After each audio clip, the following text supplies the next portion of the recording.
Okay, there we have Parched Valley. Okay, this time around it works. Okay.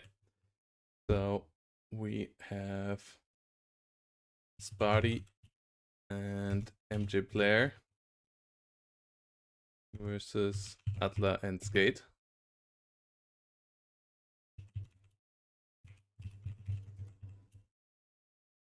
Coming up here now in round number 1.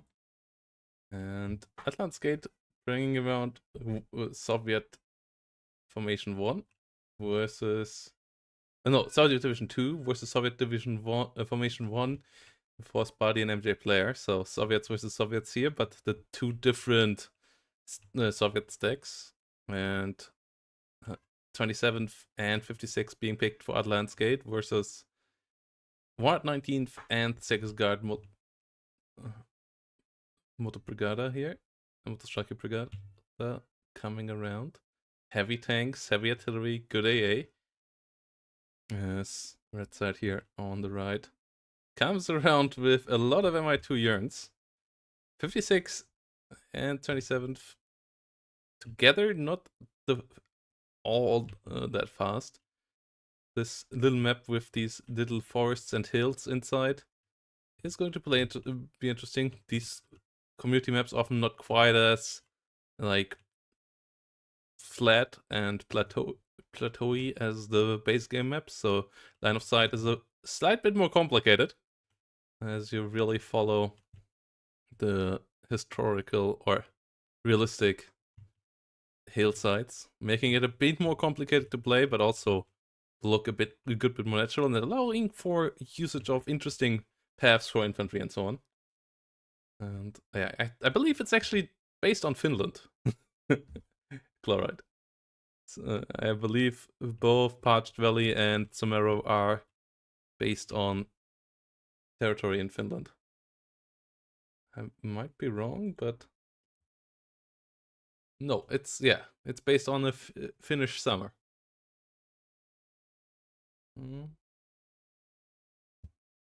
Finnish countryside.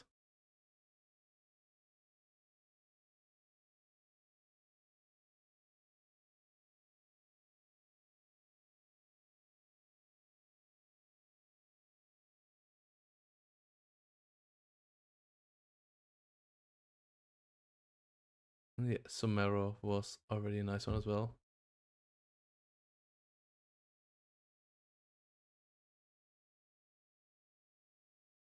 Yeah, this should be quite interesting. Atla is playing 57th, Skate is playing 27th Guard Motostralki.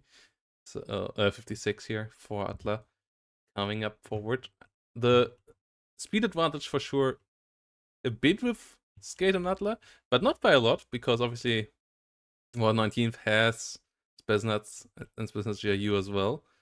And the heavier tanks here with the T80s are on the right side team, and they have TO55s, they have T64s, they have a good mix there. On the other side, we have the T80 T62 mix, so both sides with somewhat different setup, T80 BVs plus T62s. And what they cannot bring out tank wise, we have a T80 UD from the get go here from MJ Player. Map in general, relatively small for 2v2 map.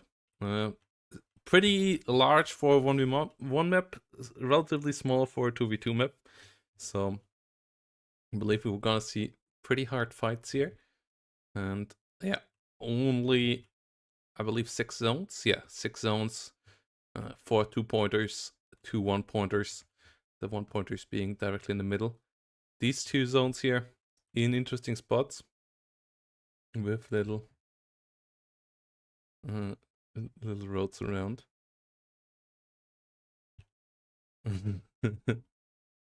And yeah, MI2s coming around as well, flying in here. I mean, those are not really high hills here on this Parched Valley, but yeah, it's a really good looking map and really shows what is possible with the WARNO map editor engine. And a job well done here for sure.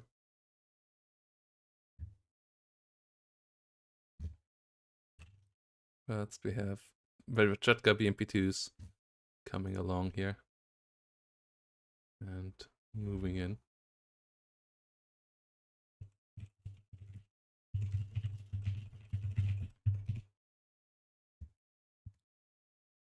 AGS coming around in the north. Modradredka, Spetsradredka, MP3s, Conquerors M, all moving around here. And yeah, on the roads network, flattening them is not quite possible, quite so easy in WARNO. So as you can see, roads maybe look a bit wild. I wouldn't feel comfortable driving on this surface, not gonna lie. There is usually a reason why we flatten the terrain around roads, because yeah, this looks like a really, really bumpy ride. But still, job well done here putting them around, and the general look with like, yeah, these little lakes with a little house on the side where you, I mean, that must be a nice retreat, or just even place to live next to a lake like this. Unless, yeah, I wouldn't build it quite that close maybe, but outside of that, looking pretty fantastic here. And a really job well done. We're looking forward to the other map, with the full gap map that we will get to in the second game. And yeah, this also looks pretty cool here. City block with some parking lots and so on. Maybe a bit too many parking lots for the amount of people living in here. This is more like an American way of living, but I'm not quite sure Finland back at the time had that many parking lots for places like this, but yeah, we'll get around here. Yeah, solo cast because Mr. Chloride unfortunately still has a broken voice, so we will solo cast through this today as well. And yeah, I mean the buildings are the German ones for the most part. They mix and match a bit with, I believe this is the one from the south and so on, but there are currently no Finnish models, so they have to do with what they got here in the base game files. I don't believe you can make custom buildings just yet. Oh, yeah, I forgot about that. I mean, if you want to jump in, we can do that, Jeremy.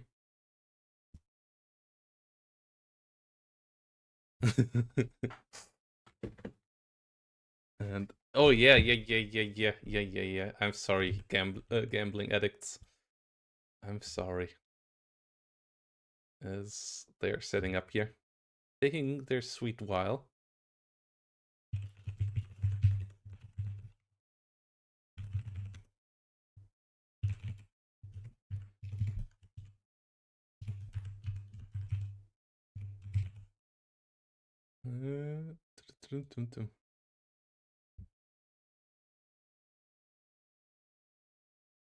The plan was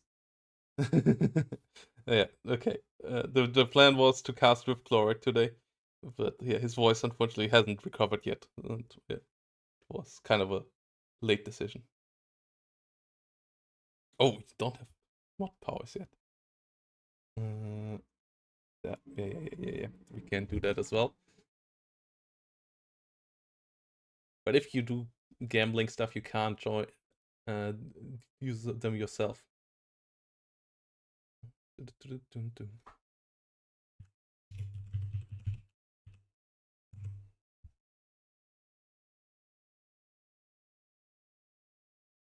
So there you go.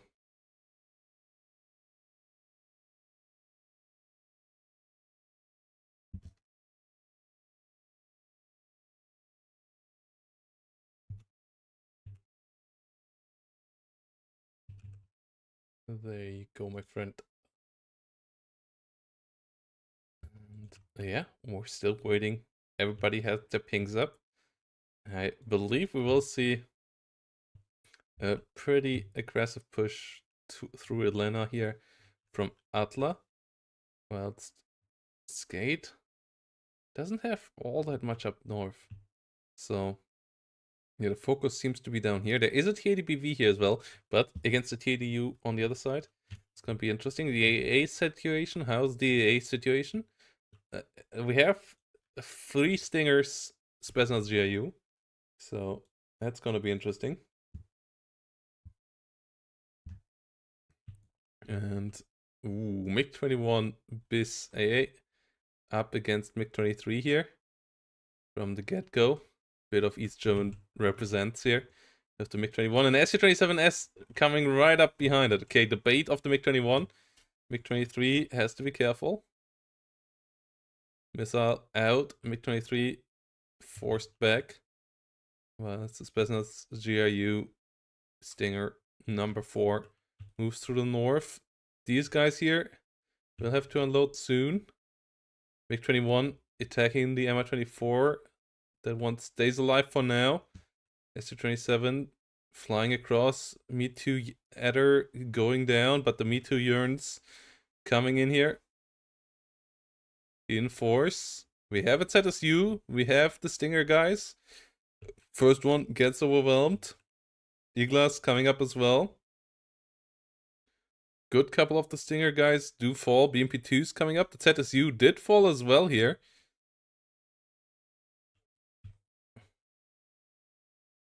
And we have Mi-24 rockets. Dejaniki Medis. Spetsnaz OP going down. But yeah, good couple of units here eliminated. Su-27 comes in. Only Iglas and Stingers around. Oh, MiG-21 cluster coming in immediately. Oh, boy. Getting a double kill there. Now, that's a pretty rough one. As the North heavily in hands of Sparty here. And yeah, Sparty and MJ player with some good kills in the south. And really showing why these two are such... often showing up so much in 2v2s and that why they are such a good team. They won the Baltona edition and they're doing a really good job here as well. TADUD getting hit by a bit of fire, but MiG-23 being pushed back here by the Igla. TADBV went down. MiG-21 cluster at least got shut down on the way out as well, but oh, rear zone not even captured here. Otherwise, there would be a +2 right now, as the center hasn't been captured either. On the other side, BTR moving up north. This is a tough hold. A really interesting line of sights here. Spetsnaz moving around. BMP-1 does go down. Mochva trying to hold the position. Spetsnaz in a world of trouble. Going down there. Su-17 coming around here. Trying to find something like the TAD. Rapira getting involved. This needs to be captured. I feel like they haven't quite realized that they forgot about that. The Balotro otherwise could easily move backwards. Well, Sparty gets the CV capturing the middle with this bumpy road ride. Su-17 gets at you 55A in the north. Decently efficient with the low numbers of units that they got here in the north at Landsgate. But yeah, they did take some casualties early on. Keeping up the pressure right now as the CV here of MJ player moves around a bit. We have Spetsnaz GIU on a high-rise position here. Not quite using the line of sight to their fullest. But ZSU here pushing it on the other side. Conquerors M does fall in the north. T-12A's there, sitting around. Well, it's T-62's coming up. Still no capture here of the rear zone. As otherwise this would be a decent tick here the whole time already.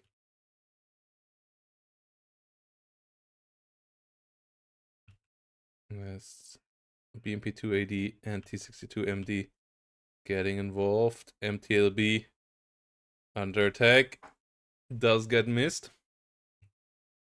ZSU here. Attacking the Mochva. Doing a decent amount of work. And yeah, just spreading into this. MTLB gets it. ZSU 23. Pushing up the hill. Really, this looks like a dirt bike track or something. But Finnish people are crazy, so Maybe that's how the road in Finland go. ZSU just cutting the corner there looked quite interesting as well. Igla on the other side, sitting in this area. T62 gets an ATGM out, gets the kill here against the Rachetka BMP. Good job there. Belajor finally get the capture, is coming back now to contest the zone, to not give too many points here to the enemy. And we have another AT plane here. Blue playing pretty well so far. TADUD on the fire, gets hit, doesn't get killed. Tunguska and Igla trying their best, but failing to get the kill there. So the MiG-27 maybe should get out of there now. Pretty stressed out. Su-17 coming around as well. TDU being shot at, but MiG-21 and Su-27 coming around here to ruin the day. MiG-21 goes down, but Su-17 gets killed off by the Su-27, and the TADUD is still alive, and issue will become it will become a big issue once there are more than one TADUD on the battlefield. Zone is getting captured. Meanwhile, in the north, BMP-3 forced back, retreating back into the hilly terrain here. There's more Motorstrike coming around. CV retreating away from the Mordschützen. Mordschützen outclassing the Motorstrikes by a good bit, having extra MG, having the Resolute trait. So, same veterancy level, they are a good bit more powerful. Mi-8 and MiG-23 AA going down. ZSU here, being a good fire support unit here for Atla. Atla is using this pretty well against the Saparis here. Motostrike though pushed back. The Special GRU here still sitting around on the side. T62's pushing forward, whilst the north BTR got back in. Mordschützen pushed back and getting overwhelmed here. Rachetka with the sniper rifle helping out. BTR 80s sitting around as well. And Skate and Atla mixing their formations quite heavily. Meanwhile, on the other side, it's mostly MJ player in the south and Sparty in the north. So interesting role usage here. And I like the Atla and Skate approach a bit more for 2v2, especially on a smaller map where you still can have it all on one screen, to really mix and match the strengths of your divisions together and create something that is bigger than the part of the sum of the parts. And Motorstrike is here now pushing forward.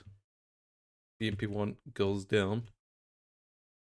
Tor not able to get the hit there, whilst south is pretty stable as well. Both sides currently fine with the draw. BTR 60 going down. It's all about getting the units killed right now. Special GRU gets a RPG hit, but gets killed off afterwards and doesn't even take out the BMP-2. Rapiras coming around again. We have two TADUDs on the battlefield now. Artillery coming in, Iglas coming in. And yeah, Deshanov Ganzi slowly pushing forward here through the hillside. Rachetka moving up. ATGMs failing to get a hit in the north. Whilst T62 D1 gets the Rachetka hit there in the south.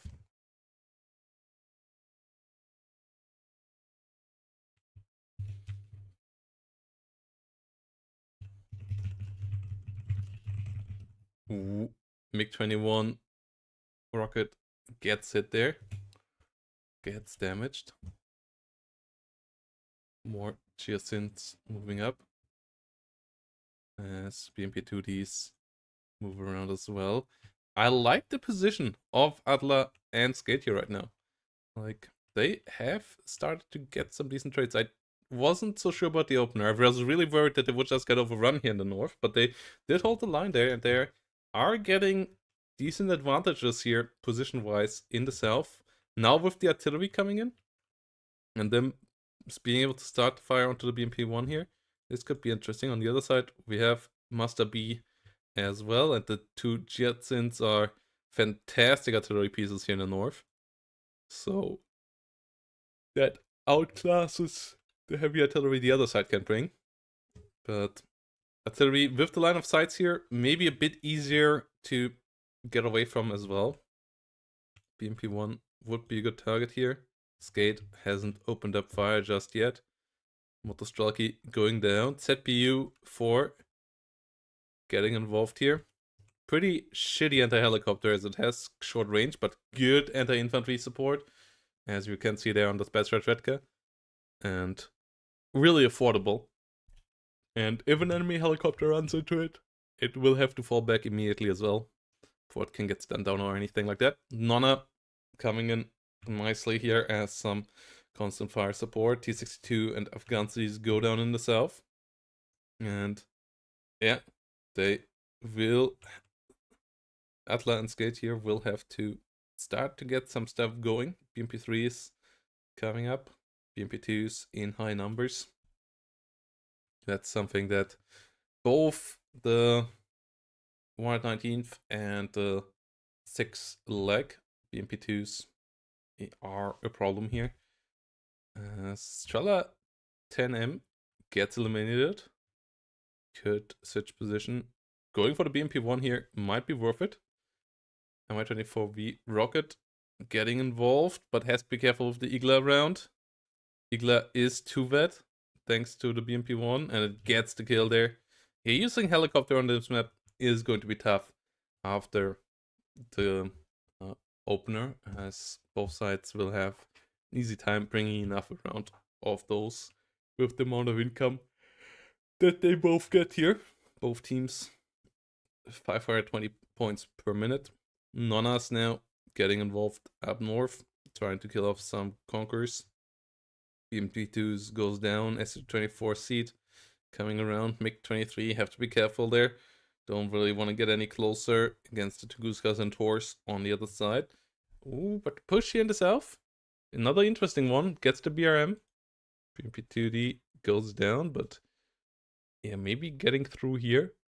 Maybe getting some damage onto the rear here could be interesting. Road just ends here. Yes. Definitely Pulmachiki and BMP-2Ds hold the line from the side.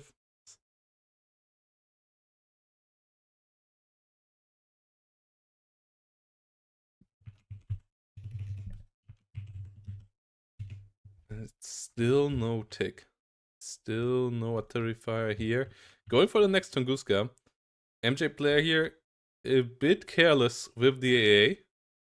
Tunguska likely gonna go down again. BMP-2Ds in the south both go down, but so does the Tunguska. So in the end, okay trades here right now. But the Nonnas get involved again. Get the ZPU. Don't get any follow-up kills. BTRs engaging, and Sparty doing similar flanks as to what Atla does in the south, but Atla so far a bit further already. So Perry there has to be careful. The Giacins do a fantastic job.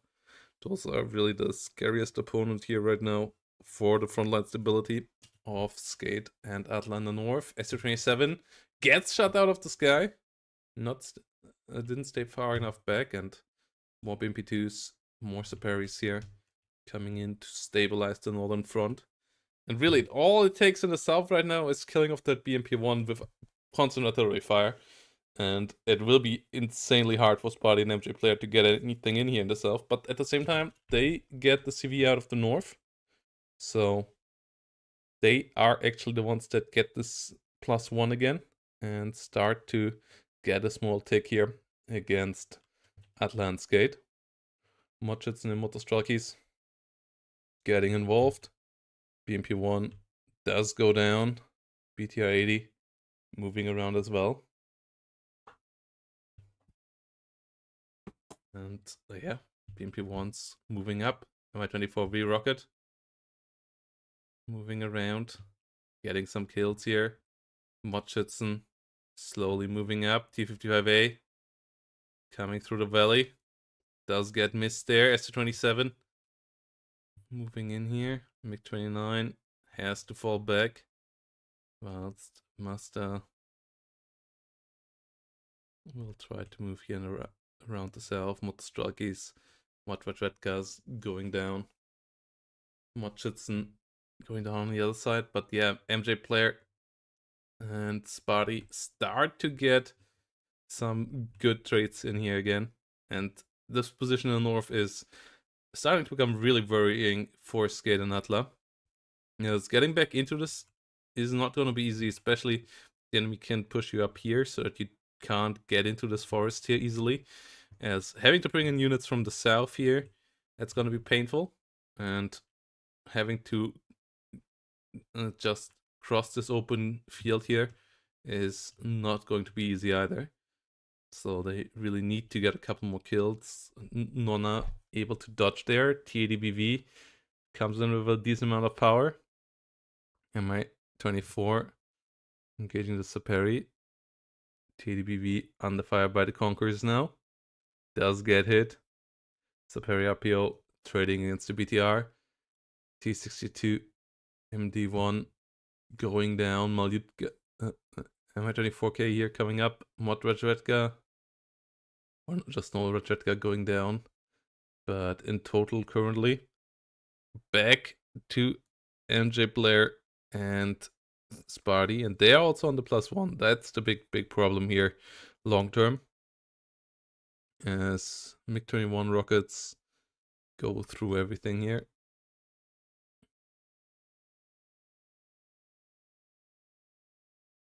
Okay. Both teams currently just sending in more units, and air superiority here now absolutely in the hands of our team in red.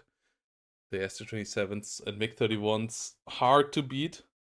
Need enough ground AA, and ground AA not the strength especially of 56, and 27 only having mid-range ones as well, so that's a bit of a problem.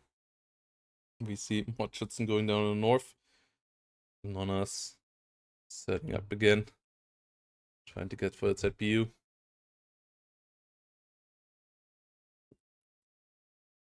Yes, those could get problematic here for the Motostralkis. BTR 60 PV goes down. Motostralki RPG 27 gets gunned down in the north. TADBV versus TADB. Okay. BV with the 1 extra hit point. And the extra veterancy here for the better accuracy as well. Gets 2 hits with only one of the B, and it gets the kill there. Paying off, but at the same time, BMP2s, Mi-24V, Rocket, and Co. going down. The trades here really not in favor. MiG-23 MLDs getting suicided into the big air plop here. And the ground AA just not able to keep up just yet. BMP1 going down. You need to get the Taurus, Strellas, and so on online to be able to hold off this air spam here. And then play around your BMP2s, the infantry inside of it. BMP TF55s and BMP1s here trying to push through. Only one Motostralki. MiG-21 going down there. As at the same time, blue side got the red team pushed out in the south. Is trying to push deeper, but pushing into the +2 rear zone here. Not an easy feat. Maybe it would be easier to try to string through the center, but obviously they don't quite see it, and instead it's Sparty and MJ player getting through there, and this will give them a +4 here, and a +4 is really big in this matchup. Mi-24K goes down in the south as well. Yeah, too much investment into air here by our team in blue, and not enough respect from the Su-27 MiG-31 shutdown that can be created in the airplay. And yeah, we see Motostralkis pushing through here. P-50A and BMP1 overwhelming the enemy here. More BMP2s coming up, T-62s as well. AA too far on the front line, and the combined arms of Skate and Atla starting to fall apart here.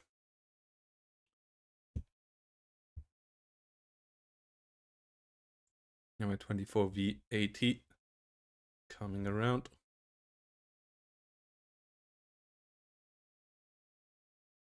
HGM flying forward does stun the enemy with a near miss here. Good hits against the middle. D55A forced to fall back. Gets blown up there. BMP3 and BTR moving around a bit as well. Motostalky slowly falling back. +4 here for the red team. Does continue thanks to the captures in the middle.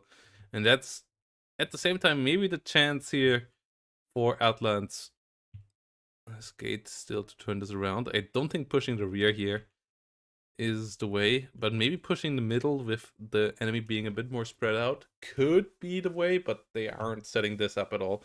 They tried to go back into the north. They kind of pivot towards the center, but as I said, once you're getting pushed out of this middle hill, getting back into it, it's absolute pain with the line of sights and so on. So getting that really done is not going to be simple. As the zone in the south here gets captured as well, +5 even now popping up again. We're 20 minutes in and Atlanskate still getting some decent kills here lately. They had a couple of rough patches, but they also had some good ones here, and this currently seems to be a pretty decent one as well, killing off a lot of infantry with BMP2 fire support. Infantry here in the south starts to get shot into pieces, but even if they get a rear zone here, they won't get the points caught up, so I believe, as I said, the middle is the only realistic way here to go. Motostrelki has to disengage there in the middle. Deshant RPG7 being killed off, but yeah, it's currently looking decent for the KD here, but the 5-minute timer is the big issue for the blue team. Atlanskate need to find some positions again. Yes, they currently do decently push through everything here.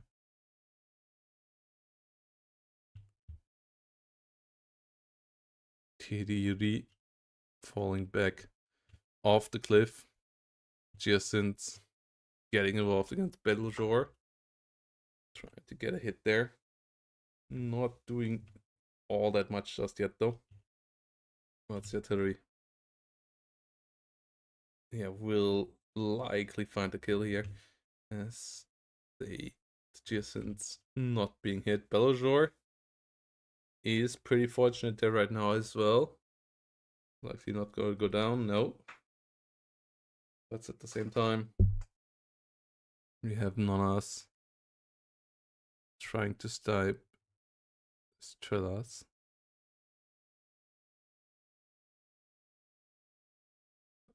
Okay. So Nonas trying to get the damage through, but not really succeeding. Good reaction here from MJ player. As Afghansi versus Mutterstralke, it's at BU and Gas. Currently the trades once more pretty equal, but the 3-minute 56 timer is a rough one. You at least want to get it a bit higher up again by getting a couple more kills here. ADBV and Betelgeuse at the same time getting smacked here. CV goes down, and that makes it even a +6, taking even more time away. And I fear Skate and Atla are running out of time and space here right now. They really need to push through in the north now, but they don't seem to have the forces. The enemy is entrenched pretty well. Defensive positions here by Spotty and MJ player quite good, and yeah, I'm not sure how to get through there. But at least we can hide the UI now with one button hit, which is a nice thing. But yeah, I don't believe we will get a better spectator tool anytime soon, unless they make it moddable. But then it would also only be for replays, most likely. T62 versus Rapira. Getting there. Nonas moving around. Like, there's enough other things that Eugen has to do before improving the modding tools, the spectator tools. And the list is pretty long on things that Eugen Cannon has to do. And they are still a pretty small team. So yeah, I take other quality of life features before this niche kind of tool that only a couple people really need. TDUD here. Under attack obviously would be helpful both for ranked analysis and casting, but it's not the most important thing in the world.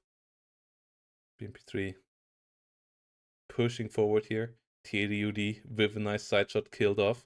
And so the push here coming forward gets the zone captured, but there is a UATS on the other side, but at least buys a bit more time to maybe push into the middle. There is a big push coming in for it now. CV in the south does contest the whole thing a bit as well. BRDM about to go down there. There we go. Same time, Motostrelki and Saperi under fire. Me too, Urn moving around, and the CV gets in here in the middle as well. Motostrelki is still holding the line. Motostrelki, RPG 27 and 26, trying to get through, but it's only 1 minute 45 now. It's back to a +4. There is not even a CV here for the middle right now. And yeah, if you get through this, which should be viable now, is the TADBBK at least coming down here? Ah, no, it's going north. Like, yeah, this maybe could be where you could turn it around. You still would have to get more points than the enemy in 13 minutes, which wouldn't be an easy feat either. But the 1 minute 20 timer is the big problem. BTR moving south, but moving along the Motostrelki, which if it moves a bit further forward, could catch it here. UAT soon to be found as well. I just believe even with speed, the BTR won't be here in time. This TDBVK could have been a lot closer already, but didn't move here. And 55 seconds are not a believer in the BTR, especially as it currently has the wrong pathing as well. It should immediately move in here. UVAT's here trying to get away. All of this should just A-click through. Trying to go for the next thing. Rapira in the valley though. And yeah, I don't think we will have this going on for much longer here.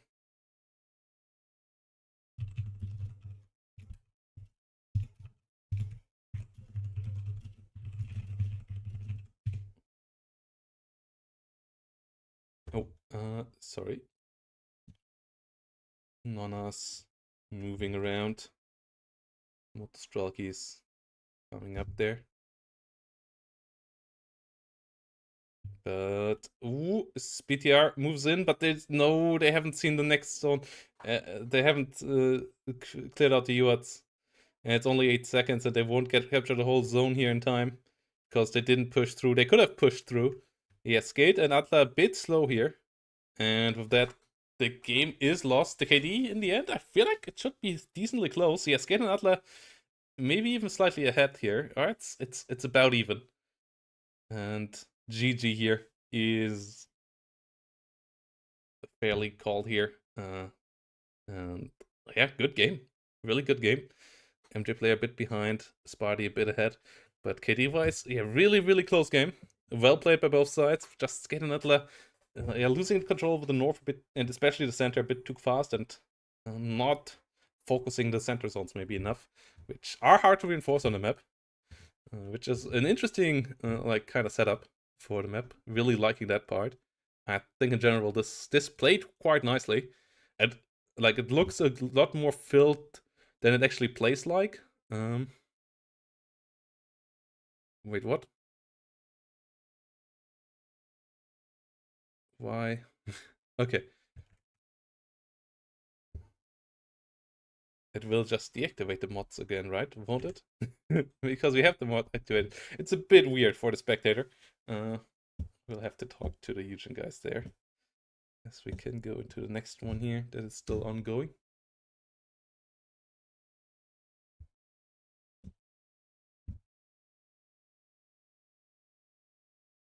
Okay.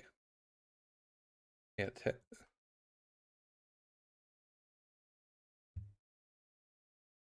Skell and Tanner here. versus Baguette and Autism.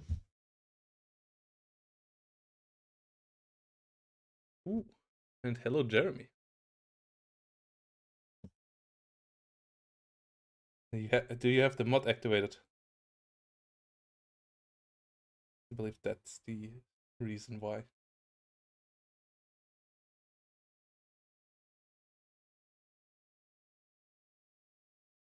Was I? Microphone, by the way, you may need to switch which one you're using. Yeah. Yeah. This should be better. There we go, much better. So we're on Parched Valley or West Fulda? Yeah. Parched Valley. And Skull and Tanner here playing it out versus Marshall Baguette, Mr. Baguette, and Marshall Autismi. And yeah, this is an interesting matchup. 2nd and 5th Panzer versus 101st and 6 US. Like that's a lot of light forces there on the right side here. Yeah, I'm gonna speed up to where the game starts. Then wait there for you. Yeah, no worries. You can keep going. I will catch up. Okay,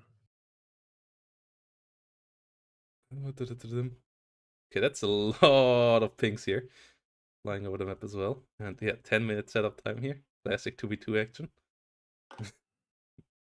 It's WoW and Skiffic all over again.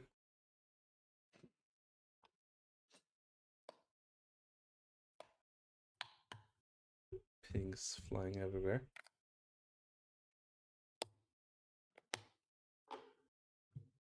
Make me wonder if I feel like the broken arrow of immediately getting into the game and just like that, maybe there should be a policy of having the timer just showing up like in the 10v10 game as well, and kind of making people learn that being somewhat reasonable in your deployment time is part of the game as well. Yeah, I will say, I'm not a big fan of Broken Arrow, but one of the good things that it does do is it forces you to ready up fast instead of sitting for 50 hours waiting for someone to press the launch button. Yeah, exactly. Like the deployment there maybe is a bit too short and wild. Like understanding where everybody it's is, clustered. especially with no voice chat is absolute chaos. But yeah, the WARNO deployment in team games sometimes takes a bit too long. Like I remember having quite a couple of 2v2 tournament games in the past where we were ready after 3 minutes and then waited more time than the game actually took for the enemy team to get ready. Yeah. So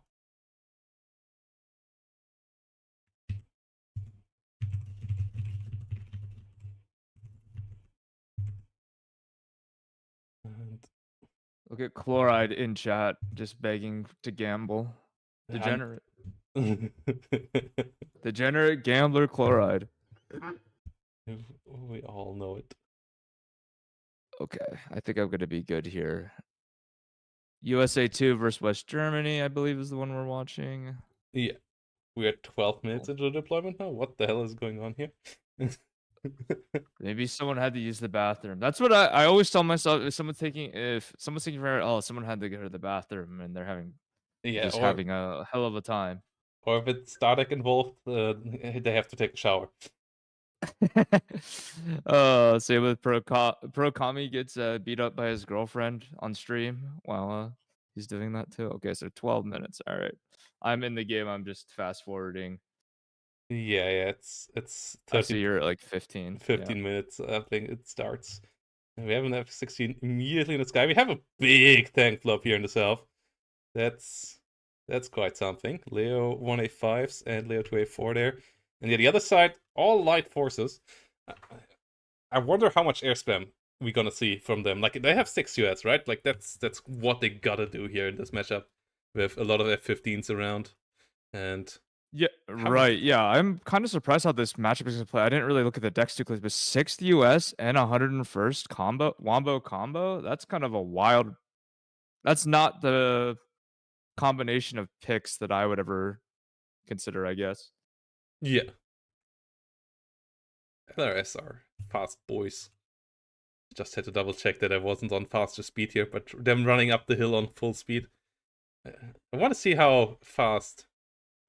I want to see some Mnet today, but I don't believe we have anybody playing the Brits, which I find a bit curious. I think the British have a good combo for this tournament set rule, where you have to go with one block. Like they have an armored division, they have good infantry, they have Mnet and well, Berlin Command not so great, but fourth can be pretty good in team games as well.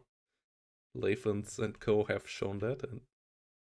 But yeah, it's an interesting split here so far. North going to Mr. Baguette's forces here, and Skull trying to kind of flank that.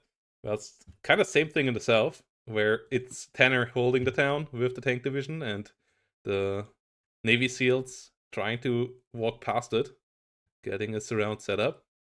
This could get very ugly down with the leopard stack outside of Echo here, walking into Navy SEALs as well as an ACAV. Ooh, As I say that. first done. Can they find a side shot? That would be big. They do not. The other one coming around, but that... Oh, engine destroyed? The engine destroyed, yeah. That's big. That means you can't set up the flank here. And yeah, Tanner getting punished for using big boy tanks in the forest. Good side shot, good kill. Maybe a bit too much broken arrow there, where infantry AT isn't quite as capable. And yeah, good kill here. Good usage of the Navy SEALs. The SEAL's gonna come over here and clean the rest of this up too. It's not even gonna be a problem. This is gonna be pushed out. It's gonna be just a Zickrung in the zone. Yeah, needs more reinforcements here for the rear. Leo 1A1's trying to set up on the open field. We have a Mars setting up to kill the enemy CV here. F-111 coming out? What? With HE for one Vulture Maker. Likely will get that kill, but it will be now on a reload time of 6 minutes for killing one Vulture Mega leader. Guys, don't trust that unit. It's not a good unit. We might Skull trying to push through the north, but struggling to clean out all the arrow rifles and deltas there out of the town. And yeah, I feel like the mechanized play should be concentrated on the middle valley. Like, you can take both middle +2 zones relatively easily, I would say, if you play with Martyrs and Leos around there, but they focus too much maybe on that one-pointer zone in the south and the one-pointer zone in the north, which are not quite as valuable as the size of them makes them out to be. We also have to remember the tempo difference here, I think, a little bit for chat. If people aren't aware of the tempo, the players playing 101st and 6 US are going to have the tempo advantage. They really should be kind of stomping out second and fifth here at the beginning of the game, but it appears that it's kind of stalled out a little bit. You would hope that if you're on red right now, that you would have some sort of tick going, but currently right now, just not happening. Yeah, they lost the CV in the south. They bring up a new one there, and they should get it. They are in the center zone of the blue team as well with the deltas, but they haven't moved the CV over there. They could have moved it over, but they don't quite trust that there aren't any further ATGMs around. And yeah, maybe they should play a bit harder for the tick right now, as obviously the late game against the Martyr and Leo spam that second and fifth together can bring onto the battlefield will be a tough sale. Well, I will say I do like what Red's doing here in outside of Echo. They're going and just taking control of that hill. If you look at the sight lines on that hill, if they can just get ATGMs up there, it's going to be a very ugly game for them outside of Echo for Tanner and Skull. Yeah, the Navy SEALs here doing a good job against the Sicherungs as well. Though one of them gets close to getting eliminated here. Second Navy SEAL team needs to come around. First one disengaging now, trying to get away. Sicherung's pretty decent damage output because they don't have any AT, they don't have any satchel charges, they're just anti-infantry units. Ooh, artillery there. Getting involved now as well, 155mm artillery pieces. Oh, hitting the Navy SEALs real hard, but at the same time, Leo wants a Panzer Grenadiers dying left, right, and center. So yeah, you get that one Navy SEAL team, but the amount of losses here currently taken by Tanner, pretty uncharacteristic. Usually Tanner, a really stable player from the early game onward, and not risking all that much, but obviously it's a new map. It's a map there where you have to get used to the line of sights, and yeah, he is getting punished currently quite heavily. M48 ACAVs here pushing around the south. The Leo 1A1 down there is super damaged. Sicherungs couldn't do anything about these guys either. They don't have an AT weapon, and finally a +1 here for a red team. Whilst they still try to push out the northern town. M1IP there versus Leo 1A1. That should go for the M1IP. And if you look outside of Bravo right now, there is a Fallschirmjäger that is in a precarious spot for red. If this Fallschirmjäger does get up and moving around here a little bit. Up there just hanging out. There's an arrow team dragging a car sitting beside it. But it doesn't look like... Oh my god, here comes the air spam. Ooh, yeah, Prowlers and the Corsairs coming in. AO 10A coming up as well. The Recon little bird here can shred through the Leo 1A1s with its main gun and its rockets. Corsair trying to help out there as well. Leo 1A1 getting overwhelmed, and the F-15 keeps the sky clean for now. AA here, a bit lackluster for the blue side. Has to keep off all the radar AA because of the Brawler. So Gepards can't fire right now. The Roland 2 blob comes out in force. 4 of them rolling onto the battlefield. Whilst at the same time, Leo 1A1's here pushing through the north.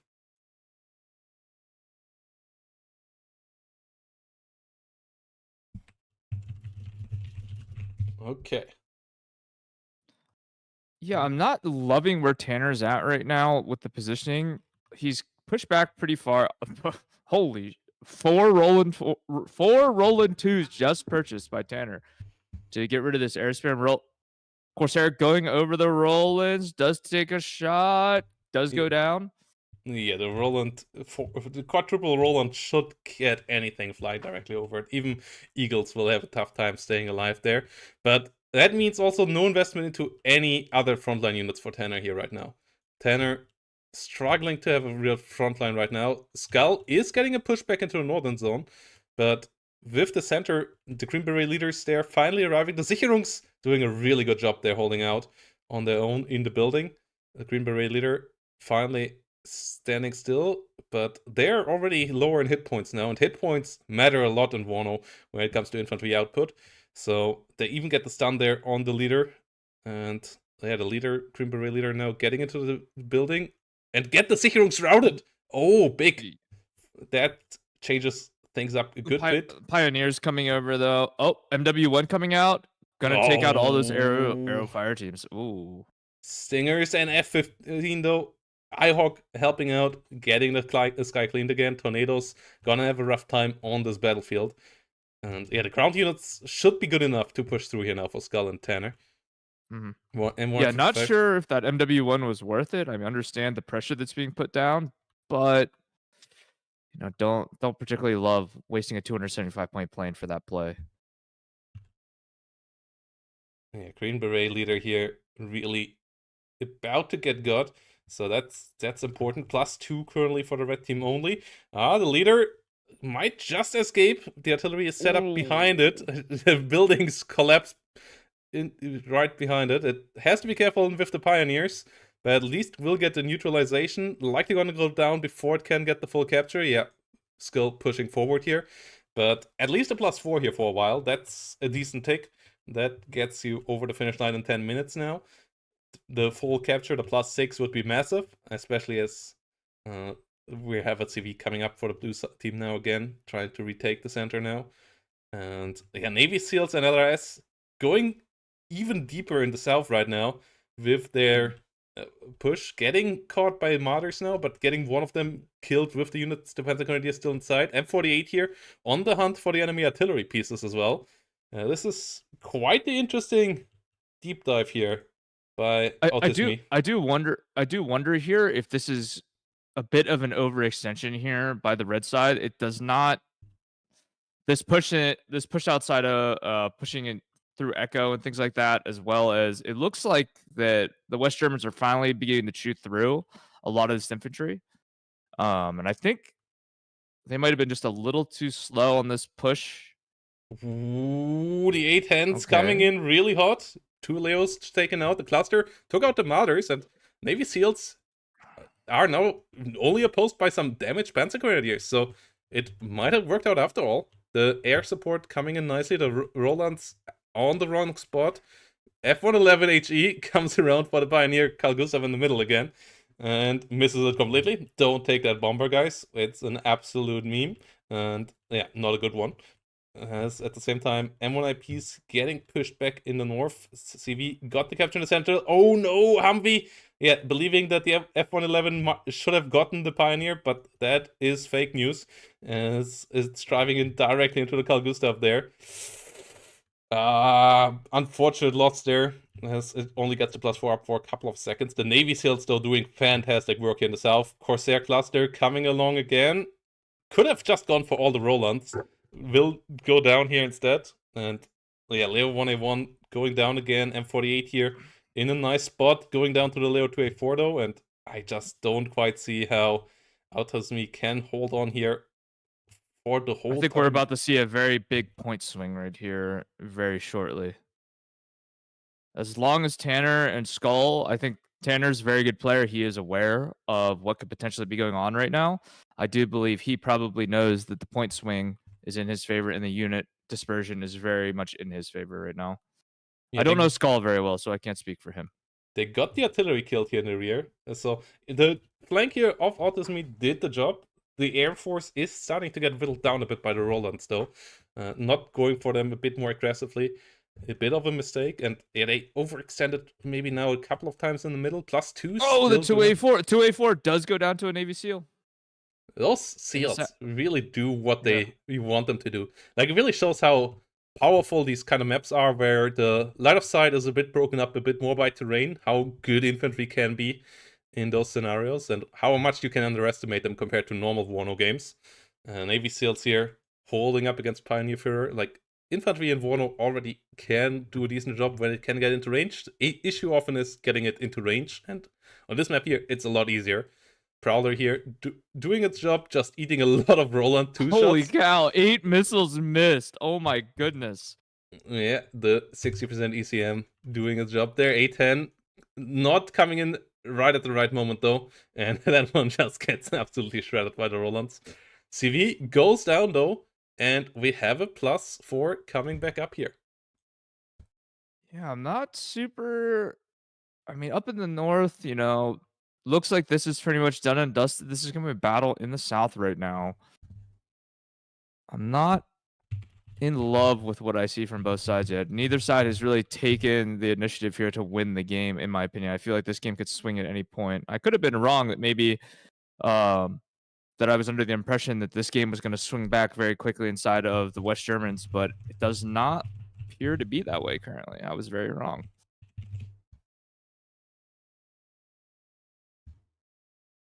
And now we're looking here. Okay, the blob of IFVs with the Martyr Milans coming up here, slowly working their way through, chewing through all this infantry up in the north.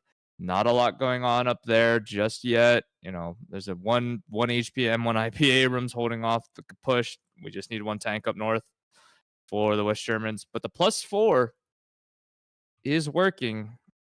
Yeah. Now down to a +2. The CPC getting in real nice there as well. Yep. Navy SEALs being pushed back there.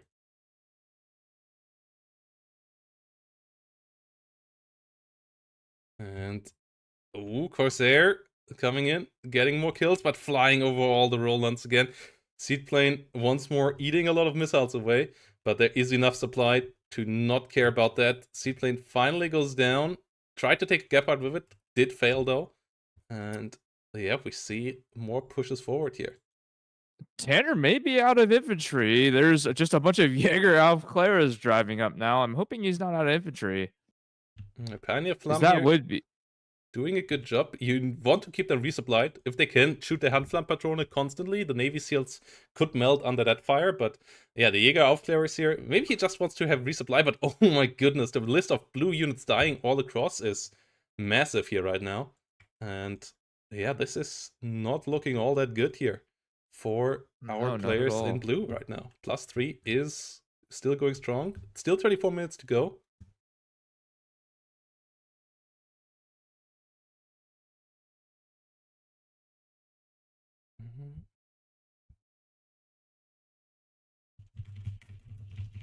I don't love that blue is just willing to get in fist fighting range with 6th right now in the South. It just doesn't seem like that's the play. That's not going to be the way that's going to win you the game, in my opinion, on this one. You got to be able to work with your distance, use your tanks, use your Milans or your Martyr Milans to really take advantage of the fact that you have superior supporting fire, and it's just not. Oh goodness, Yeah, it Leo's does not just look good. driving way too close to the enemy here. Navy Yeah, SEALs getting way too much value. And the loss of the artillery here does hurt. Like, hitting this back with 155mm artillery pieces right now would be an easy time. We have a big blob of infantry though coming in, a lot of martyrs, and yeah, they would yeah. be easy times shooting down. The second seat goes down, so now all the radar AA can be turned on again, can be brought up, Roland 3s and Gepards. So that makes at least that part of the blue team's play a good bit harder. And yeah, they only bring in infantry right now because they don't have anything else really. So if you would find a way of dealing with those efficiently, you might be able to rush through the center and the south pretty quickly. But you first have to find that. And Mars here trying to hit the Eyehawk does fail to do so. As he had a big martyr plop. What is Tanner about to do with that? Cluster coming in doesn't okay. Yeah, the drop of it not that efficient. Interesting. The, Interesting. the planes here currently being a bit wasteful.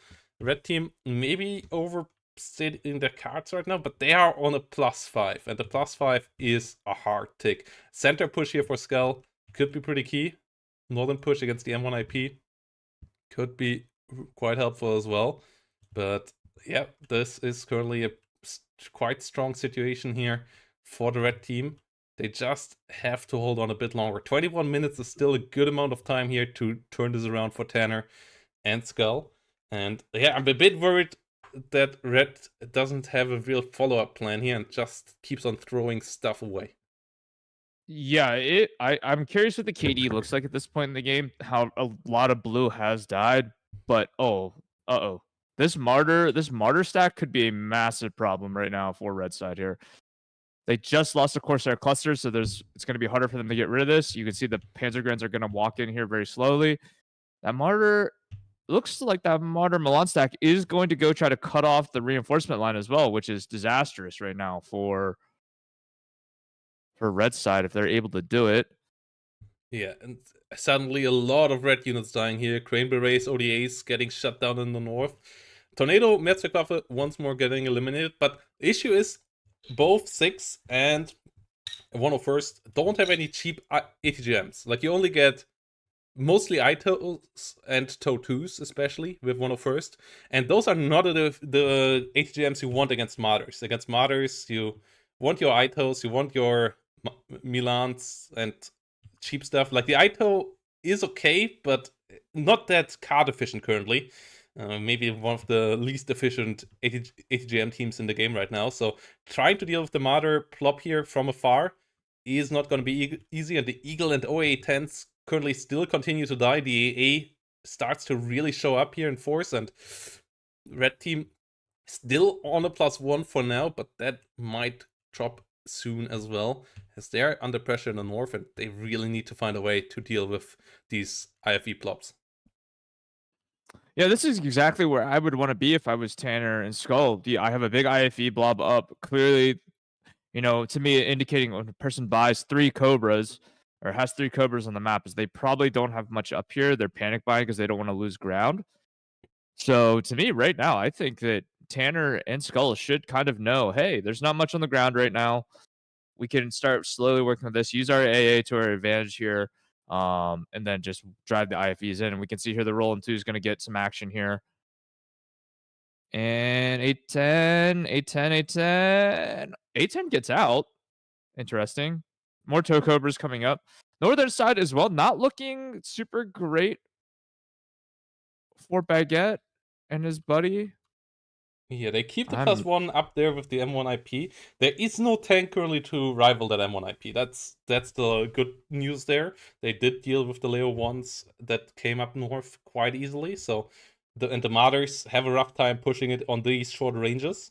But outside of that, the forces around that M1 IP currently are somewhat struggling. The Zwillinger did do a decent job. More M1 IPs coming up though, so they might be able to hold out there. And as long as they do that and hold the Charlie point in the middle, they can keep the enemy from scoring. Like Echo is only a +1 zone, so that wouldn't be enough here really for Tanner and Skull. Tanner and Skull need more of the map here, as the red team is holding out for now. We see some ITVs here with ITOs coming around. Those are decent ATGM tools here, especially since they got smoked. But at the same time, Marder is just rolling on top of iHawks and Stingers here.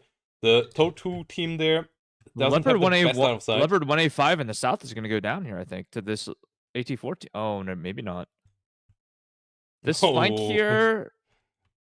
Light rifle's missing a couple too many times. Leo Yeah, now going in reverse.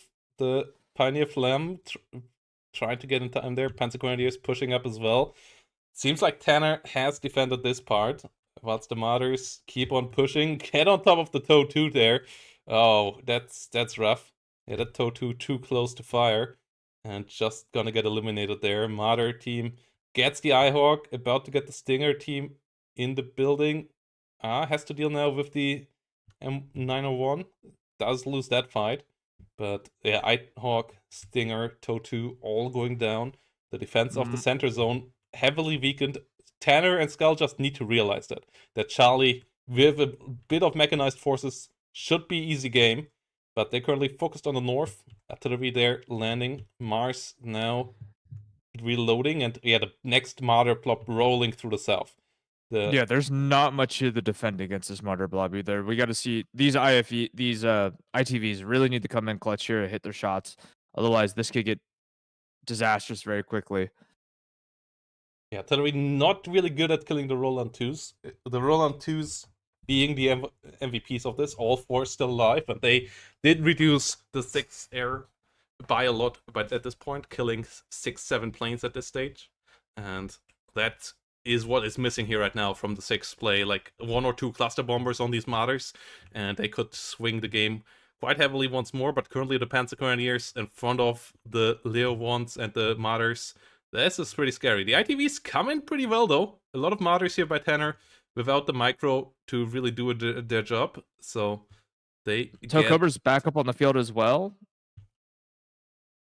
And yeah, Jaguar goes down. Martyrs reduced to only 1. The Leo's under fire here as well. And there is a lack of recon here. Only 1 Fuchs Razit in a pretty bad spot.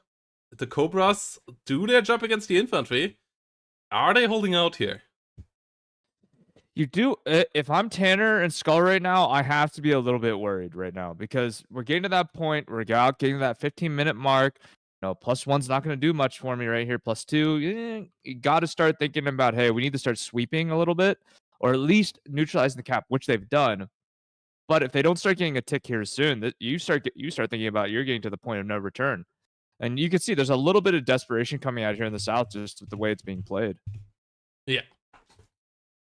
It's going to be a rough one there. Up in the north, it looks like the north is kind of done and dusted. 2 M1 IPs really and a TOE. That's all there is. A couple of infantry units scattered amongst the forest. Okay. But I think that, I know, going on this +1 here, obviously that is not going to be enough points at this time. I don't know this map like at all, so I could not tell you what actually is the correct play here. Yeah, I feel like the middle play would be it, but yeah, the +1 not enough. Like the Foxtrot and the Delta point seem to be hard to get, especially the Foxtrot point. The Delta point, Red was able to get in there, but that's already really deep into blue territory.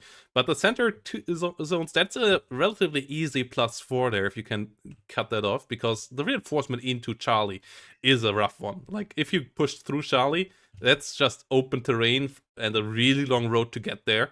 But they seem to be not quite realizing that. Like, that's what won the first game that we saw today, but the push in there, and that's also what's currently maybe losing it for the mechanized force, that they don't realize how pushable the center point is. They just have to push over this small little river run that is currently tried out and just get in there. And at the same time, these light rifles here just being annoying as heck in the rear might get another kill on to a Leo here potentially. slowly pushing forward, getting involved against the Unimox, revealing themselves. It's not The great. Itless did just get pushed out of the zone. That means that this tech is going to get swung. Uh-oh. Leopard 185 tried to drive across the middle of the field. Does go down. I'm kind of wondering here how many units Tanner and Skull have left. I'm not seeing, those Martyr Milans are no longer coming up in force like they were. See a lot of artillery, a lot of AA coming up, which at this point in the game, it seems a little late. I would want to be pushing. Yeah. +1 going back in favor. I don't know what the plan is here for Skull and Tanner at this point.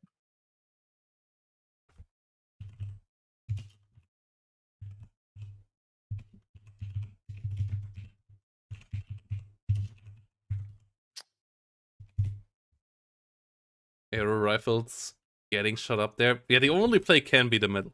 Like, there is no other way to play this right now.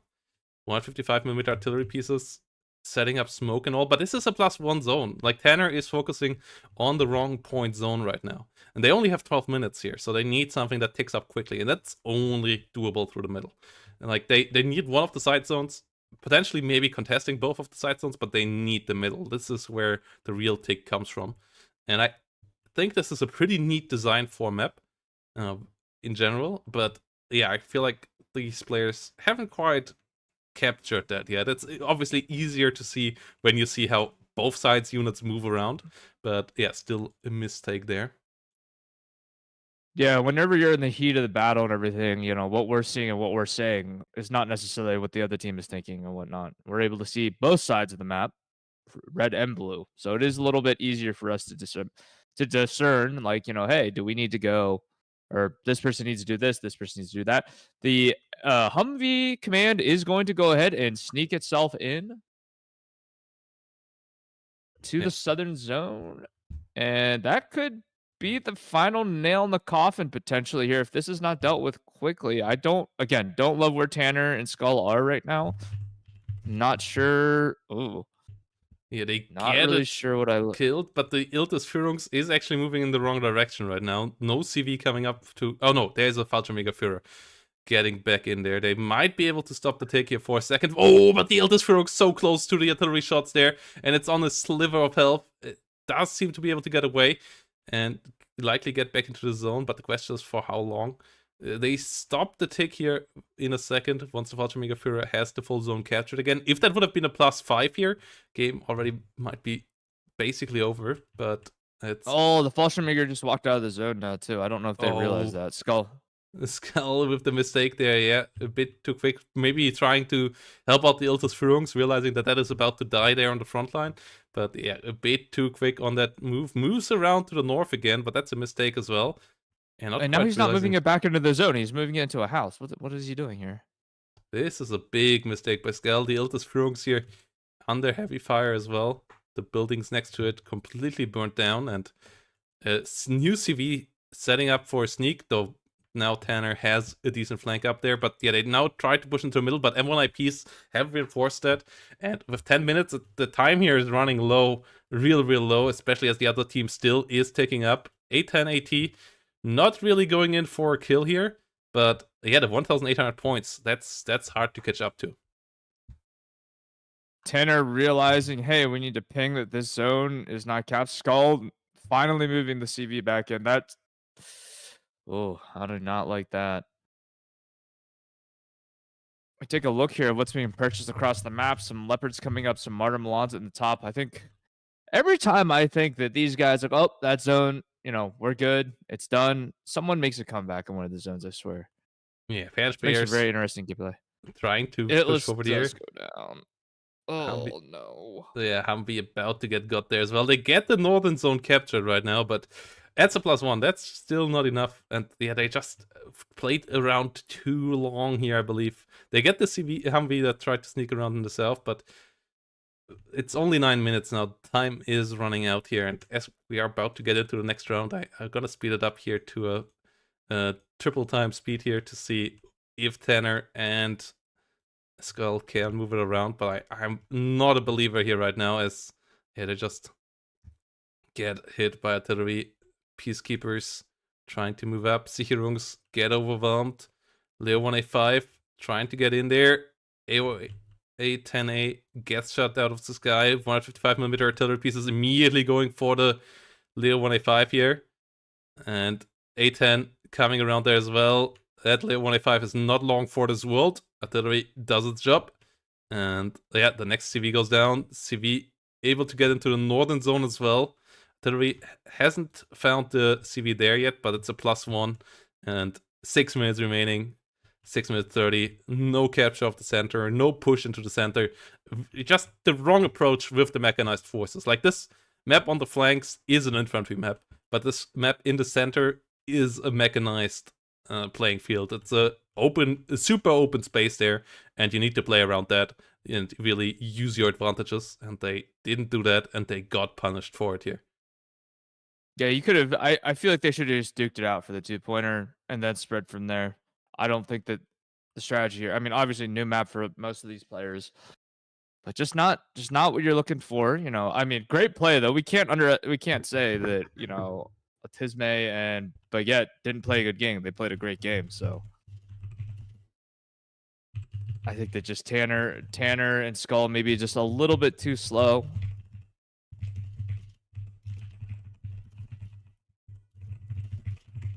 We could see a command vehicles or a command infantry slowly walking it. Oh no!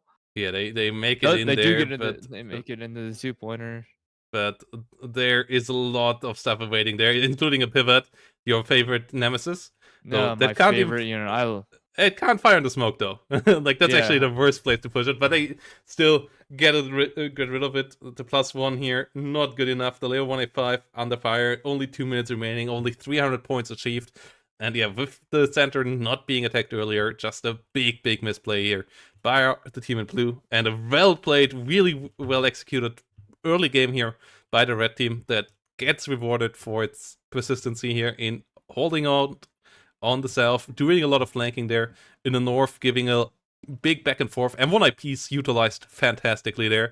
Not the best tank in the game, but yeah, it did get its matchups there really correct with the Leo 1s on the other side, and that gives us a W here for the red team. And that moves us on to round number 2, as we have that set up here now. Yeah, MJ Player and Sparty versus Booman and Parallax, and Nexus and Nocturna versus the 2 players we just saw there. And yeah, we will go with that one in the next round. Axis.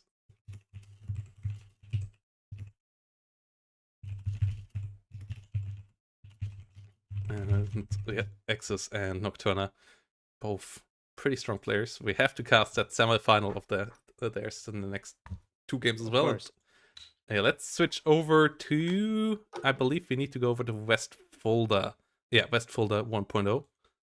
As the maps are over there. This is a big map pack, all based around West Folder, like the Folder Gap area. Maps created based on real life map footage. I can't believe Nocturna abandoned me as his teammate that, I think we got like 3rd place in a couple tournaments or something along those lines. Then he goes and plays with Axis. I can't believe this guy. Yeah, 1 pony Axis, 2nd Panzer Grenadier, just ban the West Germans and the and Dutch, and then you're safe here. So yeah, we are going on to West Fulda, and Neuenberg is the conquest map here that we're gonna play on. 4-player conquest.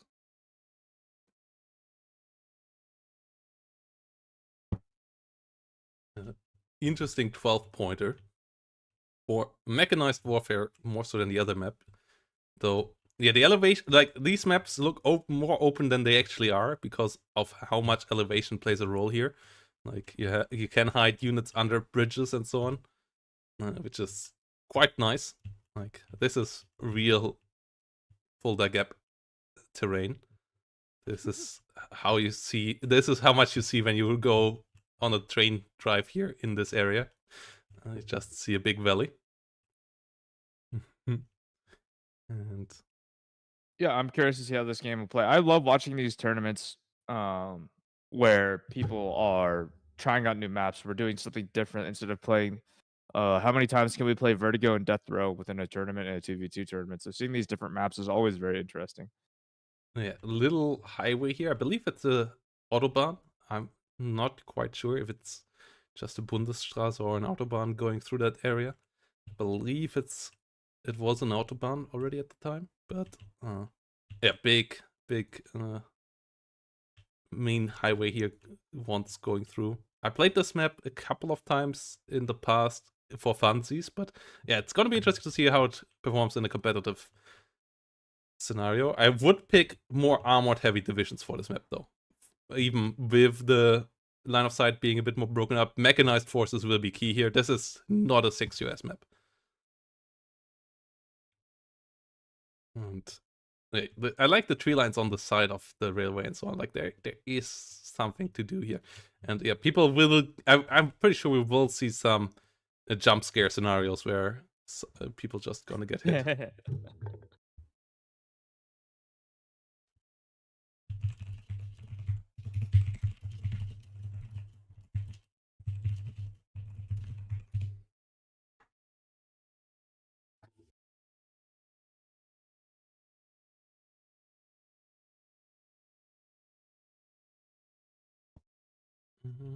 So yeah, let's see if this has been set up yet.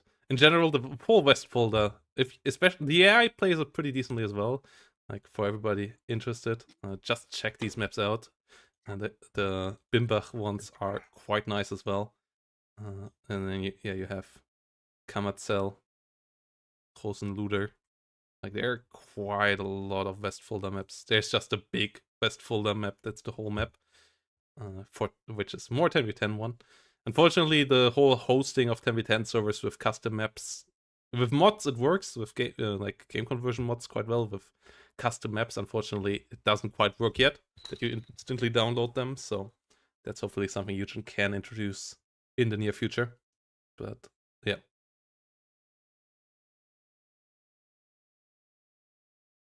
Yes, we're waiting here for the setup of the two teams. They're currently in pick and ban. And yeah, let's have a look on what they actually have. So we have Axis and Tourney with West Germany and Dutch, obviously.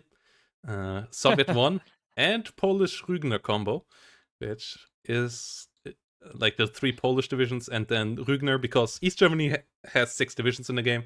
So to balance the stack and to buff the Polish a bit, they moved over there, though obviously Rügener, maybe not the biggest of buffs, but in team games they're actually decently viable with Krug and so on. And yeah, can maybe help out something like 20th Panzerner quite nicely. Soviet 1, if we have a look, I actually kind of forgot what was in which stack. I don't even know if Axis plays any pact decks, despite them picking Polish, the Soviets, and the Polish. Like I mean, he might have I've to. never seen him play a pact deck ever. I don't think. I think I have seen him play 35th VDV, and that's what is in First Soviet. Like First Soviet is the base game Soviet divisions, 35th, 39th, 79th, 119th, and 6th Moto. So because I know the Soviet one, I'm assuming Soviet one has 79th in it. Is that correct? Yeah. 79. That would be why that's in there, because that's Nocturna's probably Nocturna's strongest and best deck. And then Axis's best deck is second Pans, and I've seen him play a little bit 101st and 82nd recently, but that's not in there. And Axis just called you out on spreading propaganda, saying that he plays I'm spreading propaganda. 56 and 119 quite a lot. I've never seen him play 56 and 119. I have never seen that. I believe I have played him 119 before. I'm not sure about the 56. This guy's a liar. I don't think it's okay. I need him to prove that to me after the game.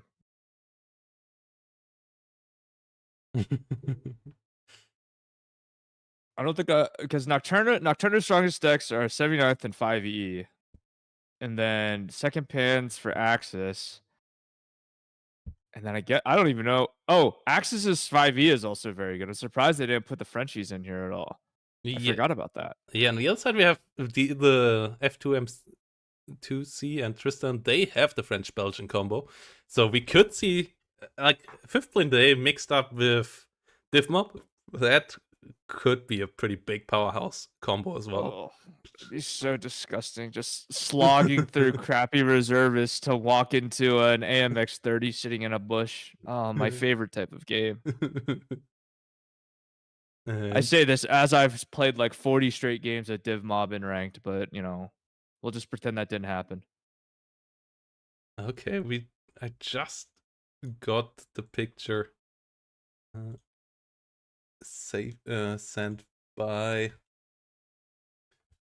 Access here, so we can actually have proof of what his most played divisions are. I'm pretty sure he just got that from somebody else, but here we go.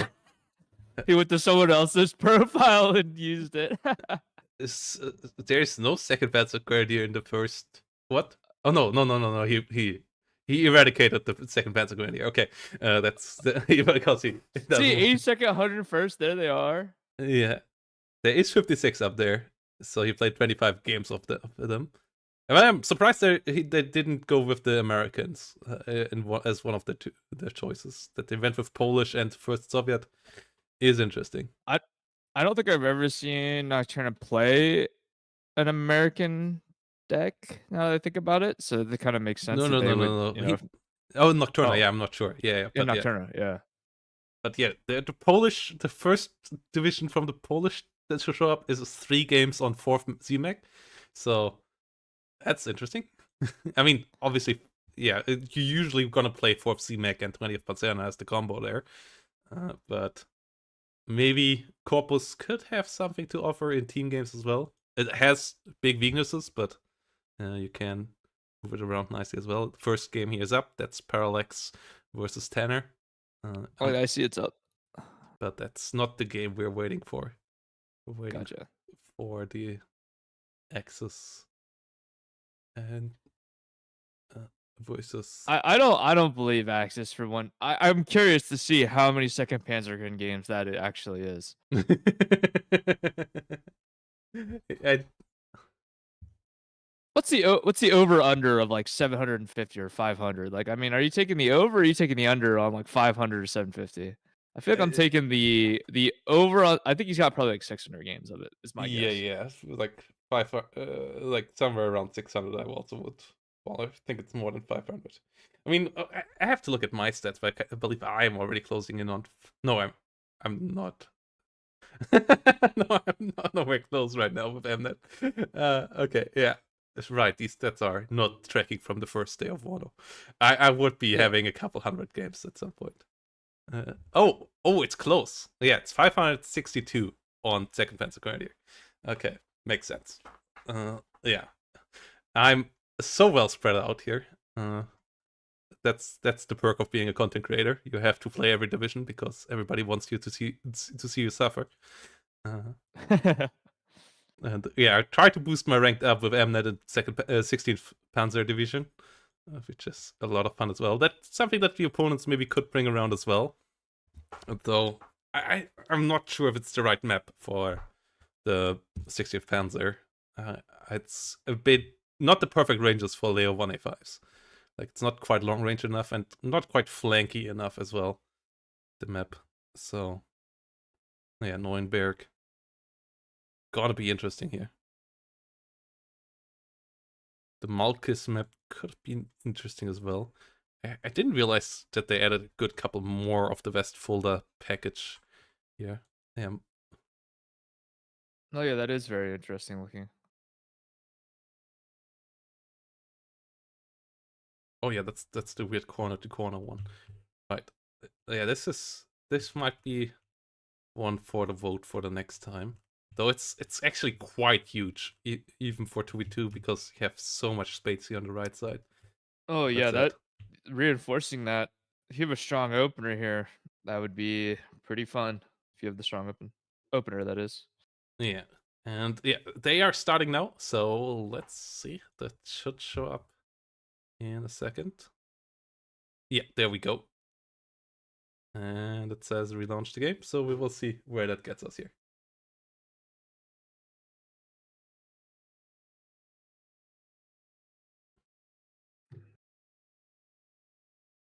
And then we have to get the gamble addicts happy in the chat. So let's... Ooh, a little bit of a different set.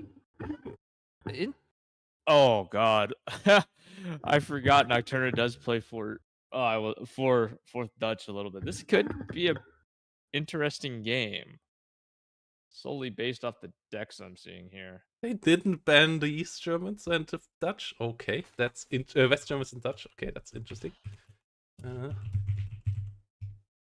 I mean, they just beat up on it, so I'm sure that Baguette and Autisme are going in here thinking that they're confident.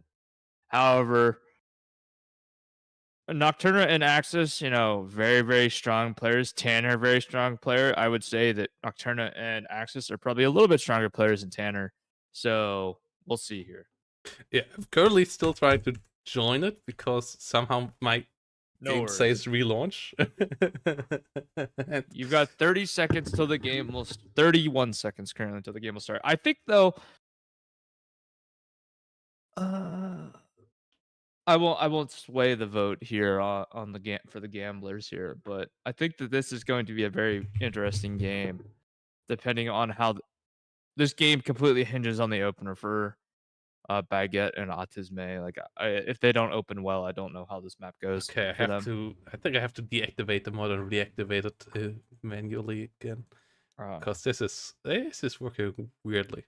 Like I had it the first time when I tried to join the other map as well, and then it worked out.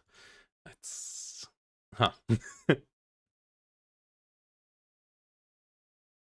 I only enjoy the best of the airborne divisions. I love MNet. MNet is the best. It's multinational, which is dope. It doesn't need to air spam because it uses Gurkhas and co, which is dope.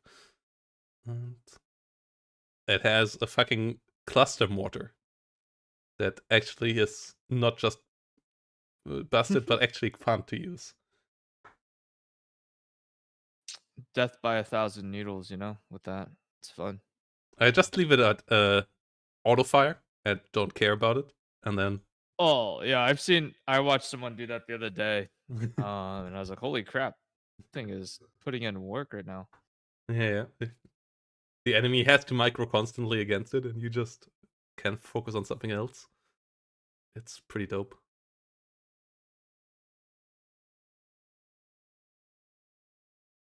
Okay, let's see. Hopefully it works now. I should be able to see them again. Yes. Do I have any other... Do they have the other mod still activated? That's what's doing the issue here? Do they still have Parched Valley activated as well? Did you have both? I have Parched Valley, so I had both activated. Okay, that's... Yeah, I guess they have that as well. I think that's what happens here. That everybody had all 4 maps still activated.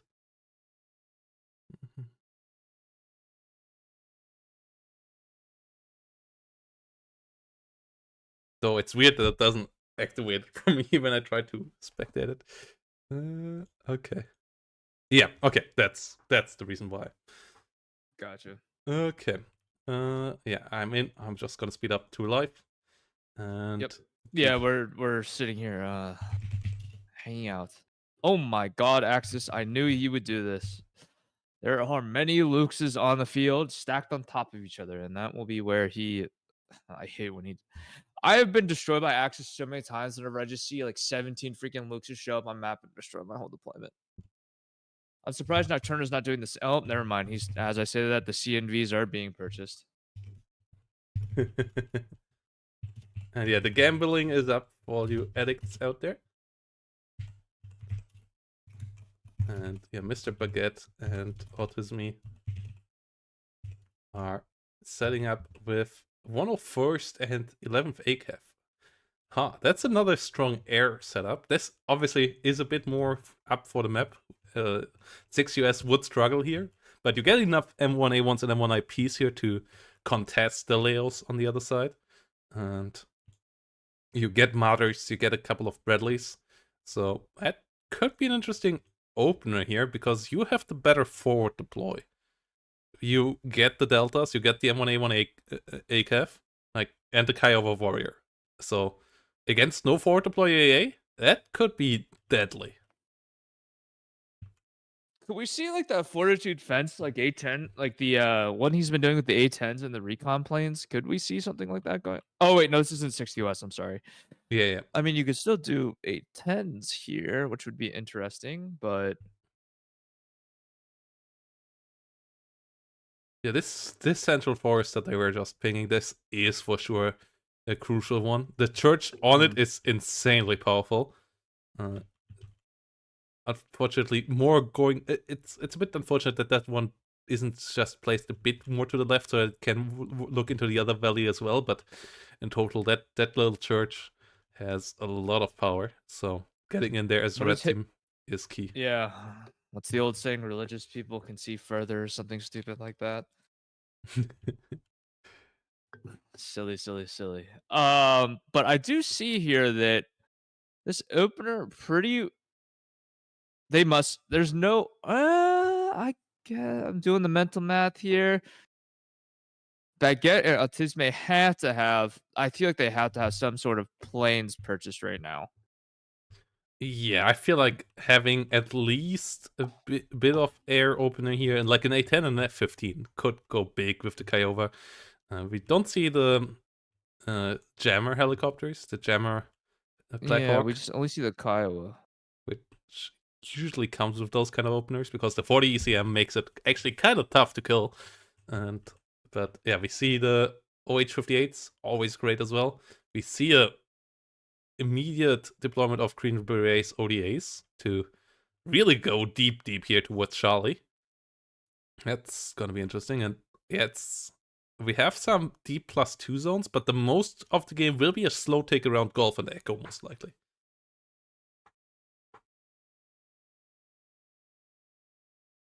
It's the return of the 101st. That's, yeah, maybe.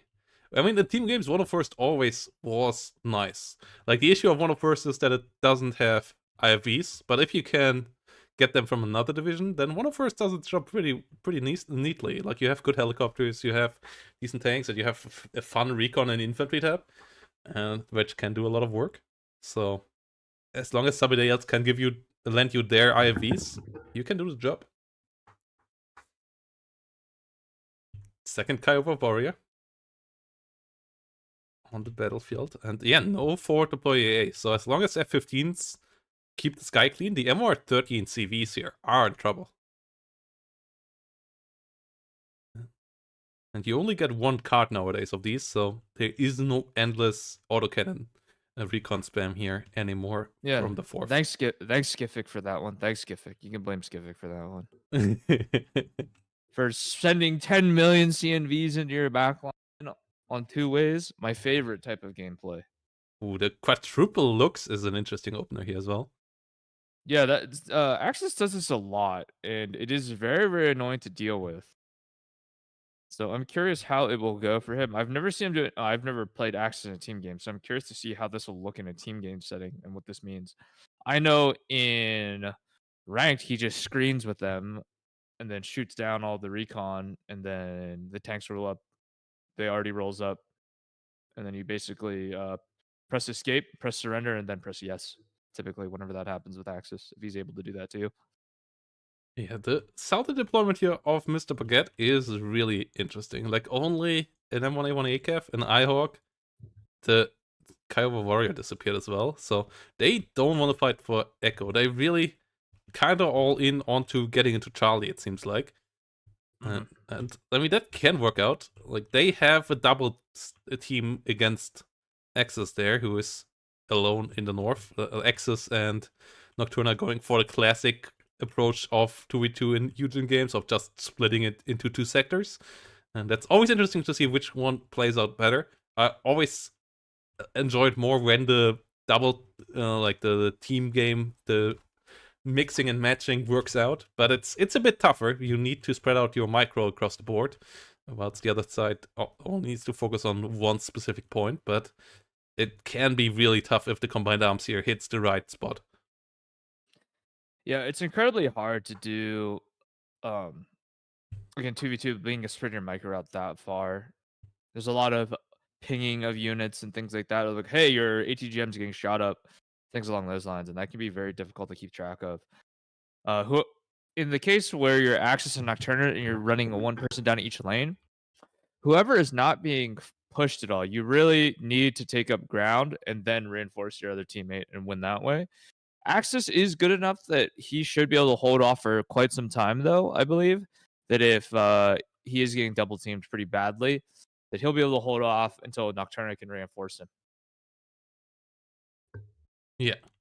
And yeah, Nocturna here going for pretty spread out setup around Echo, and will likely realize quite early on. Yeah, even the M1A cav just disappeared in the south and moved up north. Both M1A1A cavs now. They go still towards Echo, but from the different angle. So yeah, the Delta, the Delta is completely open, and with that, Foxtrot is kind of open as well. As if you push into Delta, you're faster at Foxtrot than the enemy can reinforce into Foxtrot. So this is a risky play with fire here of the red team side. But if they can overwhelm Axis, if they can get the snowball going on north, then that could pay off big time as well. What is going on here that we, again, 10 minutes already up in a game? What's going on here? Yeah, What are these guys doing? They were pretty slow in the first game already. It seems like this is on Autisme and Mr. Baguette. Yeah, just taking the well, as the blue team hasn't changed anything on their deployment in the last 3 minutes. Like 3 or 4 minutes, Nocturna and Axis have their deployment ready and are waiting for the go here. So yeah, They must have a guy. Autisme or Baguette must have like a weak bladder or something. They have to go to the bathroom all the time. That's going to be what I say here. No, that's my cope. I'm pretty sure it's a Skipic and Woe situation where they just yes argue about a little small detail in their deployment. I think your LRS needs to be one more building up. I don't think it should be that building. It needs to be one more building up, you know? Yeah, the real unit not moving at all. And it's like, oh, how the hell did that happen after 10 minutes of deployment? Like, yeah. The classic Dark Neutron situation. I'm always impressed with Dark Neutron. Like, he's in the semifinal again. I saw that. And he is still constantly forgetting units to move in the opener. And having like 5 minutes where he doesn't buy a single unit. But his deployment, his positioning is so strong. And also, I haven't ran in the Dark Neutron in queue in a while. I normally run into him late night. He's late American hours because he's what, Australia or New Zealand or something like that. So I see him. I haven't seen him now in like a month. Yeah, I believe he is New Zealander living in Australia. So gotcha. He has both down under countries boxes ticked. Like he's a Kiwi in down under. My god, I'm seeing units being changed over right now. There's now a mech rifles dragon on the field all of a sudden beside the IHawk. Yeah, that mech rifle traffic is going into the completely wrong building. Like, no way in hell in M113 A3 is gonna get those guys delivered that far forward. Like, its deployment is what is going on?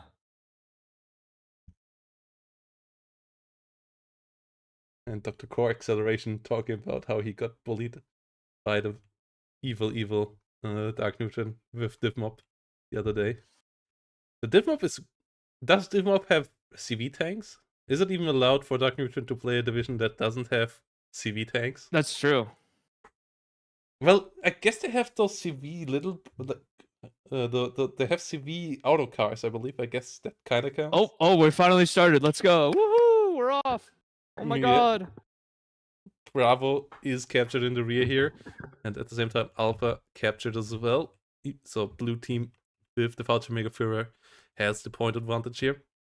Will get the lead. So one thing to note here, I know Axis for a fact hates helo rushes, so this DAP is going to piss him off. I can already tell. I can hear him seething right now that I'm being helo rushed right now, and he's not going to be very happy about this.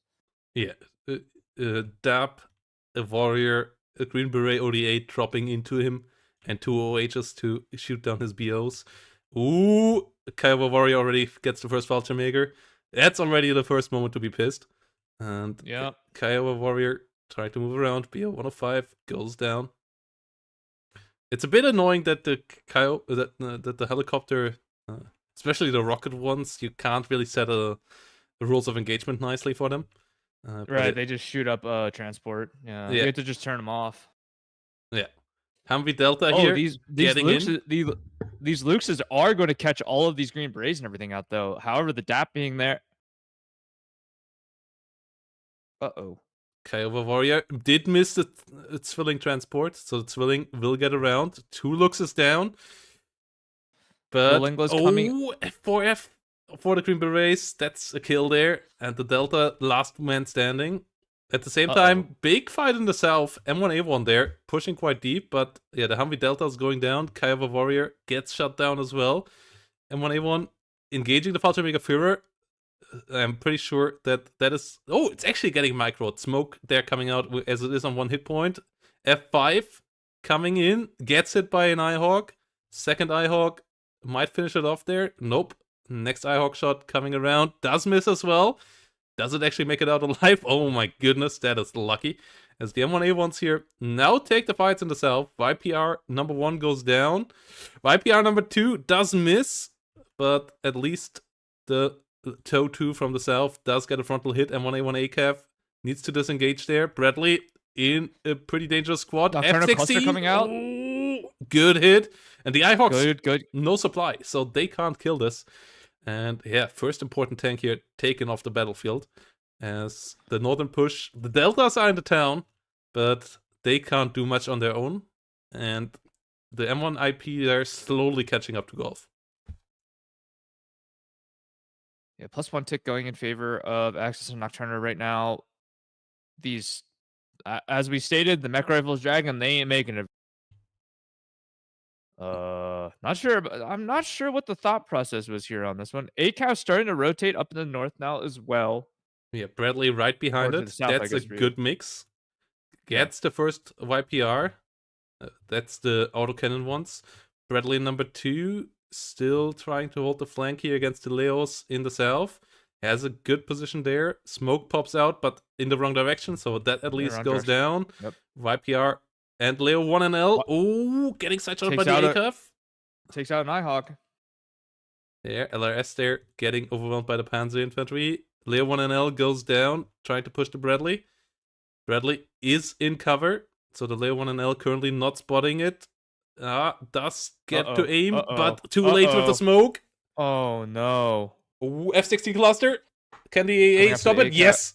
The F16C blocking it. Not able to kill it off, but that's good enough. F16C damaged and off the battlefield. Yeah, the Eyehawks losing their transports.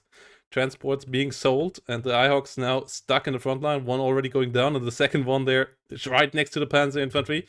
That's a pretty rough loss here, because you don't get all that many of those.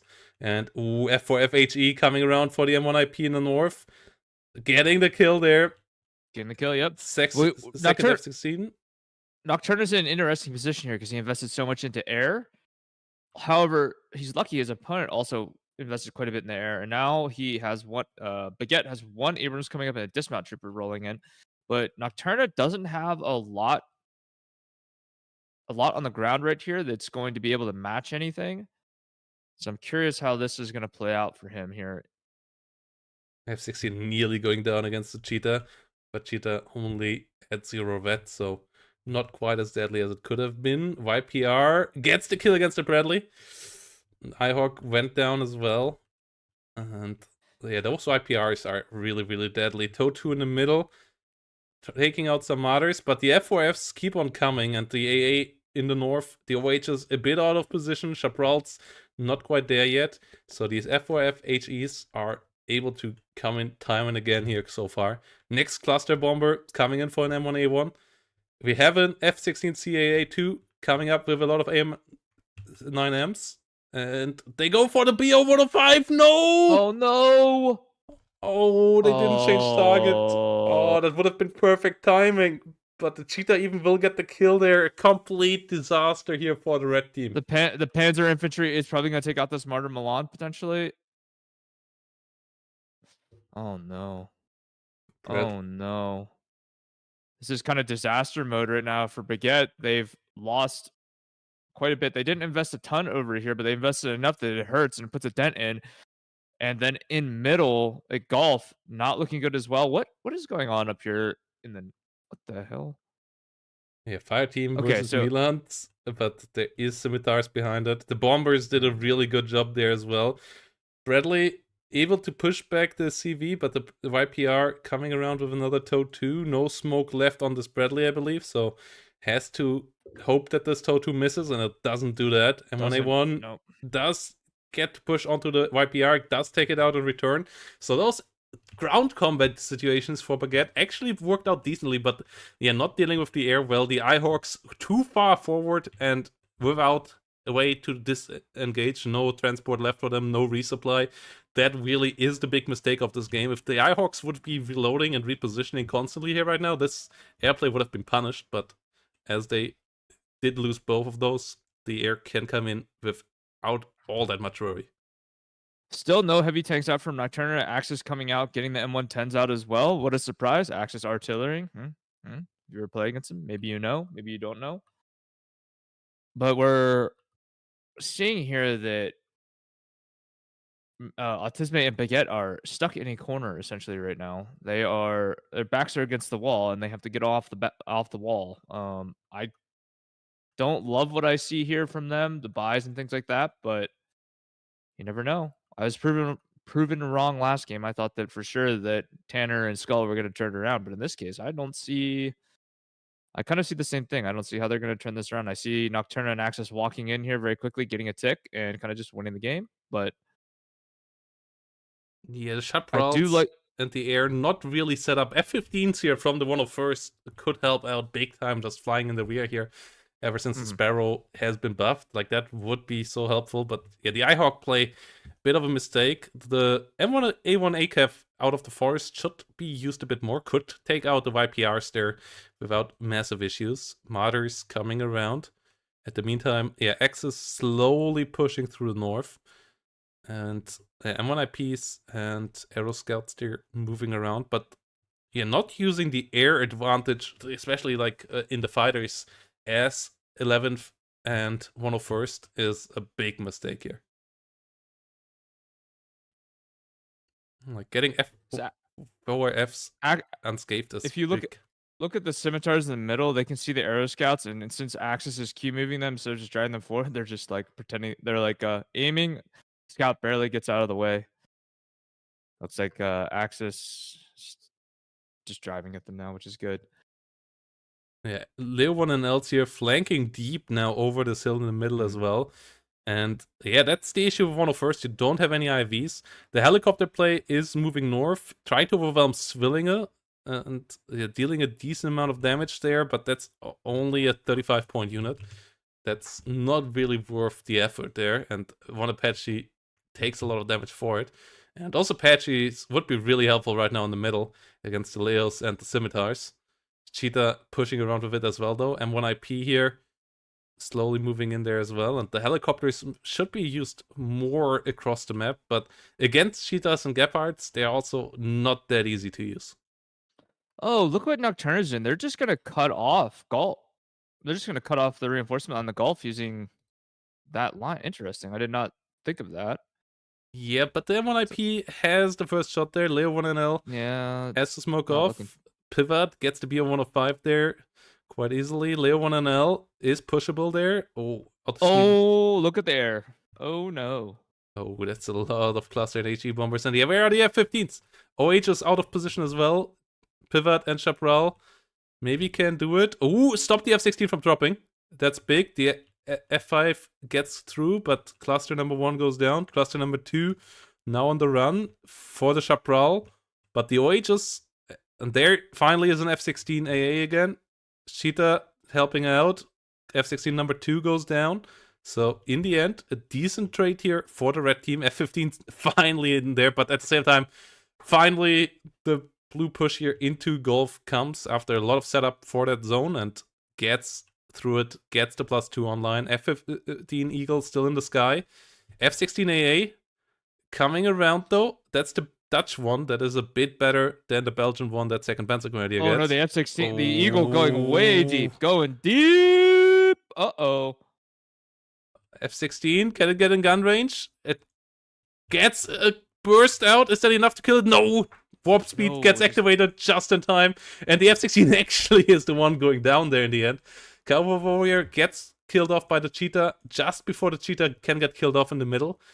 And that M1IP has a lot of work cut out for itself now, as there's a lot of Panzer Grenadiers in front of it, but it did clean up the Leo 1 and else. It did get through a lot of other units here. Milan 2 ahead of it now, though, so it has to be careful there. And no, it goes side-shotted. Oh, this is such an important unit there getting killed off. And yeah, the survival of that F15 is big, but yeah, this is a tough one now for the red team. Playing a bit too much for that Charlie point in my eyes. Should have played a bit more for the kills maybe in the north. And yeah, the south is completely locked down by TOE2s right now. Leader directly trying to drop into Golf. That's not going to work out. Cheetah is just going to eat it up. Cheetah actually not getting any hits on the Blackhawk. What the hell is happening there? But the Gepard will do. F-16s here coming around for the F4s as those try to get in. A little too late on. I think a little too late now for the planes to come out. I think they need to bring those planes out significantly earlier. Now all three are evacing with tornadoes on their ass right now. It's going to take out one. Is it going to take out two? Not quite able to, but the quick fixes and the little birds do die. And yeah, you need to have the air locked down if you want to win as 101st in 11th ACAF in this matchup, giving those pretty efficient bombers on the other side room when you have the better fighters, when you have the Ihawks in your lineup. That's just a big mistake. Yeah, if you're Axis and Nocturna right now, that you love what you map right now. Right now, if you're Baguette and Autisme, you hate what you see. You're like, I'm stuck. You know, if we just zoom out quickly and look at, you know, how many units are actually just on the ground in general, there's a very large advantage to the blue side right now. A massive advantage to blue. And if you're red right now, you do not want to see that. You know, they probably think, oh, you know, we're gonna build up here a little bit. Well, I don't know if building up is gonna do much for you right now. You've got to make some sort of concentrated push and concentrated effort to go somewhere to get some control of the map back, and then destroy it in detail, which I don't think is going to happen right now for these guys. You know, a lot of annoying units everywhere right now for Axis and Nocturna. You know, having the resupply line in the Gulf being cut off, so we can just chew up this delta, rotate in and out our Panzergrens. Ugh, dirty position for Baguette and Autisme to be in. And then Axis, of course, having his M110s coming up and just firing at whatever he feels like indiscriminately. That's always fun too. Yeah, artillery hitting towards the Panzer Grenadiers, hitting it towards the mech rifles. And yeah, no big artillery on the other side. That's why the other team had to play the tempo play here.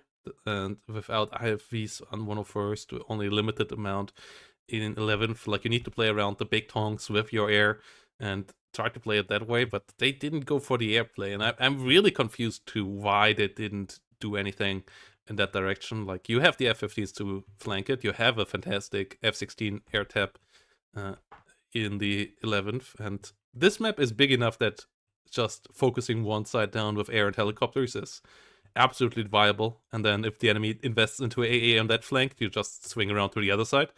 But yeah, they left that to the other team, and that's just a weird choice. Yeah, in this position, I don't think 4E and Second Pan should have air dominance in the way that they currently have. You know, granted, there is an F-16 that's being evac from the field from 11th ACR, but oh. Yeah, F5 bombers should not be able to get through against modern fighters on the other side. The F5 even taking out an OH here. Gets shut down Yeah, in on the the end, way but it out. got a kill with its bombs without being intercepted. Seed planes is now coming around, so it seems like they try to make an air switch now, but that's a I weird think it's moment just to too go late. for it. Yeah, Ihawk coming around, and they're just so far behind on the ground by now because they lost so much to the bombing runs that trying to catch up here, it's gonna be nigh impossible. Like you have to really make a big effort through the south here, where I feel like if you can pick off the YPRs, maybe with a cluster bomber, like both YPR stacks, there might be a bit of a play, but at the same time, the M110s start to deal damage. They got a M109s here, which are just not gonna do anything in this game. So yeah, rough spot to be in. Yeah. Yeah, finally we're seeing a push come out here a little bit from Baguette. I hate this push so much. This is not going to be fun for them.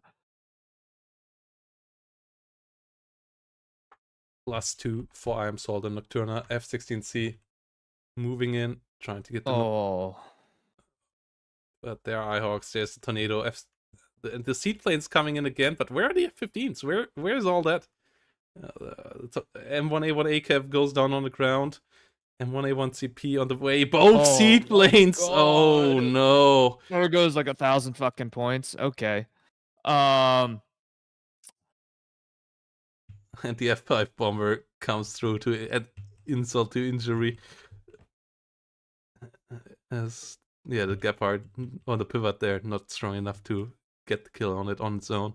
No Ihawks around, and there we see the surrender, Mr. Yeah, Baguette. the surrender. I was gonna say it's only a matter of time. I feel like this push is just it's doomed. And when A1 getting hit there by the tornado.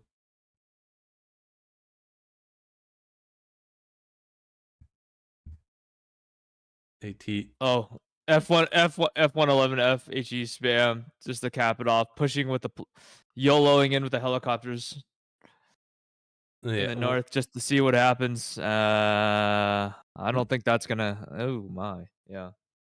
GG is called, and yeah, this one was pretty one-sided here, with a 2-1 KD in the end for Axis there up in the north, as yeah, those airplanes just got through a bit too easily. Well, job well done there by Yeah. Axis and Nocturna. And with that all being said, I have to bid you farewell. I need to go prepare my boat. I am going fishing this afternoon. Ooh. So the grand finals are all yours. Color-eyed fiction voice, and hopefully I'll be on the next one. Thank you, everyone. Yeah, have a good boating trip, mate. Yep. Thank you. Bye-bye. Yeah, guys, that means we are on our own again here now for the next round. Let's have a look if there's any more game going on. Did we get the super ego? Yeah.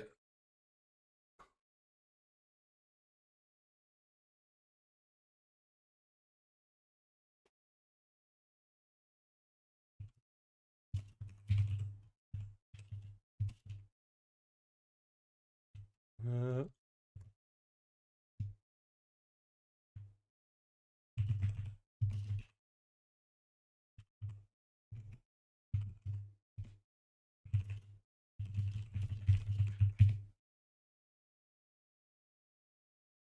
okay.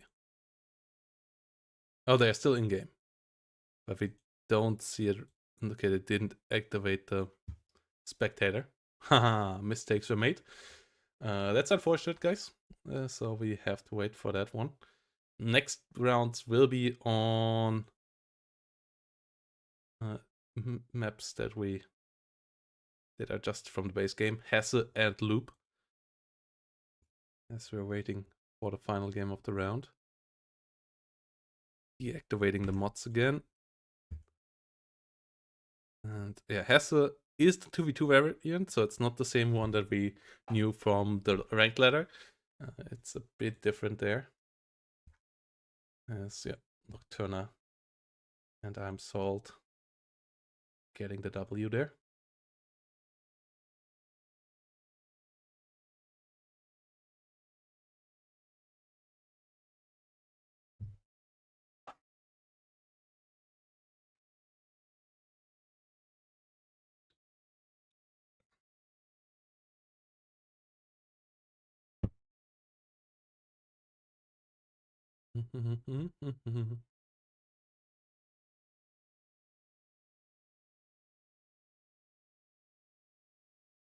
Nope.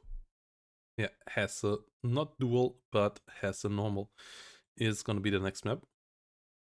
And that one has a big focus on the flank as well and the town. Like usually Hesse is all about this area in 1v1, and in 2v2 it's about both flanks. So it's a completely different focus.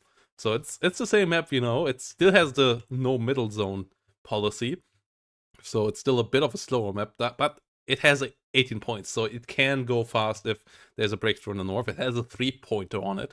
Yes, it's a super weird point, but if you push through with one team there, you can get a lot of points there. Though often this is kind of the bait, and the game is won down here with a +4 by pushing into the enemy zone there whilst holding your town. And that really makes this game. I like the 2v2 variant more than the 1v1 variant. It wouldn't be good for 1v1 because it has too many points and it would tick too fast and you would be spread out super thin. But I like this map more for 2v2 than I like it for 1v1 with the zone layouts. I think the 1v1 variant was a bit too samey and not really utilizing the cool terrain of the map enough, and this one does it a bit more. Like pushing through here can still be valuable to either flank hotel or more so flank November and uniform, so that can be quite interesting as well. And yeah, really looking forward to it. We're gonna go into a short break, guys, and then we're gonna be back with the next round as we're waiting for the final game of round 2.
Okay.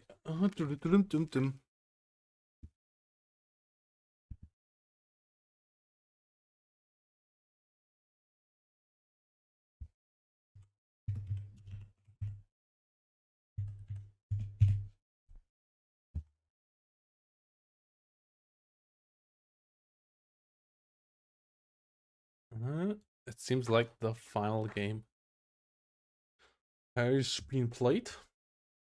The skull is uploading. And that should get us to the next round.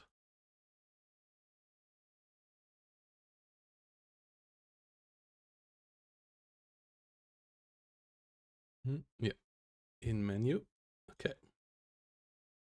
Yeah, Tanner and Skull did win. So we have our round number 3 coming up here. Come on, there we go.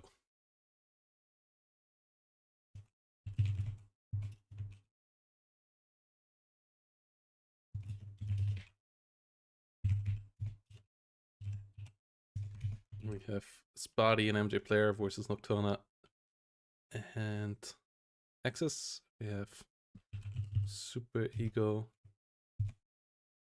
and Crispy. And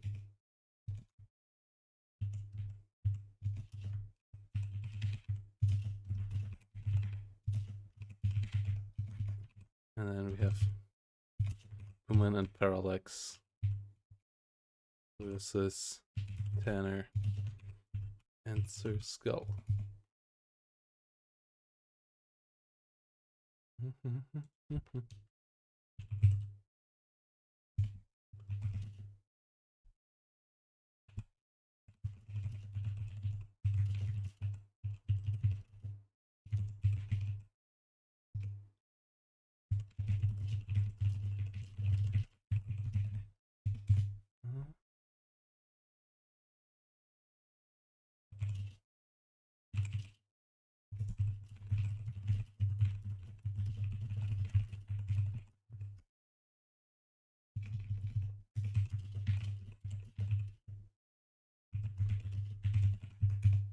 Okay, so yeah, mods deactivated.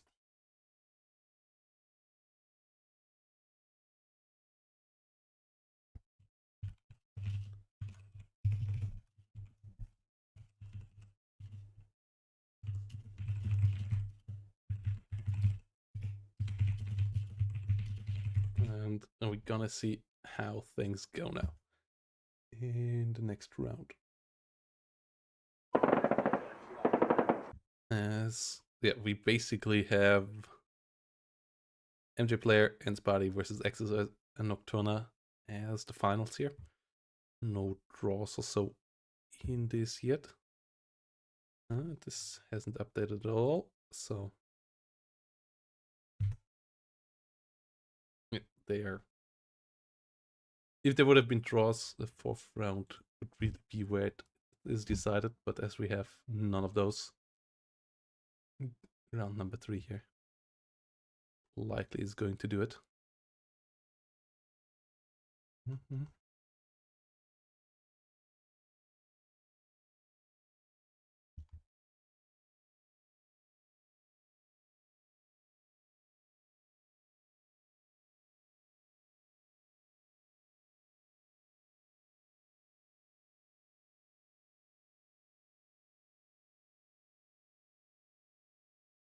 Okay.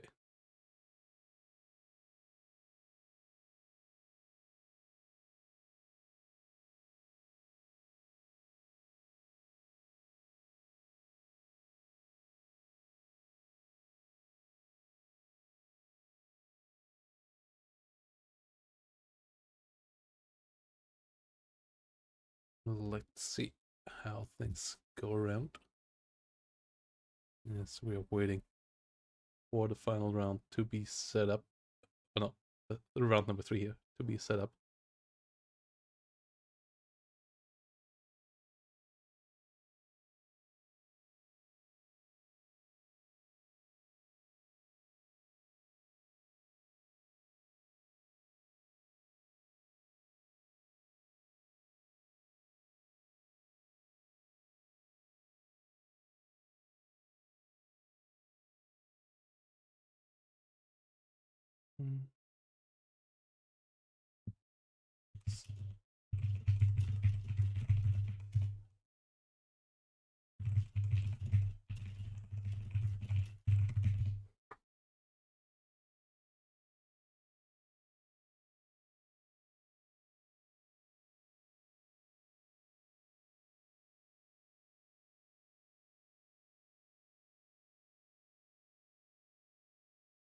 And yeah, we can give a free win as Scriven and Tibbles don't seem to be around, which is a bit of a shame.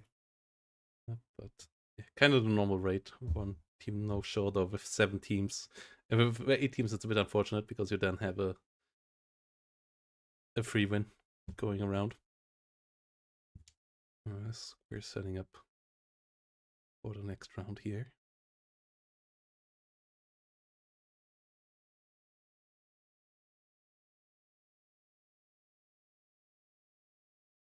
Waiting for all to be set up.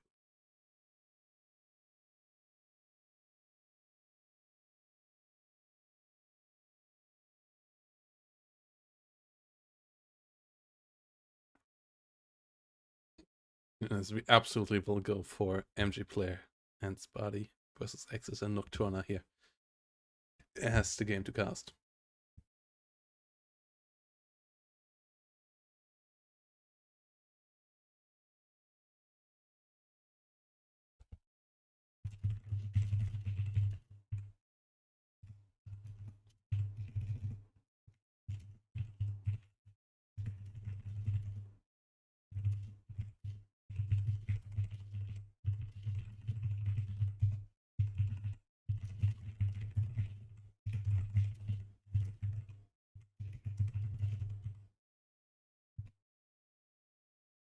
Mm-hmm.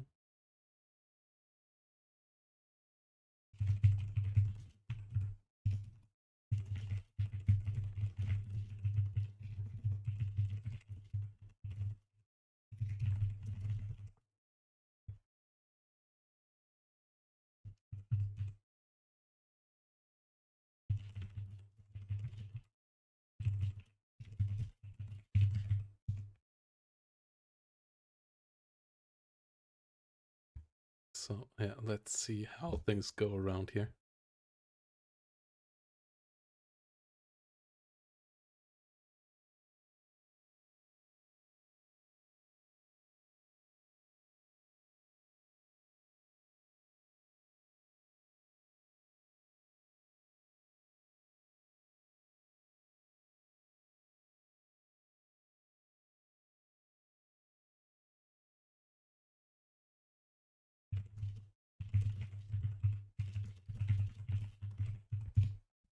Mm-hmm.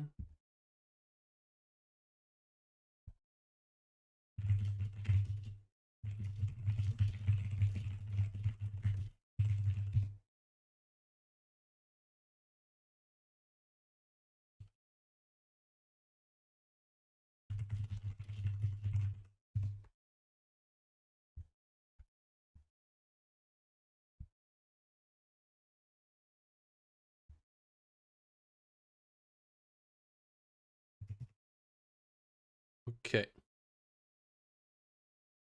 Still waiting here. Chatting up with the players. As picks and bans are going right now. And yeah, I'm pretty optimistic that we will get a good game here on Hesse. As with the picks and bans, I believe we will see a ban on West German Dutch this time around. As that's just the obvious pick for Axis and Nocturna. And then for MJ Player's Body, I would guess the ban falls on the Soviet one, and then they have to play East German or Polish. Though both of these have good mixes as well. East German can bring 9th Panzer and 4th Motto, or KDA and any other division for the team game matches. I don't believe Berliner or 7th will play see much play. Maybe 7th, 9th could be an interesting opener, like a lot of T72 spam as well. And then Polish can get the 4th CMAC and 20th Panzerna, just a lot of Ross Specialnies and T55s with T72 follow-up. Or can go for a bit more forward deploy with the Corpus Dovi and then 20th Panzerna behind it. Like, I think 20th Panzerna is basically locked in.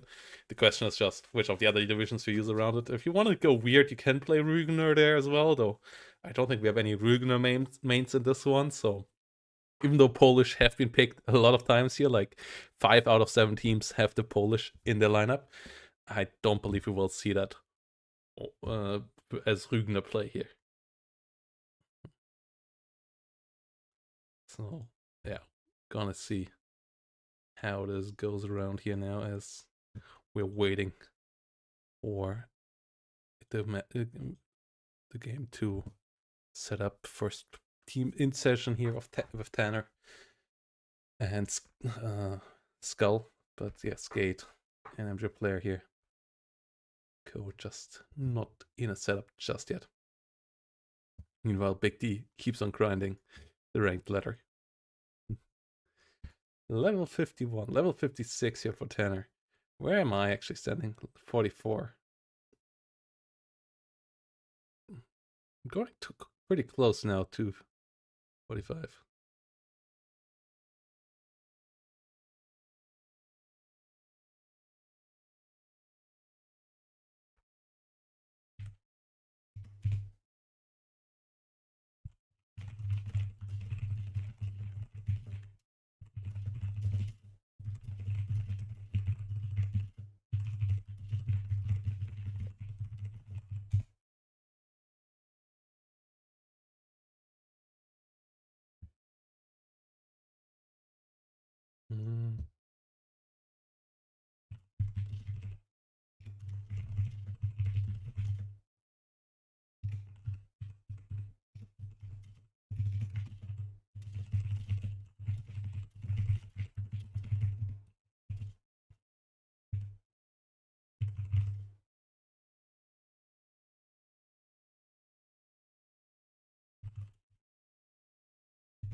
Mm.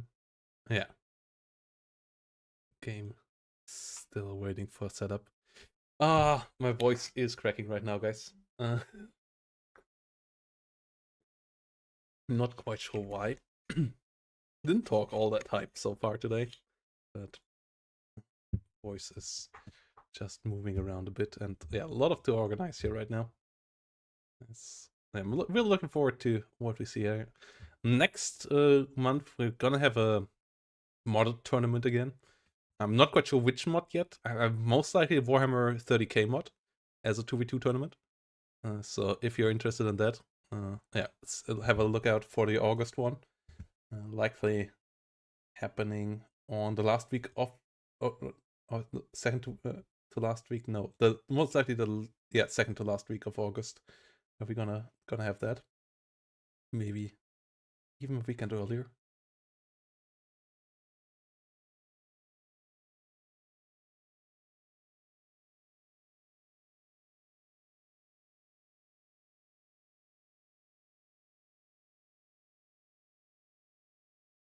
And yeah, we'll see how things go.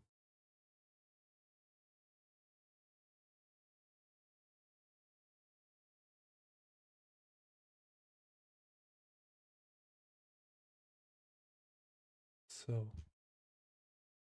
no session up just yet. No people coming around. We missed that. Uncle Sam. Level 33. All the people here, so high. Level 52. Who's the highest? Level 61. Oh, T-Man. T-Man is actually might be the highest rank, highest level player on my friend list. 53 there. No mercy. T-Man is higher than Homelander? How did that happen, T-Man? 53 for Skiffic? No, that's Skiffic's first account. All his accounts together likely gonna be pretty high as well. Second Skiffic here on 12. Which level is that by now? 12, yeah. But added up together, he might be level 60 or so with his main as well. Mix on rank 3 right now. Yukipo doing pretty well as well there. And yeah, I'm starting to come back here, though I had a bit too many losses at the beginning, thanks to crashes. Skate is coming around.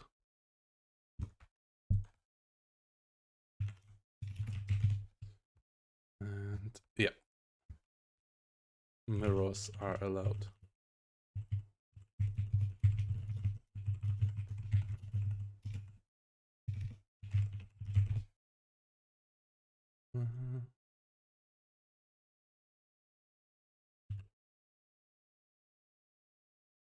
Yes, we're waiting.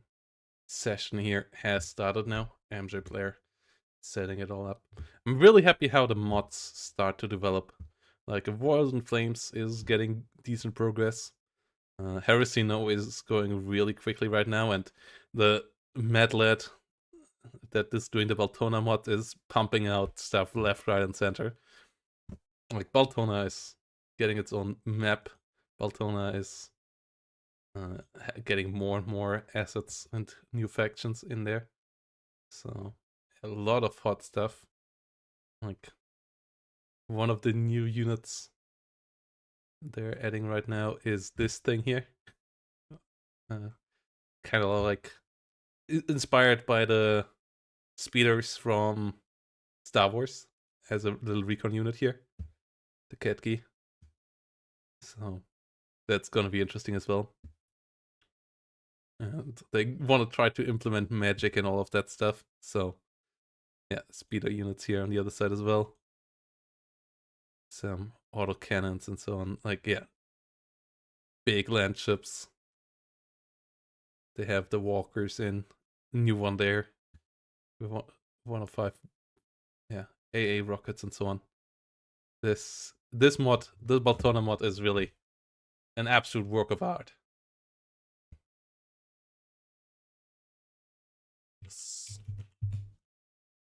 Absolute work of art. And the Heresy No mod is coming around nicely as well. Like, they have, first of all, a couple new cool units added to the new divisions. And then, where is... Yeah. They have stuff like this coming around as well. Orbital Bombardment Rocks Relay. Which is going to be dope as well. The Marines themselves starting to look like you expect them to look as well, which is pretty dope. Spartans and Marines so far, the models that we got in better looking shape here, and then yeah, the others are still work in progress, but slowly coming along as well. Predator still needs the skin, needs stuff modeled around, but they really put in the effort lately. And yeah, if you're a Warhammer fan, this is a mod you absolutely should support with helping out playtesting and stuff, because that stuff is going to get good.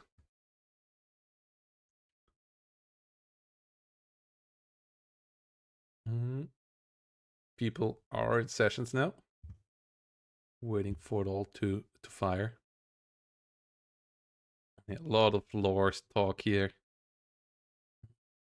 Good support. And yeah, they really put in the effort right now. Meanwhile, over here, the choking now made it so that there is a, like, went for the biggest critic of the 10v10 server issue, that people who didn't have a deck ready just didn't get a deck at all. That is now changed, so there is an autofill deck, so people won't just have anything to play. And also a couple of the balance things, like the MQ1C being just a bit too OP, the Grey Eagle drone and stuff like that, got changed already as well. Russian infantry got cheaper so that the Russians can lean a bit more into the spam. So the 10v10 action on the World in Flames mod should be a lot more fun as well now. And yeah, it's a really fun one. There's two, and I'm really looking forward. It's currently waiting for Southec to really get the next upgrade, because they need Southec units for the French, and that's the next planned nation. But once those come around, this mod is going to get a nice little boost as well, because that's something that Broken Arrow just doesn't have, like Bundeswehr and French army, and then also The Belgians, I believe, coming with them as well, and the Dutch a bit.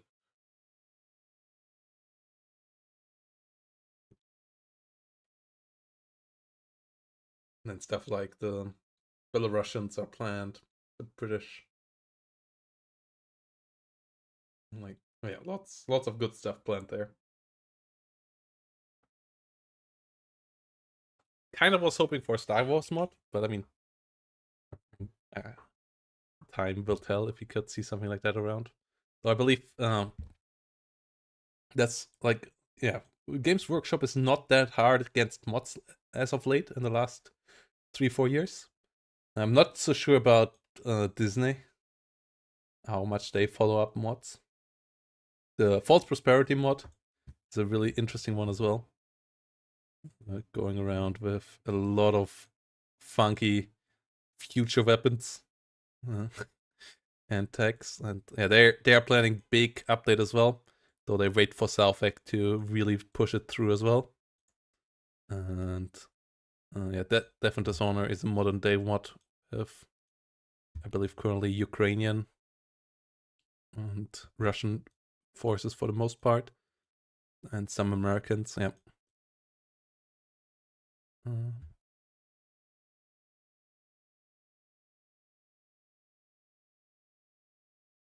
Reps Frago doing a decent job.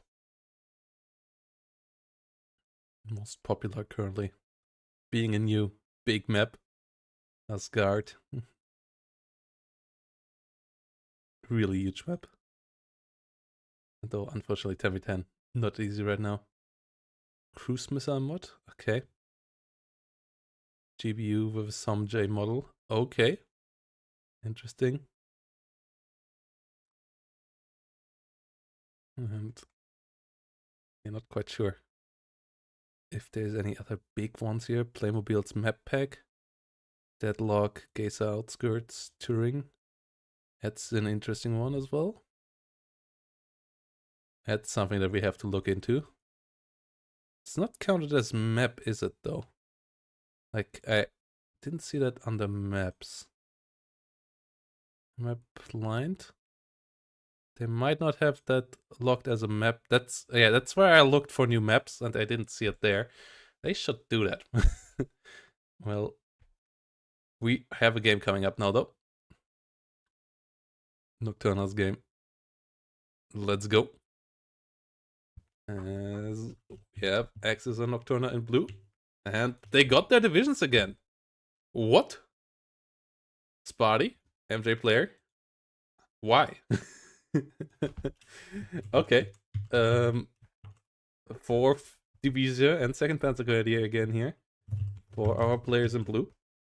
And MJ player and Spotty coming out of 35th VDV and 119th, which is a surprisingly aggressive open division combo for openers for map without any central zones. So are we gonna see a Papa or a big golf push? I mean, golf is not really something that you can assault with infantry. Like, usually for that you need 4 deploy mechanized forces or helicopters. BMP2 recon, MY24K. We could, yeah, that could happen. That could happen. Okay. Yep. Let's move that over here, as I might need that mid game. Okay. I'm excited. As I feel like this needs to be something decently aggressive from our players in red. As otherwise, picking those divisions against 4th and 2nd Panzergrenadier makes little sense. Like, I mean, the TADUDs, yeah, okay, we have one from the get-go. They can lock down the north, I was about to say. And yeah, we have one from the get-go. Then I guess Sparty is the one for setting up the defensive blocks in the south. And we're gonna see how that plays out. As they're coming around there.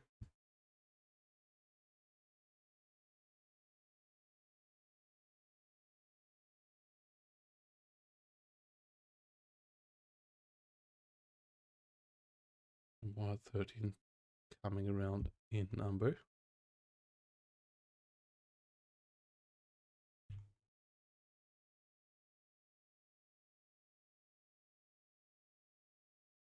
Me 8 MTA coming up.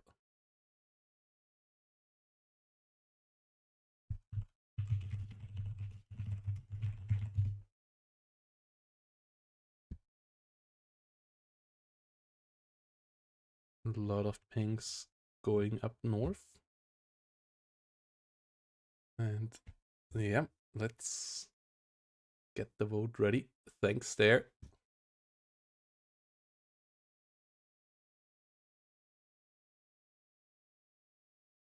Thanks for setting up the gamble. 5 minutes to gamble, guys. Get your gamble in if you're interested in it. And yeah, let's see what we can do. If you want to see more of this content, guys, don't forget to follow or subscribe on YouTube. And leave a like on YouTube if you want to see more people see this content as well. And yeah, if you want to support me, consider leaving a subscription, especially if you have a Prime laying around, guys. And yeah, if you want to see more of this kind of content pop up in the future, or join as a channel member on YouTube, allowing you to use funky little TK best emotes and stuff like that on both channels as well. And yeah, TADUD, TO55s all coming along. We have a Conquerors moving through the south, Belojor setting up there for some big play. BTRD RD Robot moving in here to get into aggressive position to shut down the Papa India line. And had a push is coming up north. TO55, TADUD, but the other side, Nocturna and Salt setting up there together as well. Though it's only one Fallschirmjäger Aufklärer there. Thought it would be the CV. Sultan coming around for November. Fallschirmjäger Führer will get Papa and Juliet. Fallschirmjäger Aufklärer moving to the side. It's not as much as I thought it might be here, because you need quite the power to crash into Gulf. But it's not the strongest here.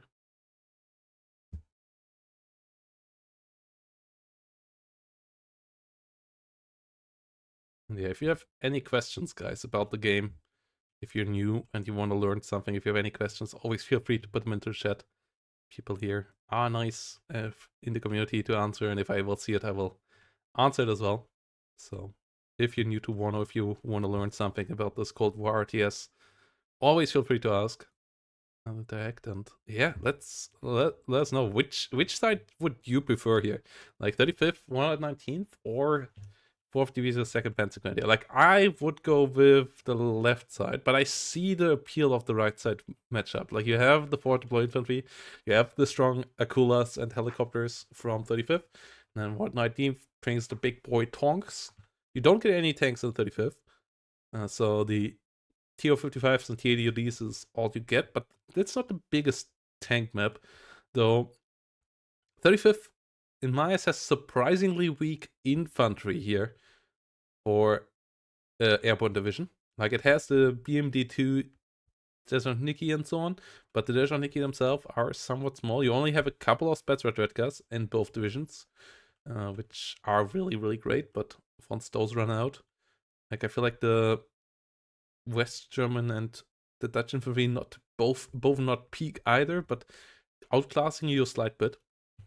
So, and yeah, you just have more and better IFVs on average on the left side, and the better artillery as well, especially.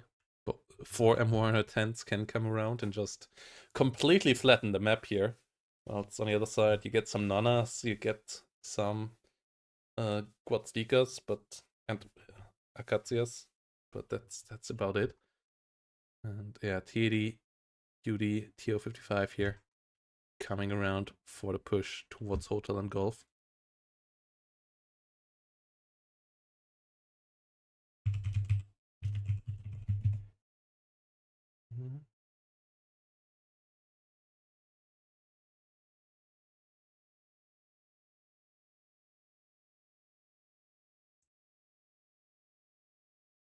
So yeah, slow setup here once more. We are at 7 minutes 30 this time around. Let's see how things will go around.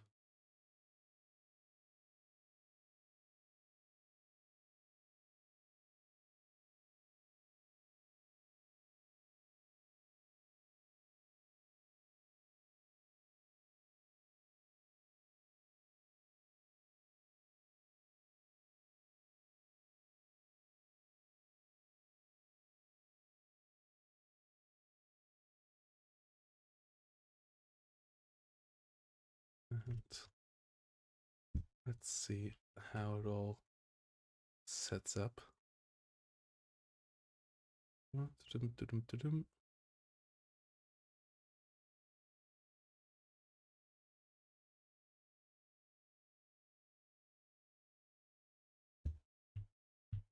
Things coming all around. Bellagore setting up to go into hotel, maybe into golf. OP Spetsnaz, Dejon Iglas, all moving around. Bolshevik Führer moving to Juliet into Papa here maybe. I'll step north. We have a Dejon Bellagore.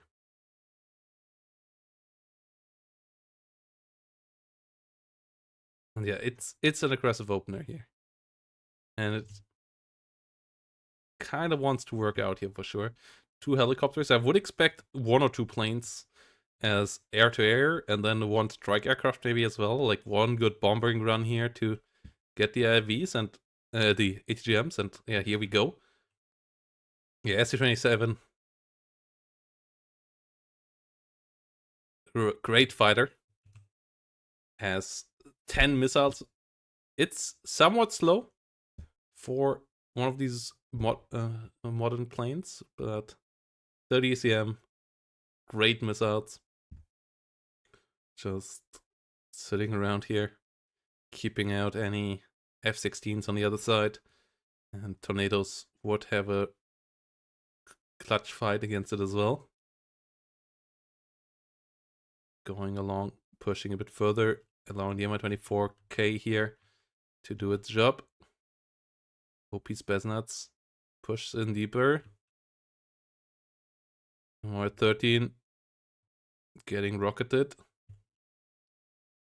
Mi-24K here firing at empty transports. That's a bit of a mistake.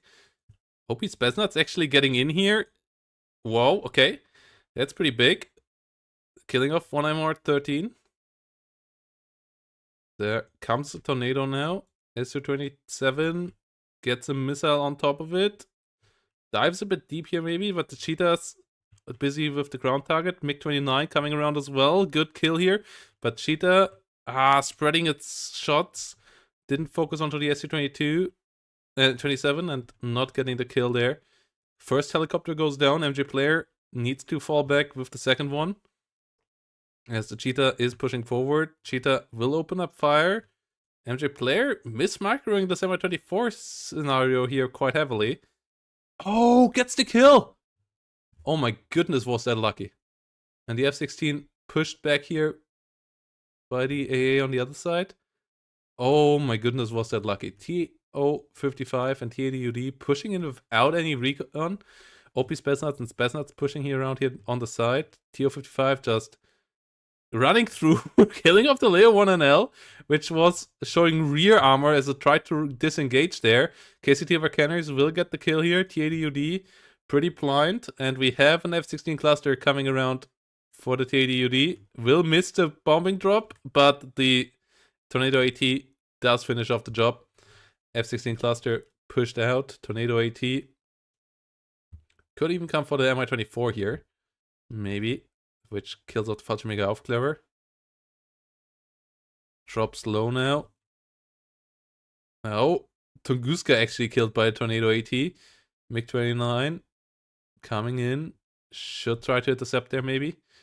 Mi-24 gets repaired here in a second by the Ural. Spetsnaz pushing forward, trying to get a kill here onto the Fallschirmjäger Aufklärer. Get the kill there. Leo 1 and L now blind, so that push is going pretty well. But at the same time, Nocturna just going straight down the road here and making it into uniform. Seed plane comes around, does miss the cheetah though, and the cheetah now is turned off.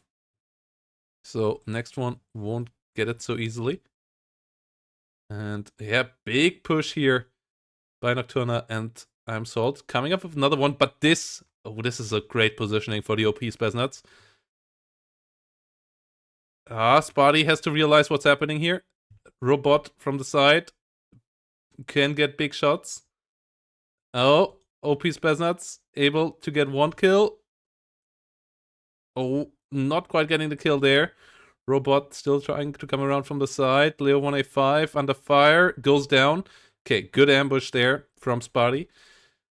But still a lot of forces making it through. TDOD went down in the north, so that is a bit of a trouble. YPR goes down here. They have great robot flank here. MiG-29 and MiG-25 seat here coming around. F-16 get a kill though. Those are the Dutch ones with the AIM-9Ls, decent air-to-air missiles that get the seat plane as well. And the ground AA of 119th and 35th is not amazing. Like, you get some Tunguzkas as 119th, but you kind of need your fighters to really do the job. Ooh, Gepard here pushing a bit too deep. Gets hit by the Conquerors. Dejaniki could get the Leo 1NL here pretty easily as well, as the push is slowly moving forward. BRM-1K will get killed off here, likely in the north, as we have two scimitars with the autocannon getting it through. Tornado AT able to come around again. Does miss with the first shot. Milan Tudo coming around as well. Gets the BMP-1 killed off. And yeah, the lack of air superiority once more. Coming in here. Nocturna and I Am Salt, aka Axis, doing a fantastic job with their hairplay once more. Even though they once more have the weaker fighter combo. MiG-29, Su-27 combo should be able to deal with what they have here, but they ran it a couple too many times into some enemy AA, and yeah, the fighter planes here, the fighter bombers just doing their job. F4s and F16s, they can come in quickly and do their damage, and if the Su-27s are not ready to intercept here, because you invest maybe a bit too much into ground in a row, then you get punished, especially with decks that have such little long-range AA, and where you need to have your fighters ready. Like, the Su-27 finally coming around again. Does come in the wrong angle, though. And has to be careful to not follow too deep. Yeah, enemy side is ready. You can't... This is team games. And they're playing it like it's a 1v1. Whilst the other side plays the air game like it's a team game. Bringing in fighters and stacks. Like, this is how you use aircraft in team games. This is just overwhelming in numbers, and a single Su-27 like that, you can't use it like this. You just can't. And you really see that Axis and Nocturna understand that part a bit better here. Bellejour gets shut down trying to dive deep here. The positioning of Spotty and MJ Player on the ground is great, but it matters little if they lose the Sky Wars so hard. Like, you just... And it's always... Like, if you lose your stuff to an enemy AT plane, it's understandable that you try to kill it and that you dive maybe a bit too deep, but you have to limit yourself. Oh, now a second F-16 here on the other side. That's an easy picking. That's a nice double kill. Next cluster plane comes in here. Su-27 went a bit too deep again, but oh no, it's not willing and likely not gonna get enough damage here. Get a bit of damage, but yeah, not gonna get the kill. So that's a victory for MJ Player. Has another Su-27 out. All 4 Su-27s in the deck. One went down, but yeah, that's finally some nice successes there in the sky. They clean up the rear here once more as well. Northern push didn't work out, but they're getting back into it, you know. And yeah, they need to shut down those F4s and those cluster F16s when they come around. F16 cluster. Setting up again here. Beautiful looking play in the F16. F16AA coming around as well. Immediately gets hit though. Gets taken out. F16 cluster allows the kill onto the Su-27 and doesn't go down. So in the end, still a W for the blue team. Keeping the attack craft. MiG-29 just keeps the sky clean. Good cleanup on the ground here now. Blue team pushed out of the rear zone, but is ahead 600 points now. Not the end of the world here for the red team, but somewhat annoying to be this far behind. PKT's coming around. Conquerors pushing forward.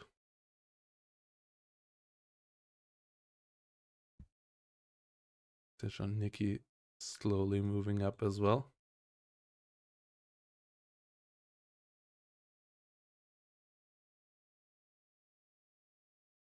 MiG-29 moving up.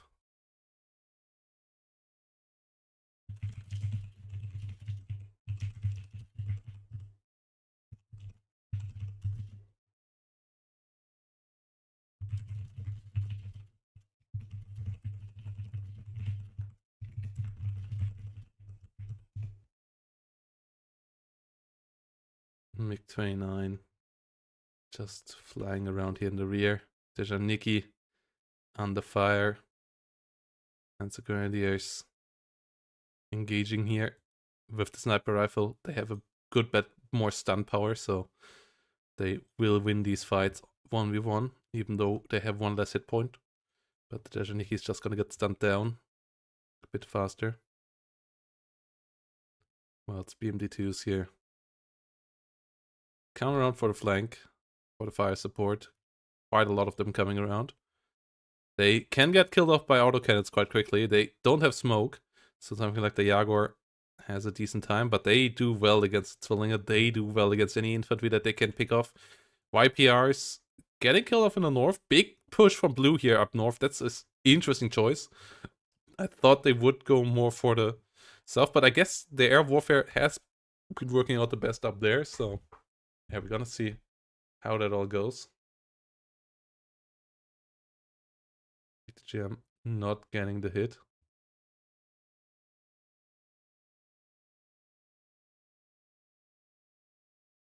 BTRD robot gets a nice hill. Scimitars moving around the flank. Zwillinge coming in, getting the kill.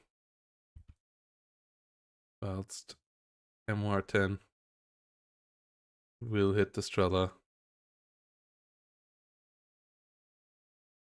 And likely get the kill there. Estrella ain't moving, so last shot there. Oh, misses! Misses a bit too far. And the Mi-24V and Mi-8 really will hold off this infantry push. Cheetah not ready. So yeah, Nocturna and... yeah, mostly Nocturna not having enough units here to really make a push. Seedplane coming around for the Cheetah. Does miss twice. That's unfortunate. No planes at least in there to intercept the Su-24, but it gets damaged a bit. Yes, red team has the better positioning up south here. And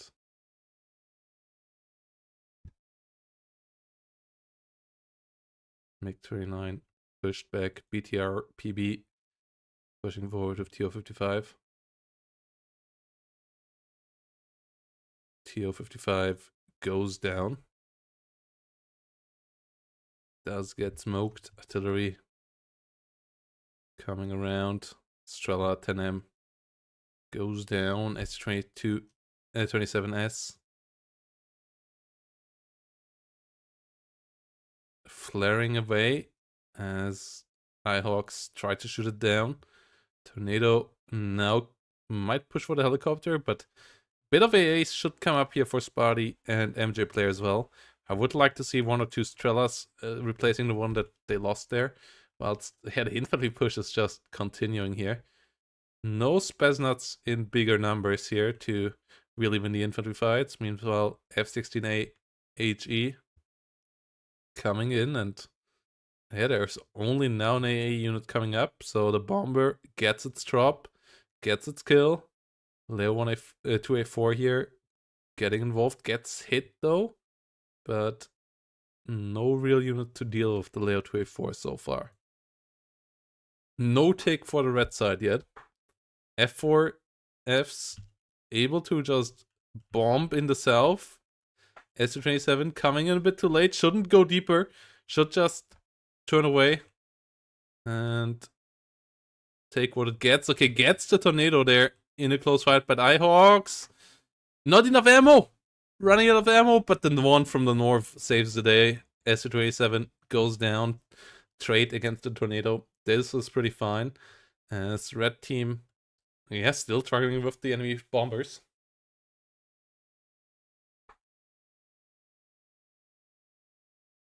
Spesnets and Dejantniki moving around. Stuff moving in. Panzer Courier still getting out as well.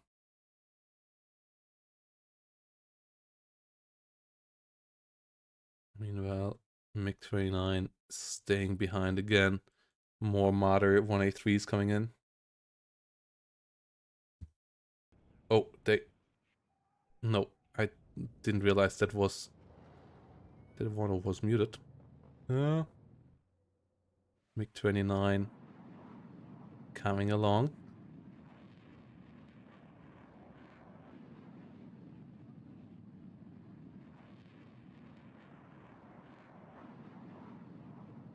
You know, there was no game sound until a second ago.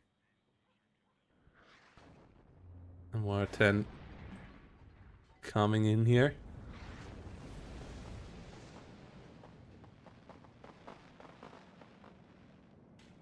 Gus moving around. Helicopter. Getting some shots onto a Marder. Good movement here. So Gephardt and Zwilling are already coming towards it. Like, helicopters, you need to get out of there after getting a kill. Like, people are too greedy with helicopters. And yeah, this one was another greedy moment. At least stays alive for now and can get repaired up, but yeah, trying to get it back up. Gephardts are going down, so that's helpful.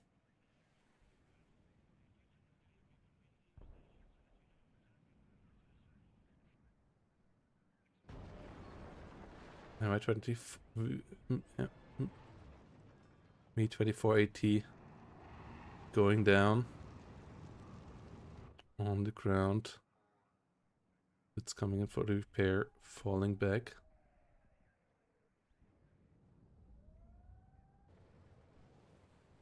Panzer Infantry versus Dejantniki. Gauging over here. Dejantniki will go down. TDU pushing in. Keeping the TDUs alive is pretty important now. MiG-25 finds the iHawk. Helping out the air warfare. Second iHawk did evacuate. One in the north is still turned on, so siege plane could find them there. Finds a cheetah instead. MiG-29 goes deep, gets the F-16C. iHawk turned off right now, not able to get the shutout.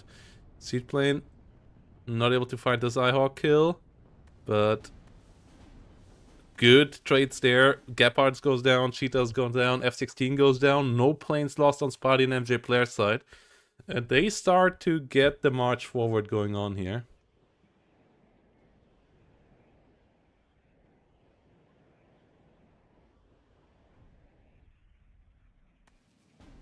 SU-24 coming around.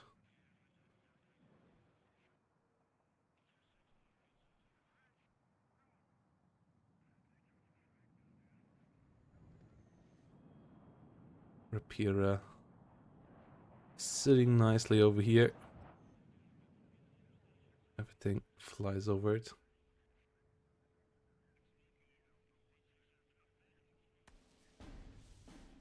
Gephardt goes down in the south again. The AA here really starts the suffering for the blue side here. And makes the air fights a lot easier for the red team.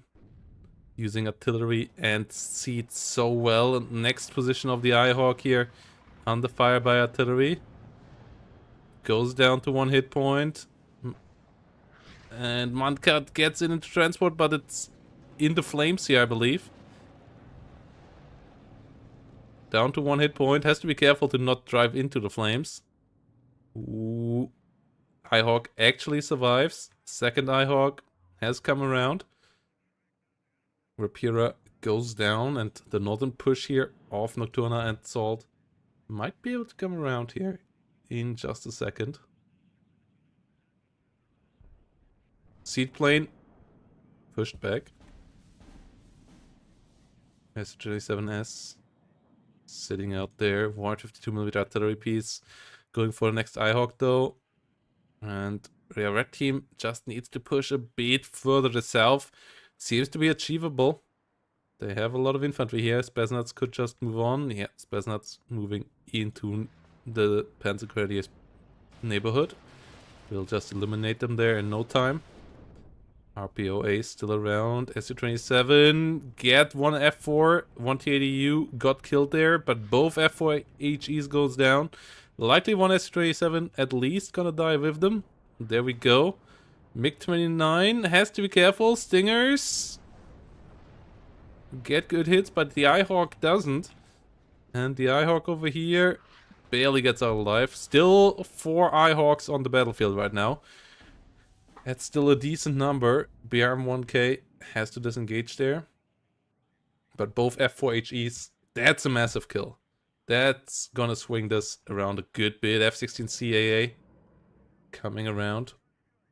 That's Dejanicki's move onto the battlefield here. Artillery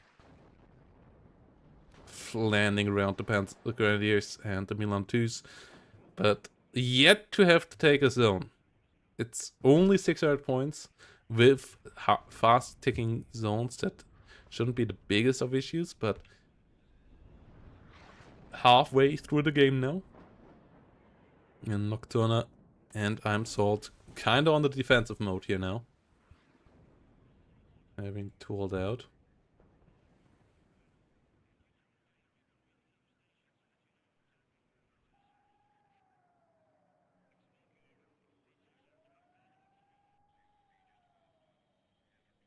More tense. Coming around. Get the kill against the T-44. F-16C AA. Moving in. MiG-29 gets shut down. MiG-29 number 2. Doesn't get the hit there. Seaplane doesn't get a kill either. Eyehawks being microed. And the MiG-29 number 2 goes down. Diving a bit too deep. Underestimating the enemy here. Panzer Grenadier gets the BMP leader. Helicopters here doing a good job. A lot of Gepards have gone down on the front line, making their job easier. As the infantry could just continue pushing through here now. Dejan Drajvetka coming around here, helping out with the Dushka. Fallschirmjäger Aufklärer about to go down. TDUD dies in the north. That's a big one. That might enable the Leo 2A4Bs here to actually try something. Meanwhile, Eyehawks not being hit just yet. BMD coming around with the Conquerors. Jaguar gets hit but not quite killed. 6 frontal armor there, saving it. So I'm not quite sure. Must have been a really close near miss. BRM gets the kill there. Dejan Drajvetka pushing forward. F-16 cluster comes round for another TDU. Gets shut down at least by the MiG-29, but the MiG-29 goes down on the way out as well. And another Tornado AT here coming up. The infantry play really, I believe, what will get read through here if they use it. But currently the infantry not finishing off the Panzer Grenadiers. And that could be a grind game that you can win here. Just killing off the blue side's infantry. Making them run low in the stuff that can actually fight these town fights. Whilst they currently go more directly for the armor. Me-24 V80 gets hit and stunned down. Whilst in the south, the red team doesn't apply the pressure that they could. Obviously, a lot easier for us to say with our clear vision, but red has invested quite a lot there and doesn't really use it. Seaplane does miss again. Come on, the Eyehawk does survive. Tornado seed coming around as well. 6x6. Likely gonna deploy it somewhere else. Leo's under fire. And there, the T80 number has dropped significantly. That's a big issue. Yes, we currently don't believe have any. We have one UD in the north, but I believe that's the last one right now. BMT2s, Tejanikis.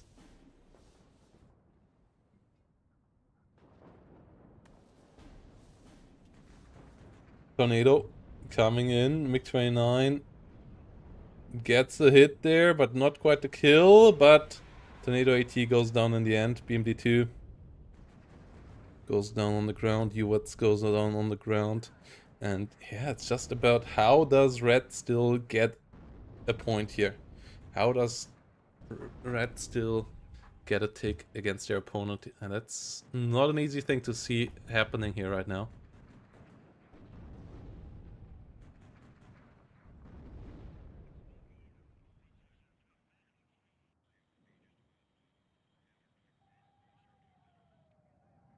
Seaplane flying around in the rear. D-30s will come around against the Fallschirmjäger Aufklärer.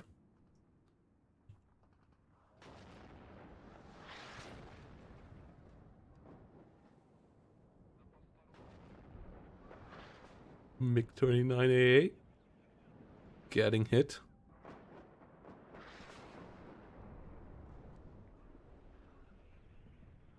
Oh, 20mm coming along with a lot of smoke. We'll set up all around here.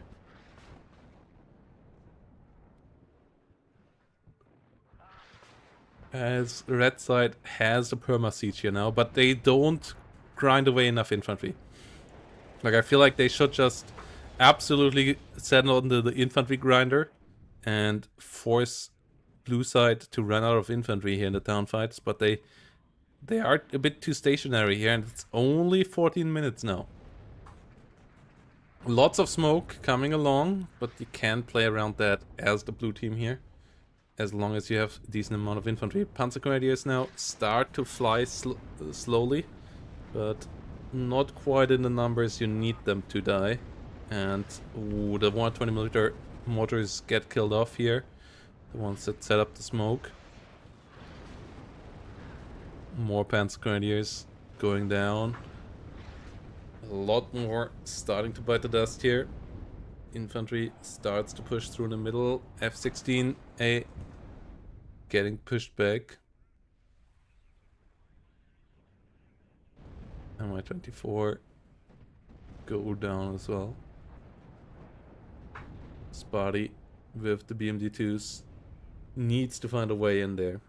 Seaplane coming along, not finding a hit just yet. 13 minutes remaining. Klimya 30mm goes down. Leo 185 engaging over there. YPR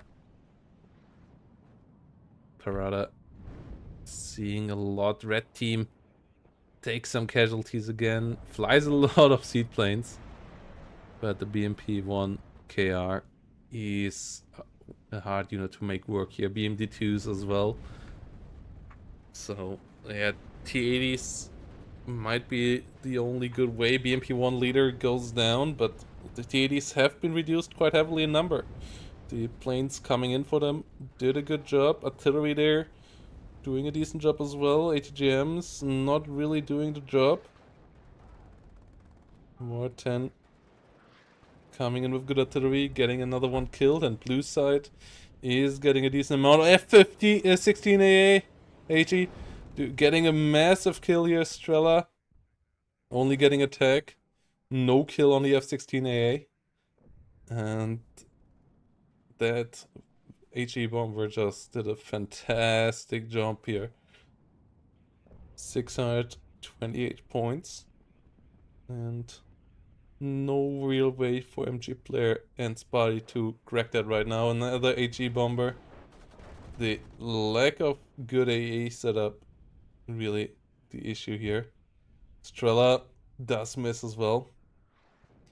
MiG-29 AA coming around against the F5 does fail, but at least the F5 goes down as well.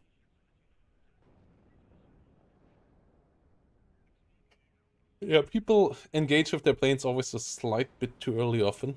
Like, when the enemy has an AA setup, you usually want to hit them when they are starting to dive onto your units and not fly directly over the enemy units, so that you can turn around in time before you run into the enemy AA network, but that's not quite what happened here, and Red currently, Spotty and MJ player, currently paying the price for it. Get an Nighthawk here against with a seaplane, so AA setup once more weakened, but they invested so much into these seaplanes, and there's so much blue stuff here.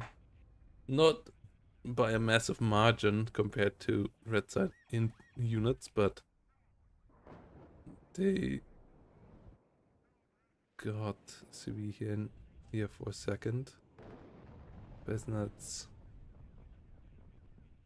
moving around. F-16CA cluster doing the job. TDBVK destroyed. And yeah. Spotty and MJ player starting to run out of time. +1 wouldn't be enough. They need more than that. And there are a decent amount of points on this map, but they don't really seem to have a direction right now. And that is worrying. Yeah, well, 419th, not the most active division this time around. Though they bring around the helicopters and stuff. The TADU and UD may be a bit too passive in what they do. And another one of them likely gonna go down here. Artillery coming in nicely. Mi-24 VAT.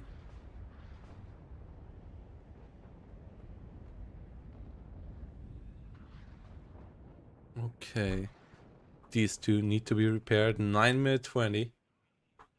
MiG-27 AT. Not able to get the... Not able to get it off. Big ping here. TDU needing a repair. BRM-1.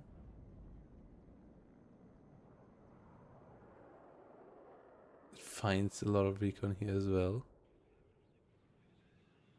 And at the same time, big stalemate in the south. No breakthrough here. 8:40. And I'm still a bit disappointed that we didn't see a bigger swing for the south. By now, blue has reinforced that nicely. By now, that position is hard to bring, but yeah, the red team struggling to get any further ground here. Struggling to actually get a take on as more and more units here push on further. MiG-25 seat comes along, tries to find a shot, can't quite get it. As D-30s will try to get to Zwillinge, will try to get the Zwilling in the south. And yeah, you need a breakthrough here now. +4 can swing this around in 4 minutes time, or even less, 3 minutes something. But you need that. You need that firepower. Seaplane coming around. MR-10s on the other side. Able to fire on static units. We have an Akula, but another TADU goes down, and yeah, you need those TADUs to push on this angle.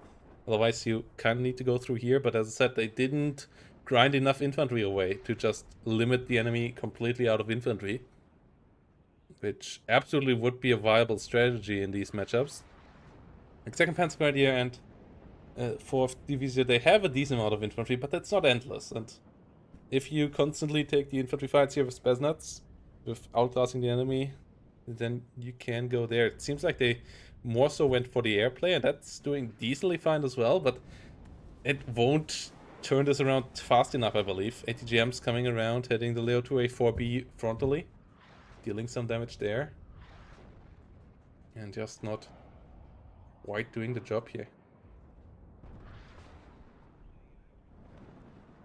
Stinger sitting around in the north. MiG-27 getting a Jaguar.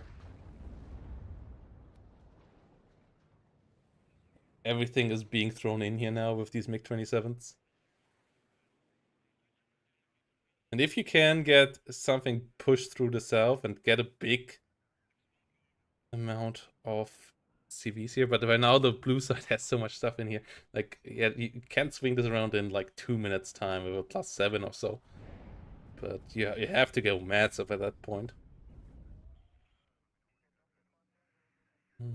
Seaplane coming around, Sultan under attack. Seaplane moving around, Eyehawks being microed or just out of ammo right now, actually. As TADBVK moves around, and yeah, just a deep dive here maybe to go through the south. Could be worthwhile. Seaplane coming around on the other side, AT plane with fire and forget missiles. Could just come around trying to hit something, but red team is still struggling to find a way to get anywhere. They don't have enough smoke around. As I said, a deep dive towards Juliet could just swing it.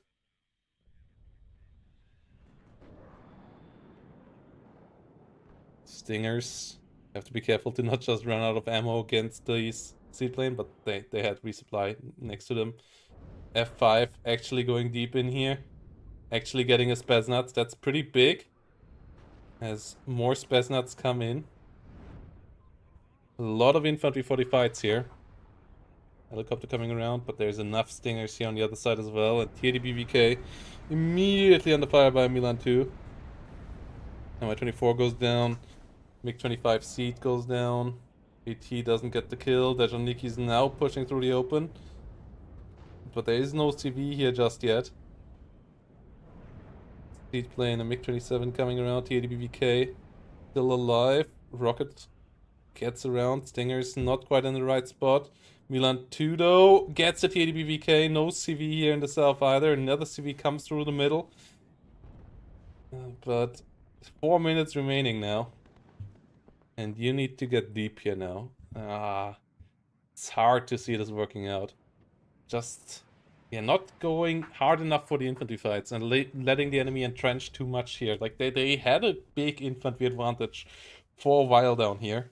And they could have just made that steamroll in infantry fights where they constantly out-trade the enemy, but by now the enemy has enough defensive units that attacking into them just means that your unit dies before it can get into a fighting position again, and then your somewhat numerical advantage doesn't matter, and even that gets grinded away here right now already, and yeah, that's just a mistake. Spotty and MJ Player playing it a bit too safe here, which is interesting because they opened with a wild push in the north, but ever since then, what they did here, just a bit too safe, just a bit too secure against the two grind divisions that have 4 M110s against you, that can just constantly murder anything that is stationary. Like, you're just not allowed to be stationary and predictable when you play against an M110 division on a map like this. Yeah, D1 gets in, but there is a Sultan on the other side, and there is no protection for this unit, so it's likely gonna get popped in a second. +2 wouldn't be good enough anyway. It needs a +4 here, and that's not happening. CV goes down, and with that, the chances of winning this game go down as well. No CV here, pushing for a re-enter zone. Papa, not gonna happen, and we see the 2A4 actually pushing through in the north as they just used the focus on the south to get around there and get the push through there. And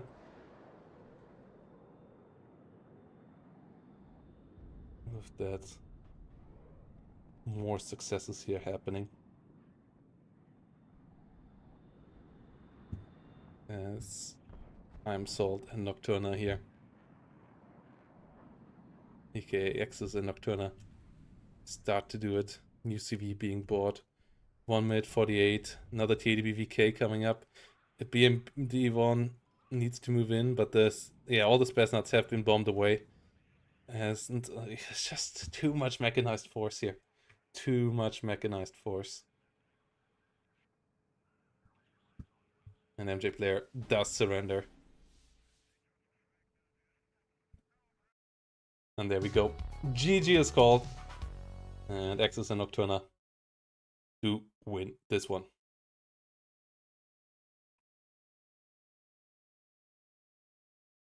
GGVP here. To Axis and Nocturna, as they are also now in a position where they can't be caught anymore. But we will play the 4th round.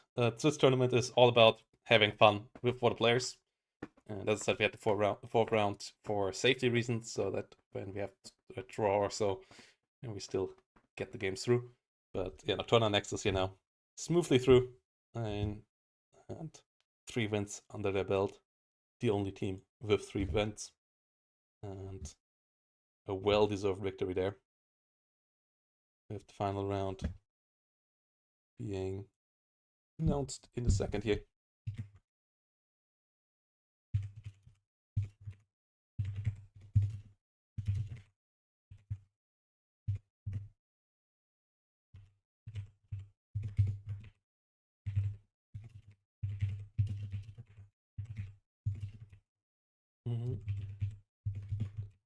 Alright, in the final round.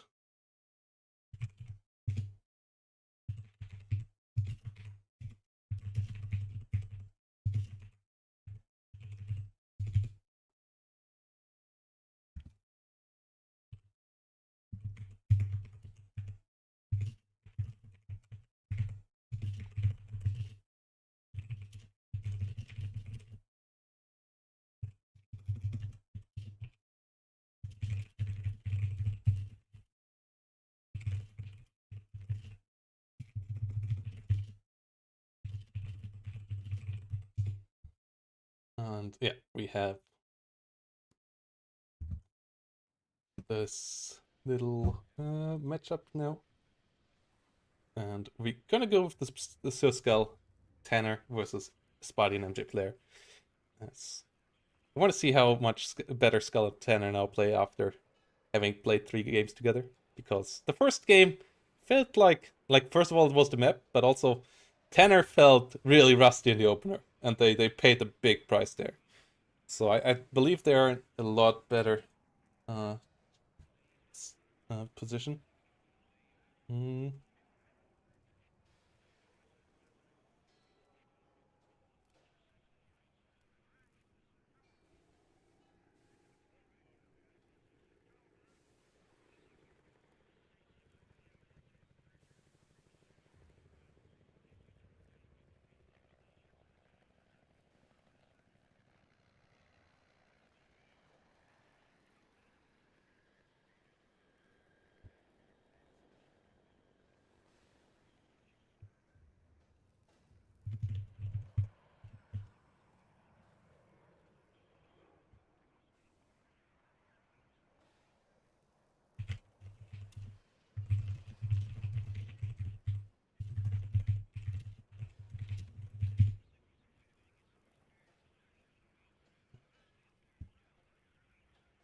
Okay.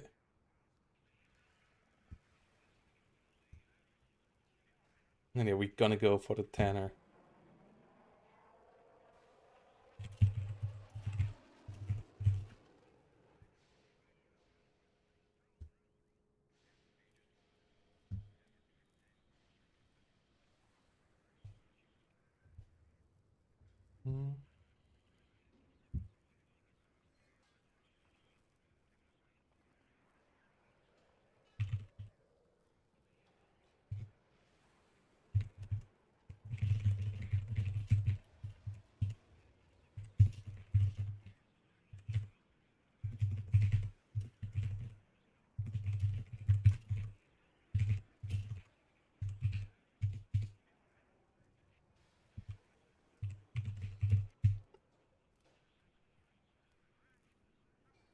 Mm.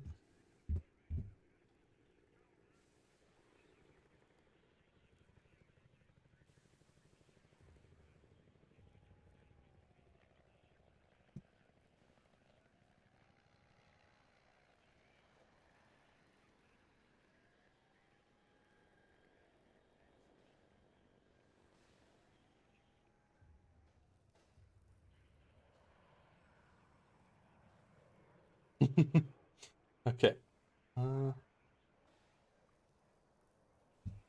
So yeah, we're gonna go into a short break, guys. Then we're gonna be back with the final one.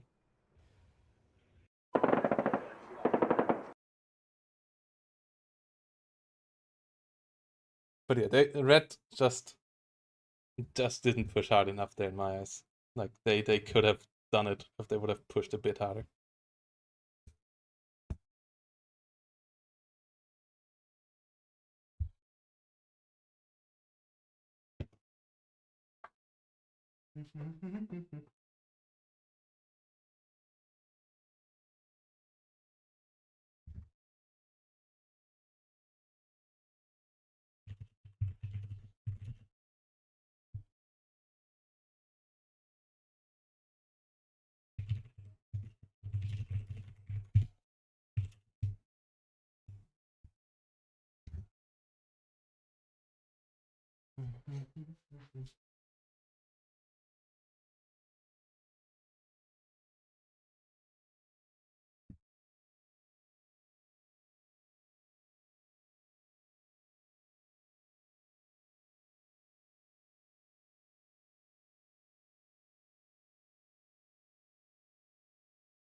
So waiting for the final game here. We're gonna be on loop for the last game, which was the most voted map. And in 2v2 is a really interesting weird map. Like in 1v1 it's one of the super fast maps where you just can't break through. But in 2v2 obviously that doesn't happen, so it's often a big meat grinder here, but like yeah, deep push on either flank can happen as well. Like if one team pushes towards Bravo and the other one pushes hard towards Hotel, that can be a big swing as well, or the other way around. And yeah, but often it's a big fight here. Deforestation I don't think did the map well. As I liked it when I had a bit more tree cover in the middle. But it is what it is. We take it. As Eugen gives it.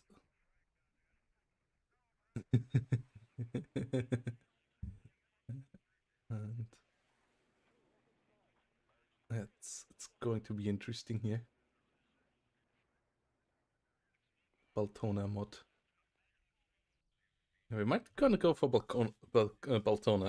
I will put up a vote for which mod to play next month after today's stream. So yeah, join the Discord and vote for which mod you want to see in the next monthly. Baltona, Heresino, or the World in Flames mod.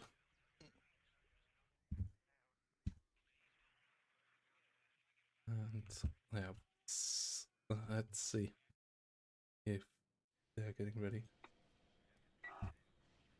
Loop. Yeah.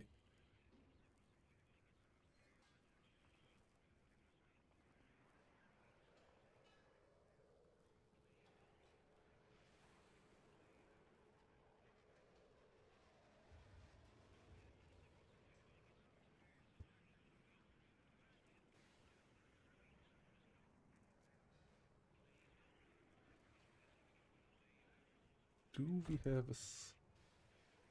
emojis?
Yes, yeah, we're waiting here for Tanner and MJ Player to get the picks and bans up. As attack power is setting up. Okay, they're in a session now. People getting into a session. Attack power playing some Steel Division 2. How's Steel Division 2 doing these days actually? It's continuously going somewhat down, but not still above the worst months in it's 2014, 2019, and it will go up a bit, I guess. Yeah, similar to how it was in October and November. So it's not great. It's actually kind of impressive that Steel Division 2 had its best times in a time when WARNO was already around. Like 1 year after WARNO, or 1.5 years after WARNO Early Access started, Steel Division 2 had its best time. Player number wise, but also shows that yeah, they kind of failed to launch real hard for Steel Division. I wonder what Eugen's next game is going to be. If we're gonna get Steel Division 3 or if we're gonna get Napoleon. I would really love Napoleon.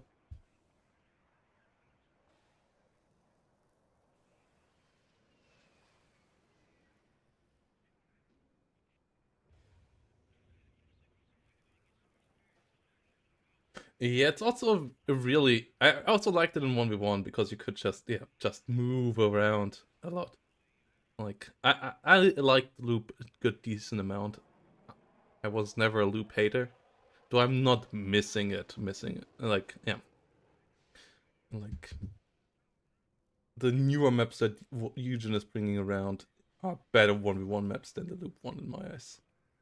Like I like Omen quite a lot after playing it a bit in ranked now, and I'm looking forward to the other 1v1 maps that Eugen is currently working upon. It's actually quite a lot, guys. Map department is busy.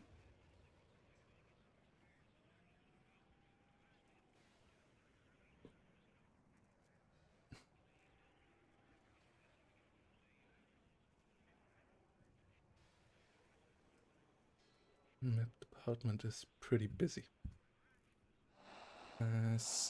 Yeah, there we go. We have the game.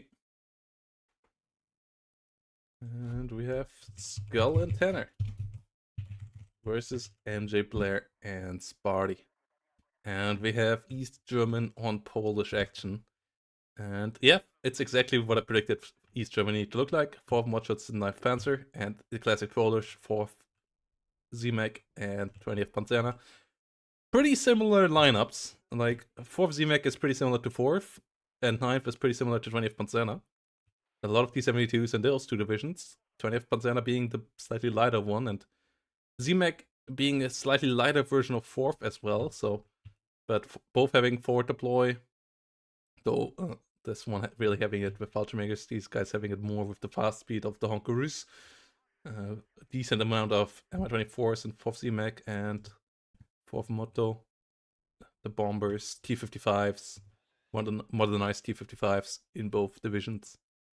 Though only the East German ones get them with the Bastion ATGMs, I believe. Like in general, T-72S with the hard-hitting, fast ATGMs, and the Bastions on the T-55. A bit of a range advantage for sure for the East Germans.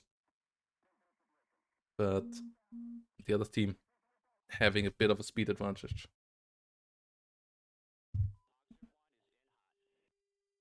9 seconds to go here until the deployment does start.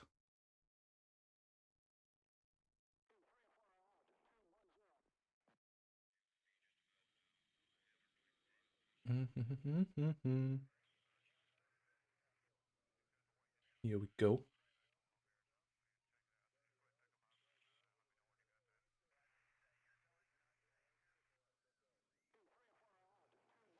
People start deploying. Honkarus coming in on the right side.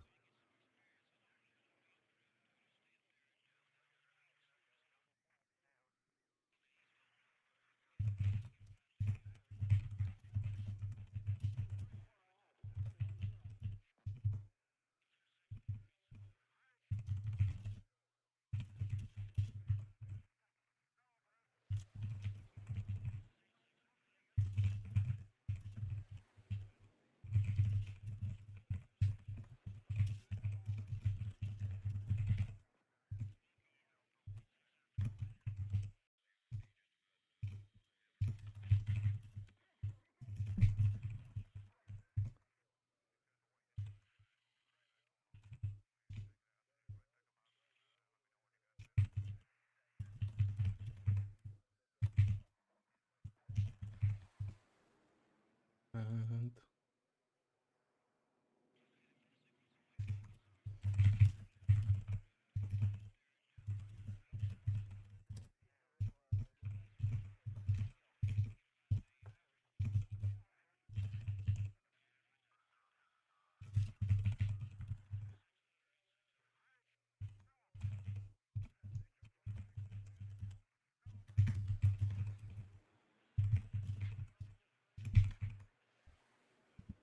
and here we go.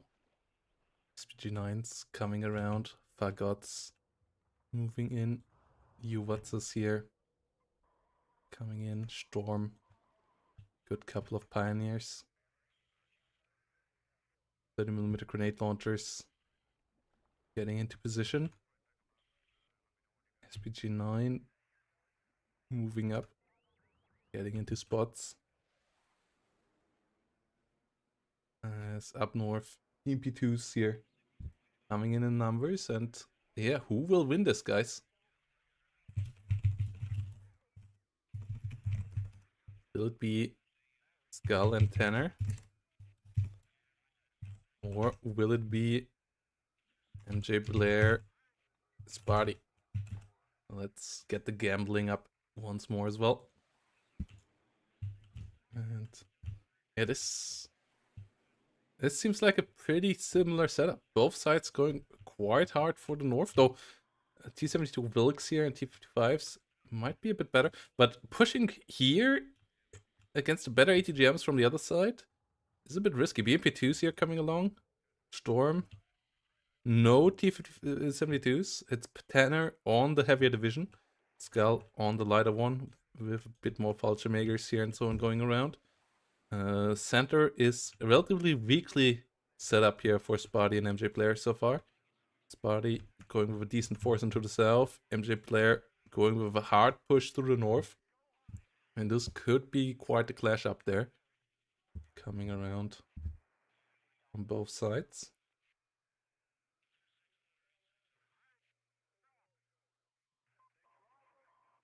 As T72 are starting to get deployed. The C755AS, fantastic tool to demolish the middle, but you have to find a way to securely get it in there. And if you get pushed out and the enemy can get into the outskirts and like hold you off from pushing over the plateau, this can be pretty brutal. A bit of a radio tower here as well. Yeah, blue goes way harder for the middle than the other team. Blue goes still decently hard for Dimitri. Might have to scale that and fall back a bit there. Me too Yearns. Are they going north? Yes. Okay, they're going as defensive units there, and game is started. Okay. We only had a 4-minute deployment time this time around. Hell yeah. As T55 AMS Meridas are coming around. Those are actually once more the mine clearing ones. So both the T55 AS and the AMS around in deck of Sparty here. Sparty wants to clear all the mines in the world and blow up some enemies while it's doing so. Smoke play here up north. Blocking the ATGMs from annoying the Wilks from the get-go. And yeah, no tanks here really on the left side.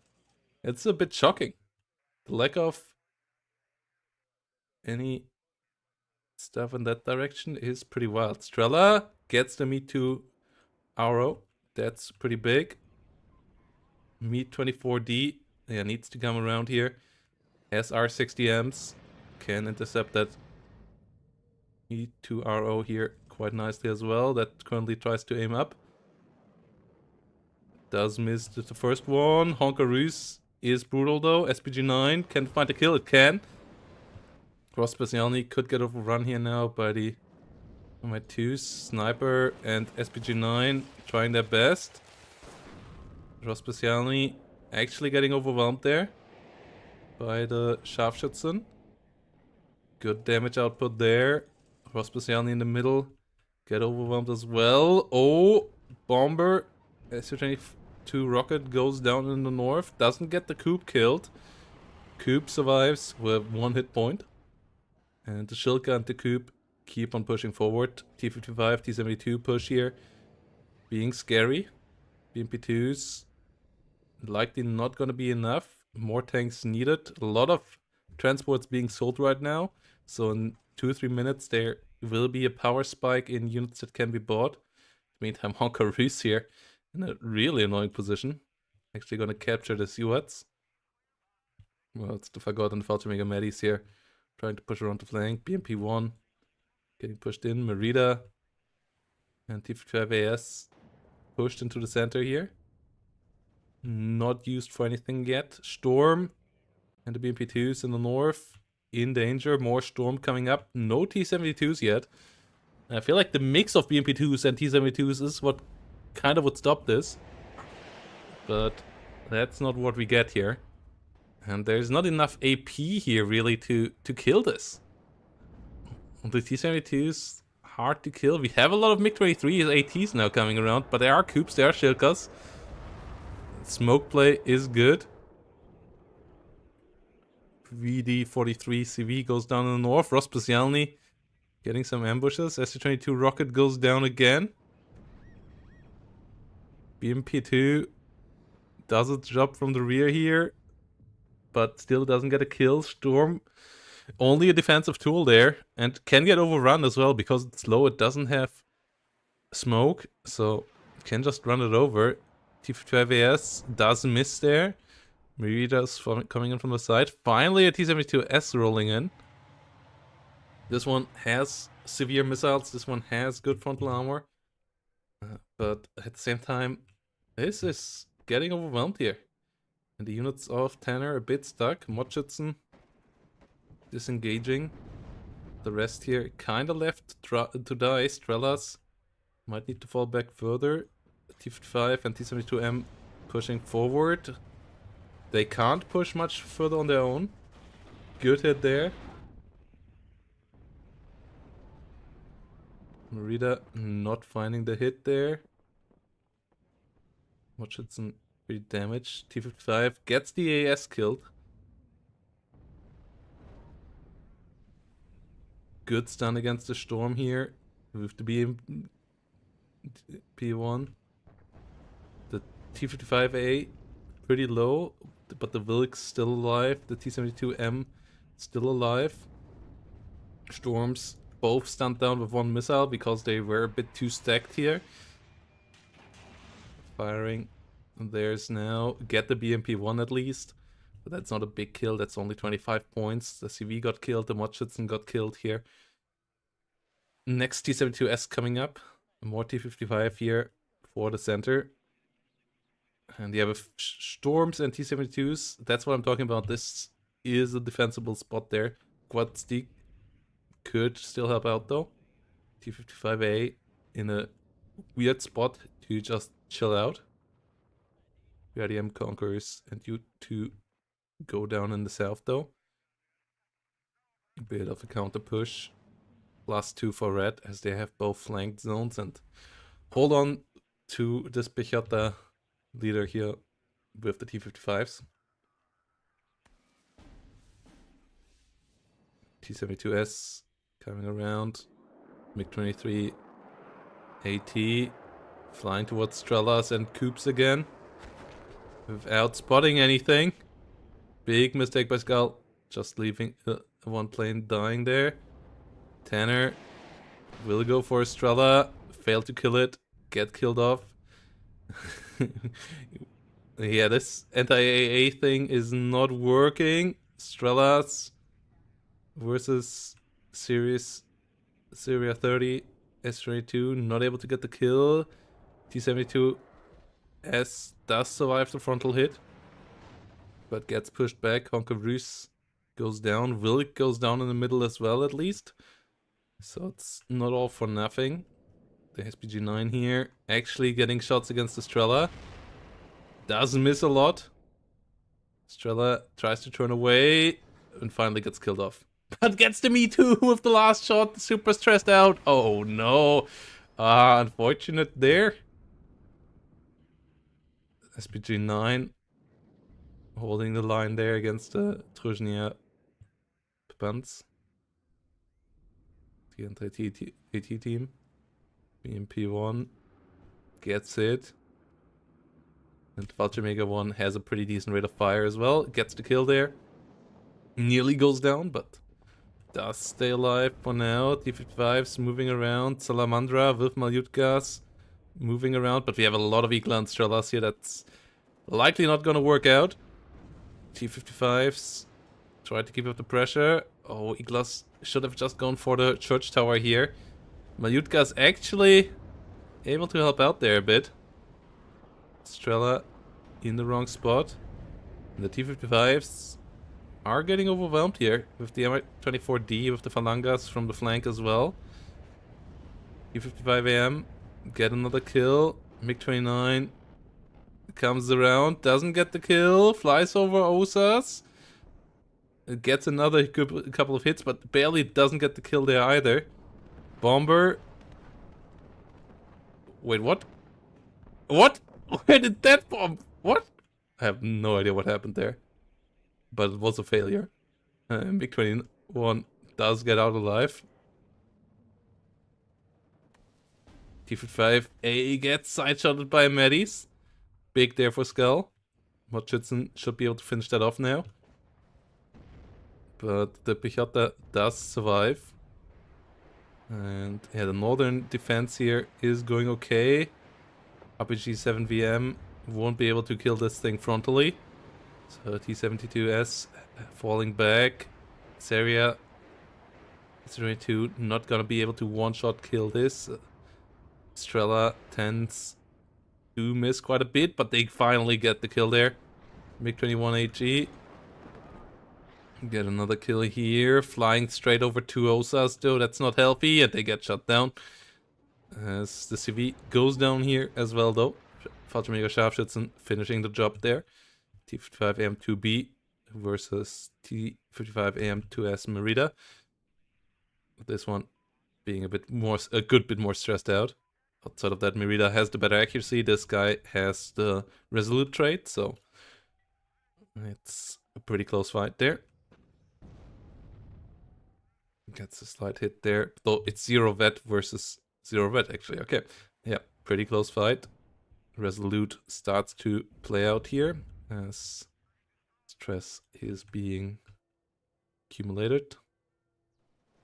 30mm grenade launchers and Mutchison SVD moving around, trying to get some damage down. Fallschirmjäger Scharfschützen being spotted there by the BMP-1s.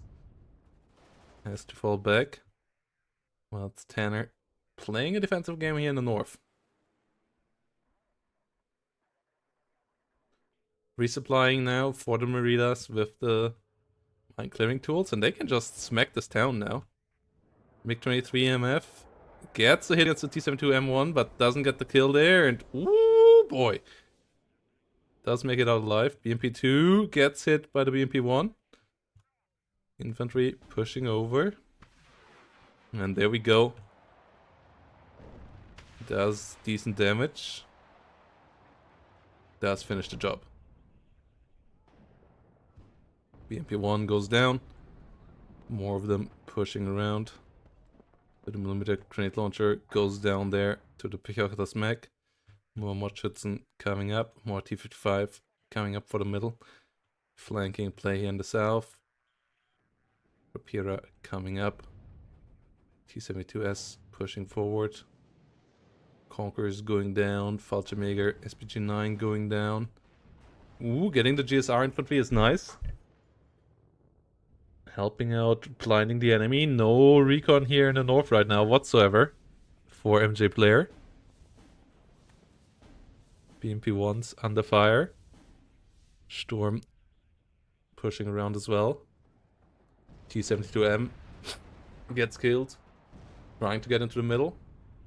Mine clearing tools get the Fallschirmjäger Medis though. And the ones down here getting involved nicely as well. T-55AM2B a bit on its own. Starts to take out more BMP-1s though. So that's at least something. Starting to take out some annoying enemy unit. T-55AM2 could help out big time as well. Well, it's the T-72S kills off the Pichota's mech that ran out of RPGs in the north. But they only got frontal hit against that tank. And I got ATGM. Does miss the T-72S here as well. As it falls back.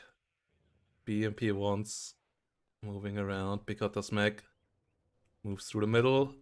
BMP-1s moving around again. SPG-9 starting to get overwhelmed there.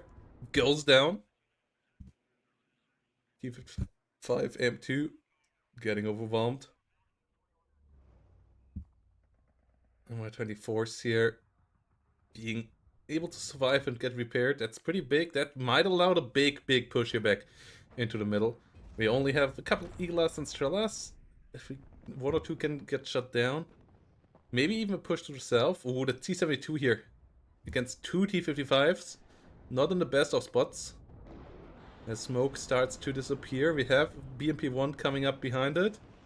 But that's likely gonna get overwhelmed. BMP-1's over here as well.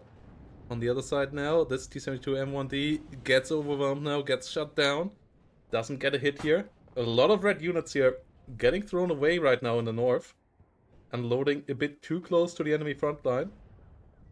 BMP-1 likely gonna get overwhelmed. By God, ATGM will deal a bit of damage, but now the infantry is what's gonna get shot up here. BMP-1 still dishing out some damage. Modschützen there, holding the 9 nicely. Fagot not able to get the kills there. Pichota Smack getting overwhelmed. T-55 AS shouldn't be pushing around here. Strellas and Iglas getting outclassed a bit in the middle though.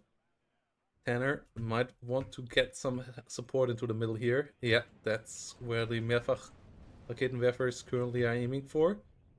None of them are the napalm ones, those are just the normal ones. Do we have a Sklav Nazenia? No, we don't have a Felt Depot. T-55M finally get overwhelmed here. We have 80 gems and tank shots from all sides. Merida here versus T-55. Merida able to get a shutout. Doesn't hit anything of value there. T-55 actually still able to get some hits. Rocket launcher on the right spot. But the lack of tanks here right now. A T-72 from 9th would have been really helpful here. The Mehrfach-Raketenwerfer does a decent job as well. Doesn't quite get the kill though. The other one over here does clean house. He got the smack killed off. Yes, MiG-21 bomber comes around but gets shot down. Yeah, planes not easy to use at this point anymore. Modschützen against Pichota will allow the kill there. EMD1 getting involved. T-72 M1 in the center. Both T-72Ss here still alive in the north, but no more have come around yet. Rocket launcher attack against these guys could be helpful. Conquerors get the Tri-Horse.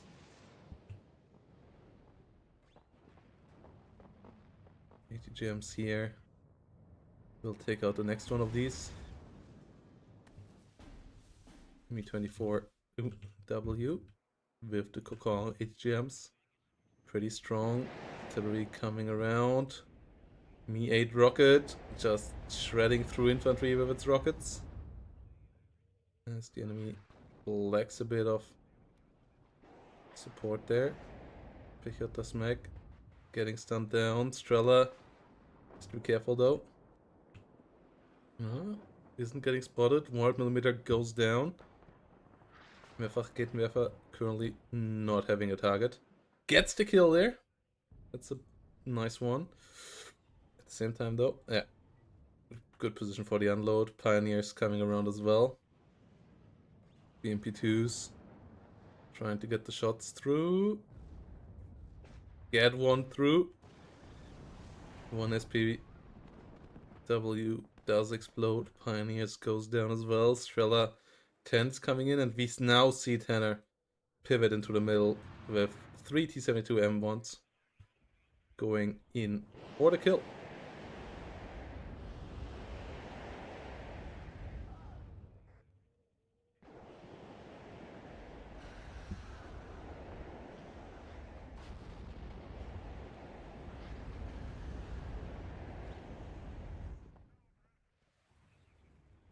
T-55 M2s here coming up. On the other side, we have a couple of T-72 M1s as well. The Storm here in a nice spot, but the Wilk pushing towards it. T-55A gets killed. T-72S here did move towards the middle as well. swinging around, using their hard-hitting severe missile. 21 pen. T-72 M1 here. Gets hit pretty hard. Likely gonna go down. There we go. That's a good kill. More units pushing forward. BMP-1 goes down. T-72S gets hit. Has to fall back. Another BMP-2. Under heavy pressure. MY-24 DAT gets hit. As these guys all push forward. MY-24D smoking off there in the middle.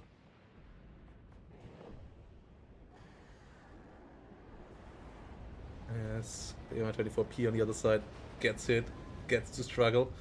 And Tanner really starts to go to house now. Has to keep these T-72s alive. You can't really afford to lose them, but yeah, 3 of them. They are the quality advantage, you know. The Wilks on the other side reduced to only 1. And that one even gets hit pretty hard now by ARM-70s. Which tried to get the kill there. Failed to do so, actually. As T-72S move around. T-55 AM2s slowly pushing up. MF-24D coming around. Strela slowly moves to the south here as well. As there's just way more fire support for blue now in the middle. But red still on a +2. Red still has the sides. 20 minutes, halfway mark. Just has to keep themselves from collapsing now. And use the artillery. Yeah, Dana's doing a good job there. Failed to get the kill.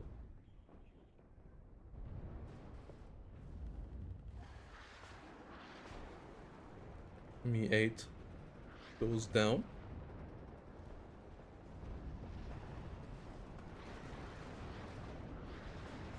T-55 AM2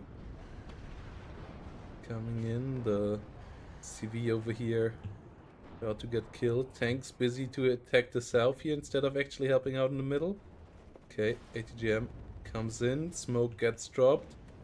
Tanks still push on. Really damaged partially.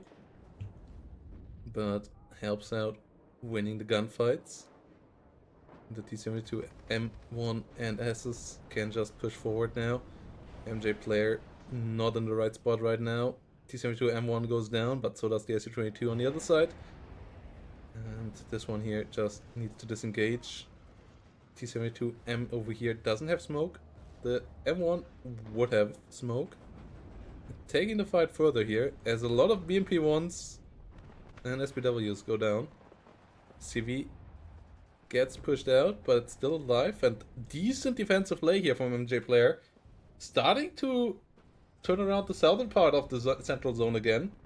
Blue side nearly fully out of units there. Only some Strelas that now will kill the Salamandra, but they have to be careful. As nothing is protecting them anymore. Outside of this one Rapira from the other side that is doing a decent job. Doesn't seem to be spotted yet. Merida there. Taking shots. Goes down.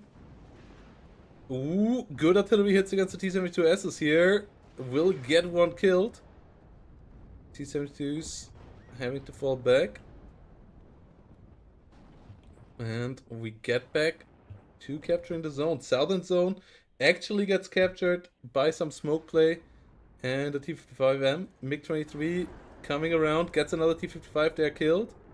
T-55A has its tracks broken. As this T-55 has to fall back. MiG-23 goes down. So not a worthwhile trade there for the blue team. As we stay on this +1.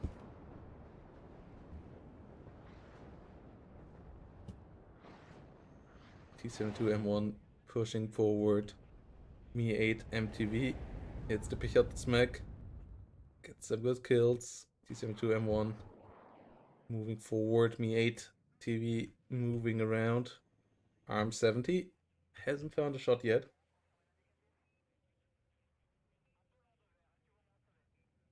MTLB slowly moving around. 17 minutes remaining.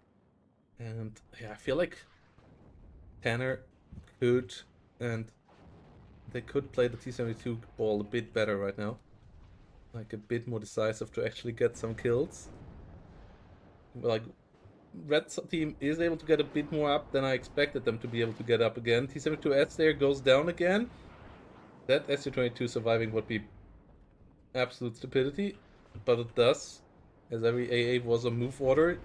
And that means 2 T-72s going down again for Tanner. This is only one going down for the MJ player here.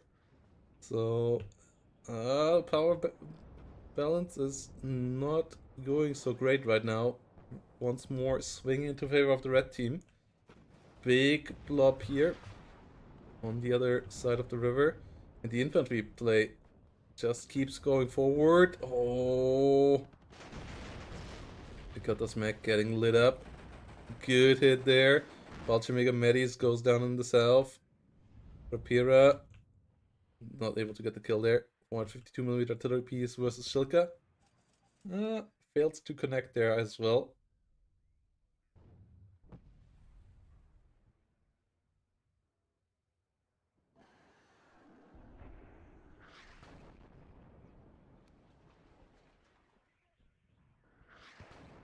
A lot of artillery flying around. Me too, Yearn. Not able to get the hit. Arm 70s. Ooh, that could be big. Hitting the Strellas. Hitting the T-72s. Hitting the Mi-8 that is actually landing. Mi-8 gets shot down out of the sky. Get the Strela. One T-72 going down. Oh, the rockets are landing so unfortunate. Oh my goodness. How did this M1... how did both of these M1s survive? Oh, unfortunate for Tanner there. And yeah, the artillery play there from the Danas constantly getting. M1. Ooh, Wilk in trouble. Getting a shot there. M1D about to be broken.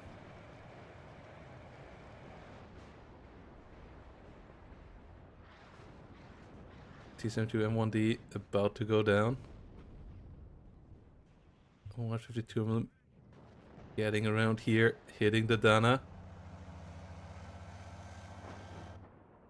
Dana stand down.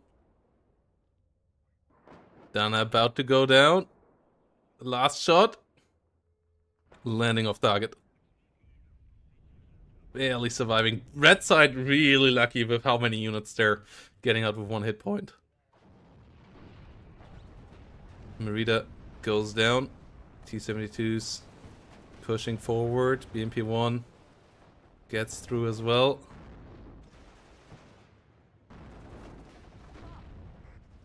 Malyutka P here coming around from the side.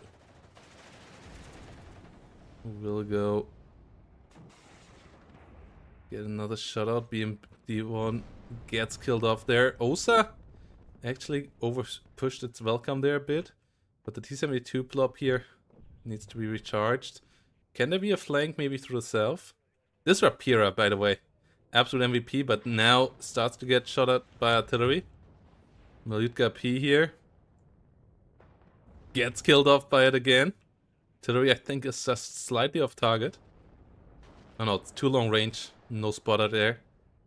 So artillery needs a direct hit. Finds a good hit there. Just not quite taking it out. T-55s in the center, getting overwhelmed by the T-72s. Oh, another good side shot. A lot of ATGMs coming around. Arm 70s. This time around. Just firing into the rear and into the side here. Oh, this is a great stun. This is a lot of supply units.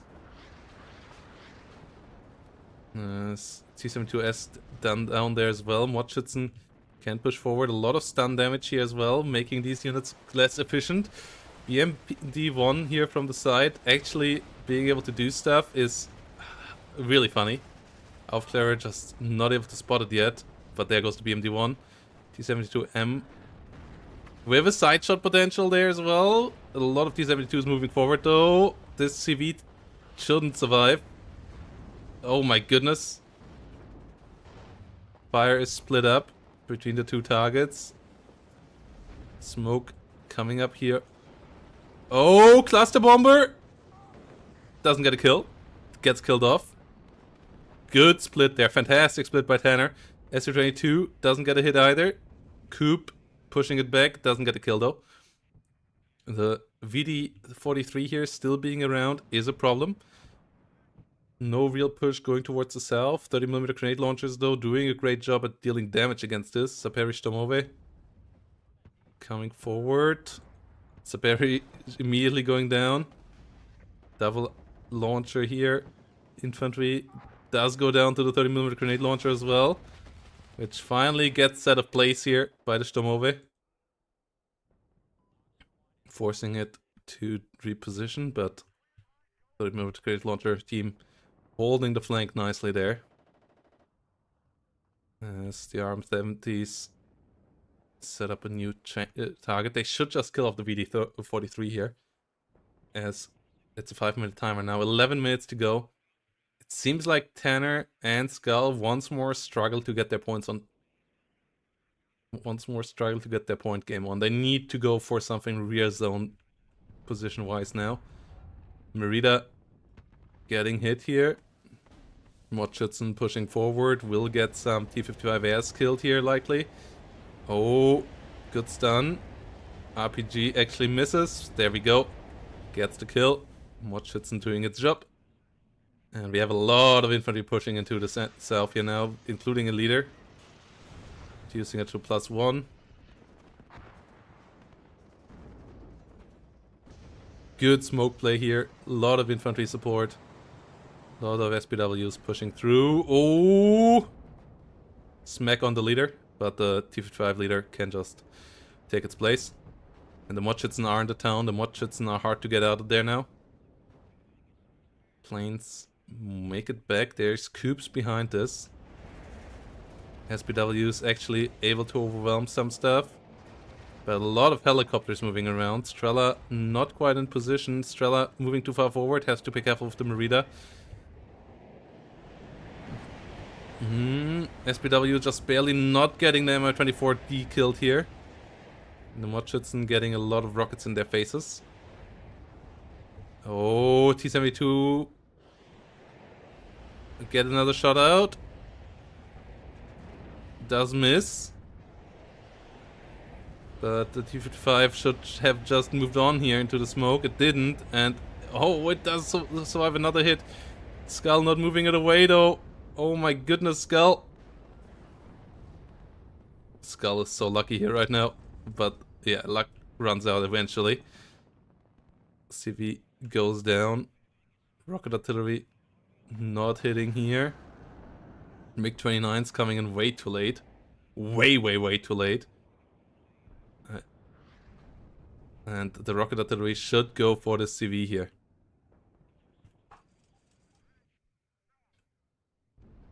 Mochitson could have moved around there a bit earlier to get the kills as well. Mi-24s were pretty low on ammo. Yeah, get the C-72M there as well. Good couple more forces moving in. BRDM over here. Malyutka. Mochitson. Mochitson over here. Still have a lot of RPGs. Trying to hunt down the Osa. Osa disengaging. Mega Führer. Nothing spots this VD, which is pretty hilarious.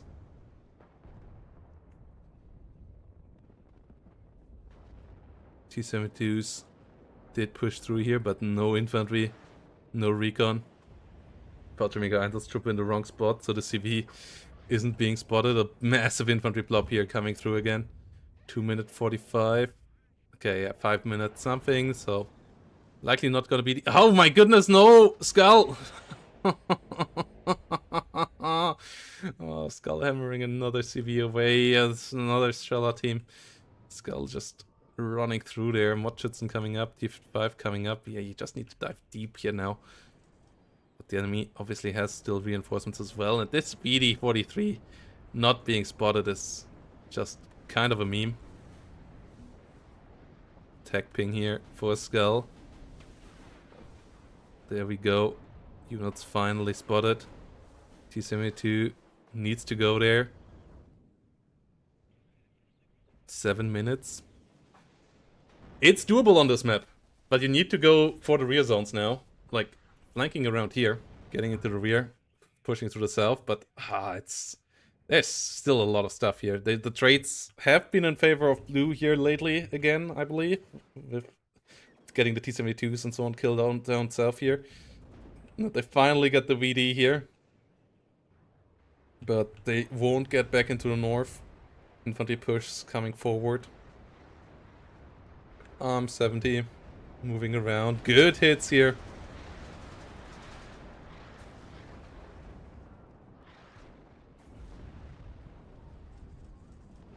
BMP2s, T-72Ss pushing forward. The helicopters are a big problem, but there is a Strela wave. There is a BMP-1 here. Watchitson can deal with that if they move up. Skull just needs to realize that. Those Watchitson. Come on, Skull. 2-5 can move around. You need to go for the rear, yeah. Skull recognizing that, but oh my goodness. BMP-1 madness of the Polish. BMP-1 madness of the Polish.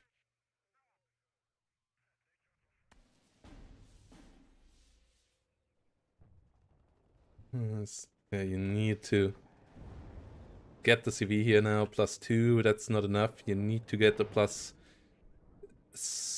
+8 situations now. There's another Pichota here, okay.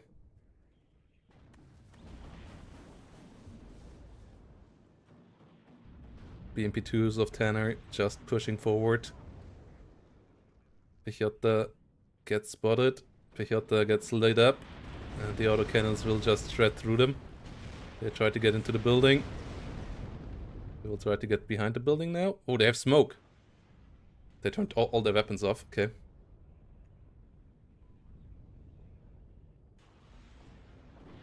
Meanwhile, yeah, CV needs to go through here. Is on the way there. But there is a new CV up north. T-72 M1D needs to be dealt with. Suicide SPW. Just like this suicide. Oh no no no no no no no no no Tanner. Why take the shortcut? Oh god. Yeah, no, that's not it. Just have gotten around there. Like, this fast move would have been faster. I guess worried about the helicopters. Yeah, no, that wasn't it. With 10 more minutes time, I feel like blue is about to do it here, but they don't have the 10 minutes.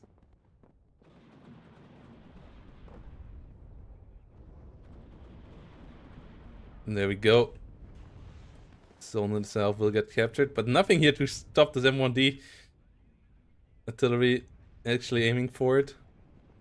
152mm artillery piece aiming for it. It's a +1 for red still though, and only 3 minutes 47. So this is going to be blue team's game.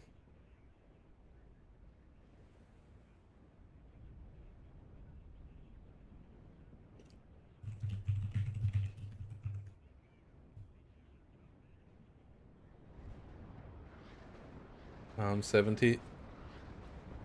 Pushing on. Watchitson coming around. BMP-1 trying to get the shot back. T-72 M1D not quite getting the kill.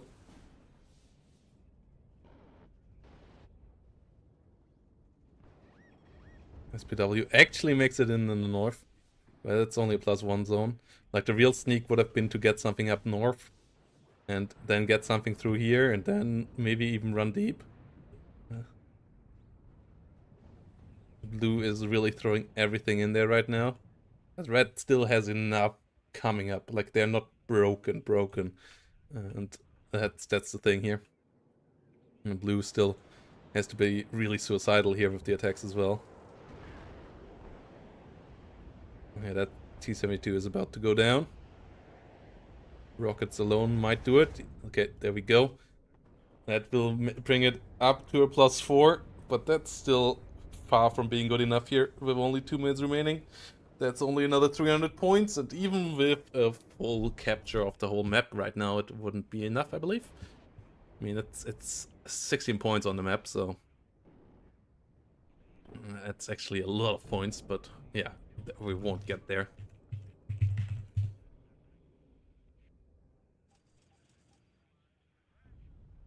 Like, even +16 would right now only be 640 points per minute, so only 1,200 in 2 minutes, so even that wouldn't be enough. But GGVP, a really fun last game here of the tournament, with a lot of good back and forth here in the middle, and really showing off WARNO in a nice way. Good tank action, good BMP2 action, nice artillery barrages like this. As S-22 tries to come around, and yeah, the daring push in the north from MJ player gets rewarded. Good setup there with the smoke and stuff. And blue team not able to stabilize the center enough. It took a bit too long to stabilize the north, and yeah, a bit unfortunate maybe with the artillery barrages as well, but that's part of it.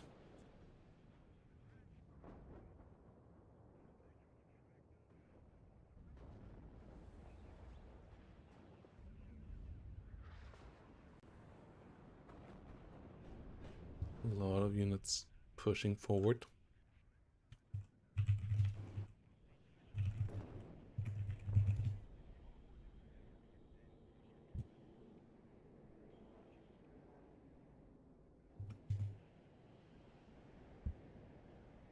Units moving up there. HE bomber. Not quite getting the hit there.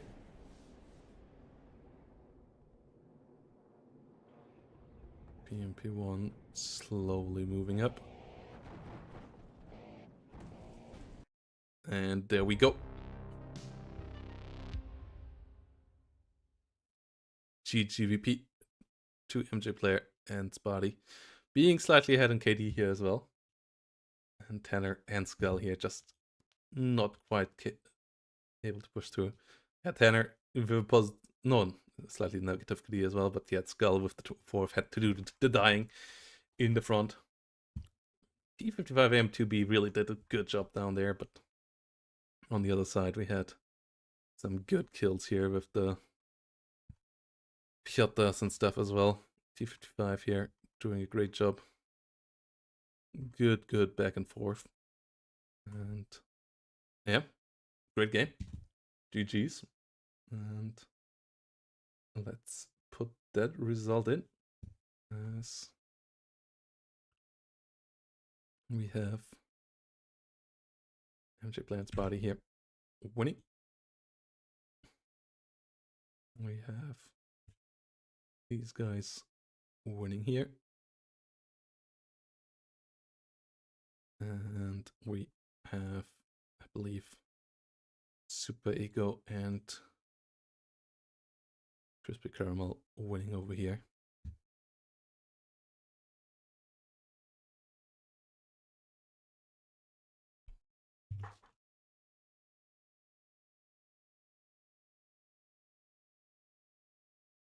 And that's the tournament. So, gonna end it here. And yeah, we have Axis and Nocturna on 1. We have MJ Player and Spotty on 2. Atlan's Gate on 3. Tristan and FCM 2C on 4. Skull and Tanner with the same score here, obviously, all 2-2-2. Then Banman and Parallax on 7, and Griffin and Tibbles, unfortunately, dropping out here.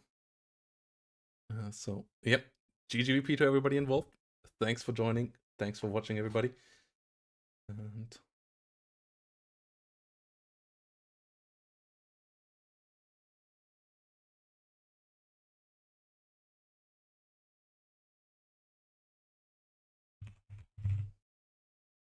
And yeah, we're gonna go around with some more action here. So, yep. Thanks for watching. Thanks for the new follows, Repo and Co. And yeah, let's send you guys elsewhere. As my voice is dying a bit. And yeah, we might be back with some more WARNO League tomorrow. Otherwise, we're gonna be back at Wednesday. And yeah, let's see. Where can we send you? Let's send you over to Drifty Wings, who's playing something chill there. Some Valheim. Nice. So yeah, let's have some fun, chill time with Drifty Wings. And see you guys all next time. Bye bye, and have a great day.